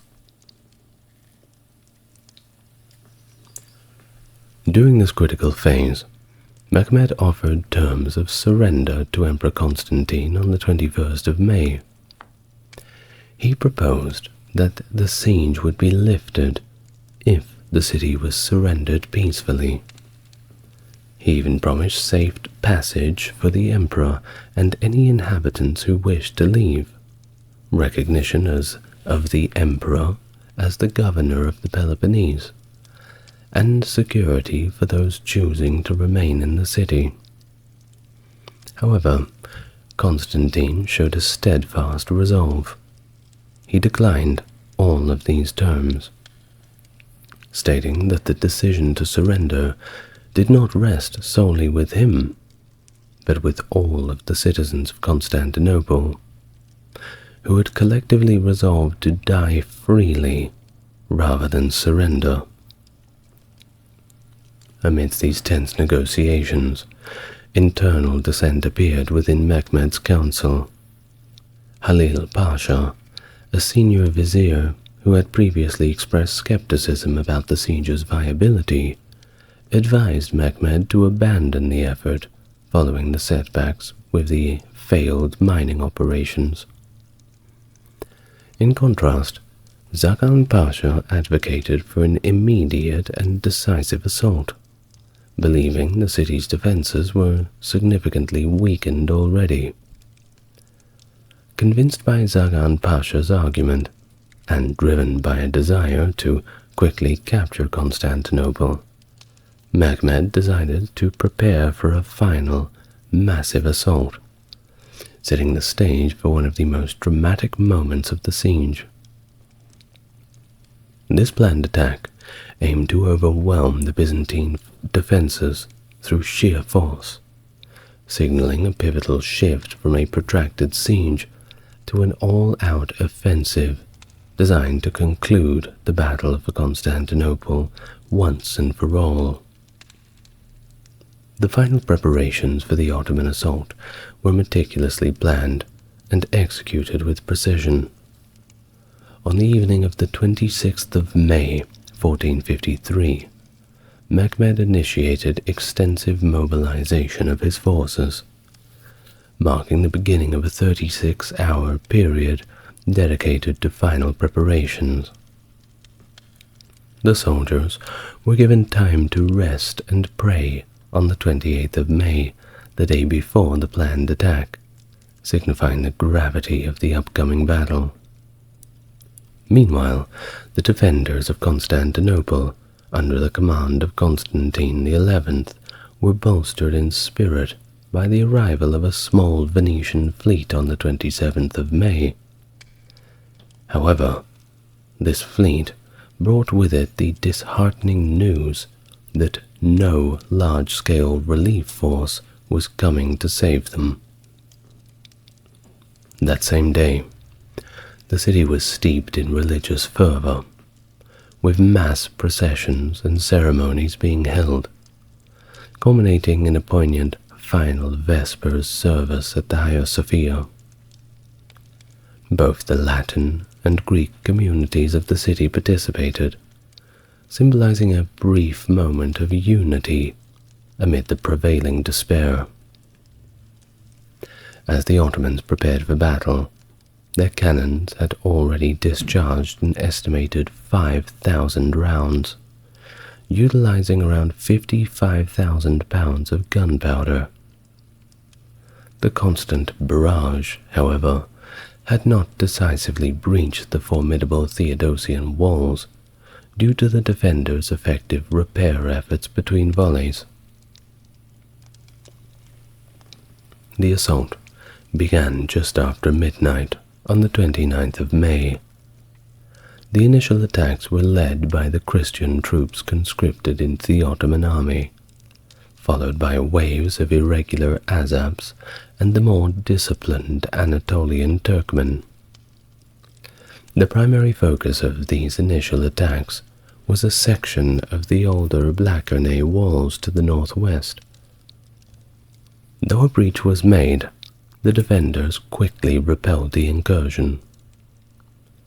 The critical moment came with the advance of the elite Janissaries.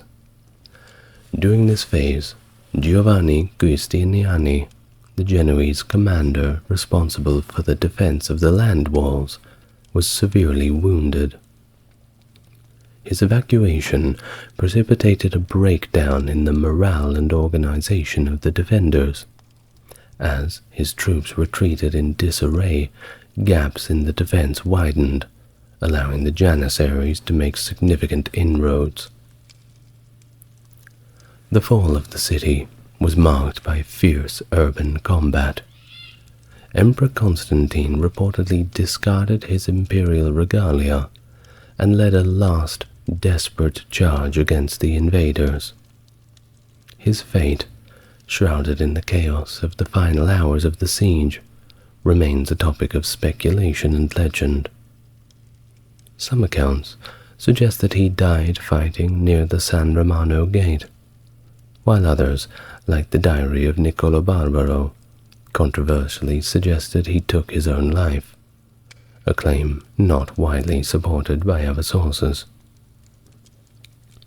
As the city fell, Mehmed directed his soldiers to secure key sites, including the Church of the Holy Apostles, intended as the seat for the new Orthodox Patriarch under Ottoman rule.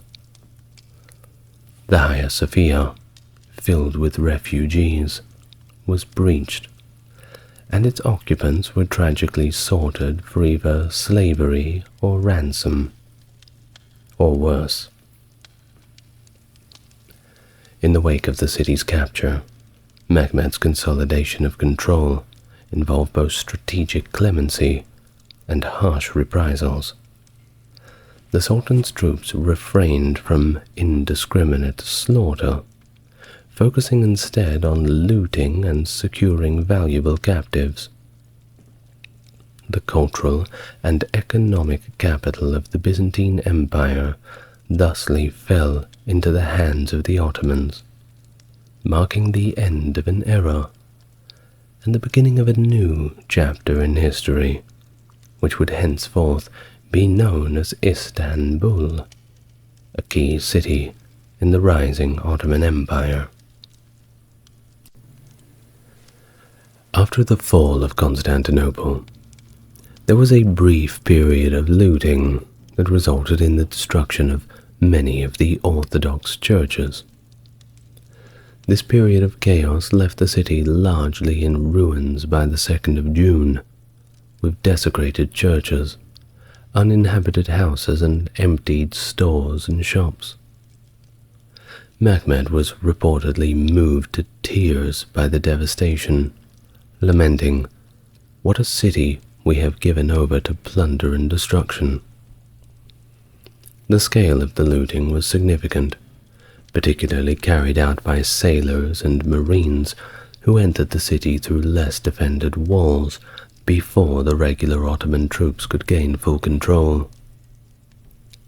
It's suggested that the ordinary people of Constantinople might have been treated somewhat better by their Ottoman conquerors than by the Crusaders in 1204, though this assertion is somewhat challenged by the high death toll reported by many sources. A Venetian Senate report noted that about 50 Venetian noblemen and about another 500 Venetian civilians lost their lives during the siege, indicating significant impact on the foreign community living within the city. Additionally, much of the city's treasures had already been looted during the Fourth Crusade of 1204, which left a little bit less for the Ottomans to take. Of course, we have some contemporary accounts from the time, and we're going to read a few of them now. They're quite chilling. The first one's from Macarius Melisenos, and it reads as follows. As soon as the Turks were inside the city, they began to seize and enslave every person who came their way.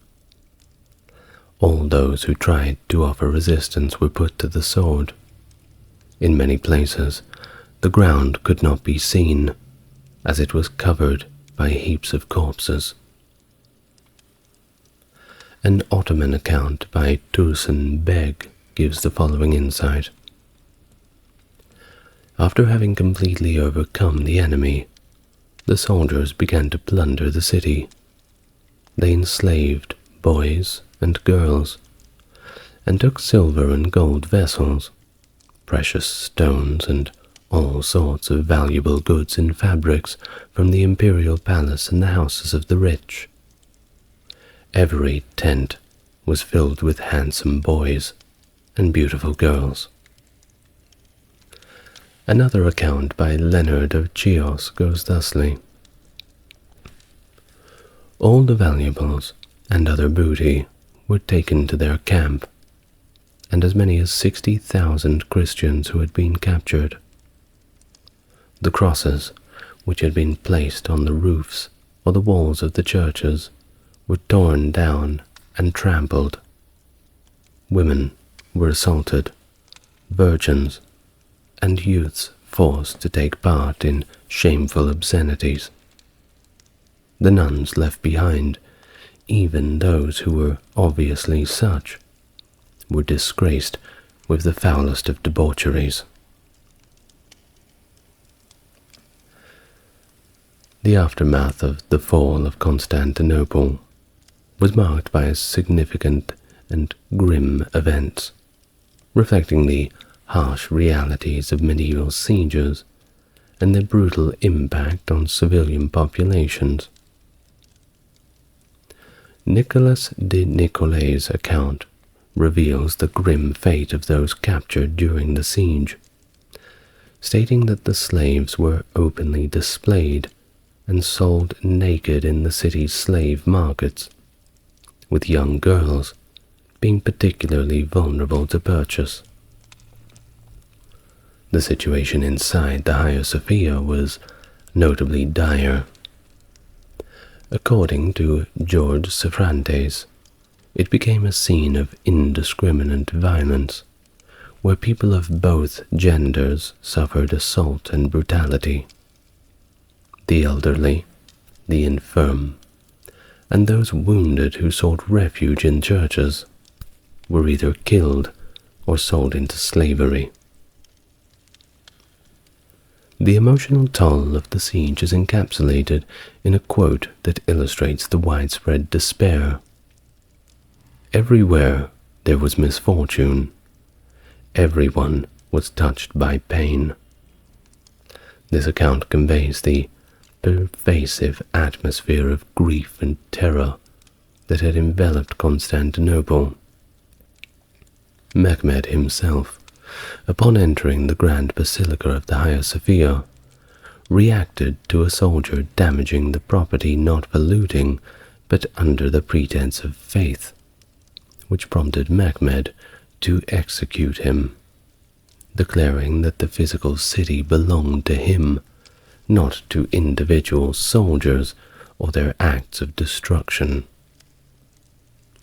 One particularly chilling episode involves Mehmed's actions during the victory celebrations, where he reportedly entertained his officers by having captives killed for sport. A more controversial and debated account involves the Grand Duke Lucas Notaras, who, according to the Byzantine historian Ducas, was commanded by Mehmed to hand over his youngest son for the Sultan's amusement. Notaras's refusal and his subsequent execution alongside his sons highlight the personal tragedies that unfolded against the larger backdrop of the city's fall. Once again, this account is debated. Well, the siege concluded with a final and overwhelming assault that led to its complete fall and capitulation on May 29th. The events that followed were unimaginable for those who thought the Theodosian walls would protect them forever. 3 days of unrestrained looting, as was the customary reward for soldiers at the time. The Ottomans surged through the streets, plundering homes and committing widespread atrocities. Perhaps the most symbolic act of the conquest was the violation of the Hagia Sophia, that splendid basilica that had been a center of Orthodox Christianity. According to historical accounts, the doors of the church were smashed open while services were ongoing. Of course, those inside, especially less affluent and less likely to be ransomed, were immediately killed. The others were simply carried away, sanctity of the space utterly disregarded. Eyewitnesses, like the aforementioned George Safrantes, underscore the brutality meted out to the populace. He notes the Sultan allowed the initial slaughter and pillage, but then called for an end to the violence, declaring safety for those who would emerge from hiding, promising the restoration of properties to those who had fled the city. Mehmed himself had entered the conquered Constantinople and, upon seeing the devastation, lamented the loss. It is a moment of reflection that is recorded in several historical accounts, and it illustrates a more human side of the Sultan. And with that, the Byzantine Empire saw its end, leading to the dispersal of Greek scholars who carried with them the remnants of classical knowledge to the West, thereby contributing to the Renaissance. In the Islamic world, Mehmed was celebrated as the conqueror who had fulfilled a prophecy, extending the reach of Islam into Europe and laying the foundation for a powerful new dynasty that would rule for centuries. Thank you very much for listening. It's once again been a pleasure. I'd like to thank my top-tier Patreon subscribers, Stark Factory, JC, Jeffrey, and Susan. Thank you very much for supporting the channel. If you would like to do so, you know where to find it. Once again, thank you for joining me, and I will see you in the next video. Good night for now.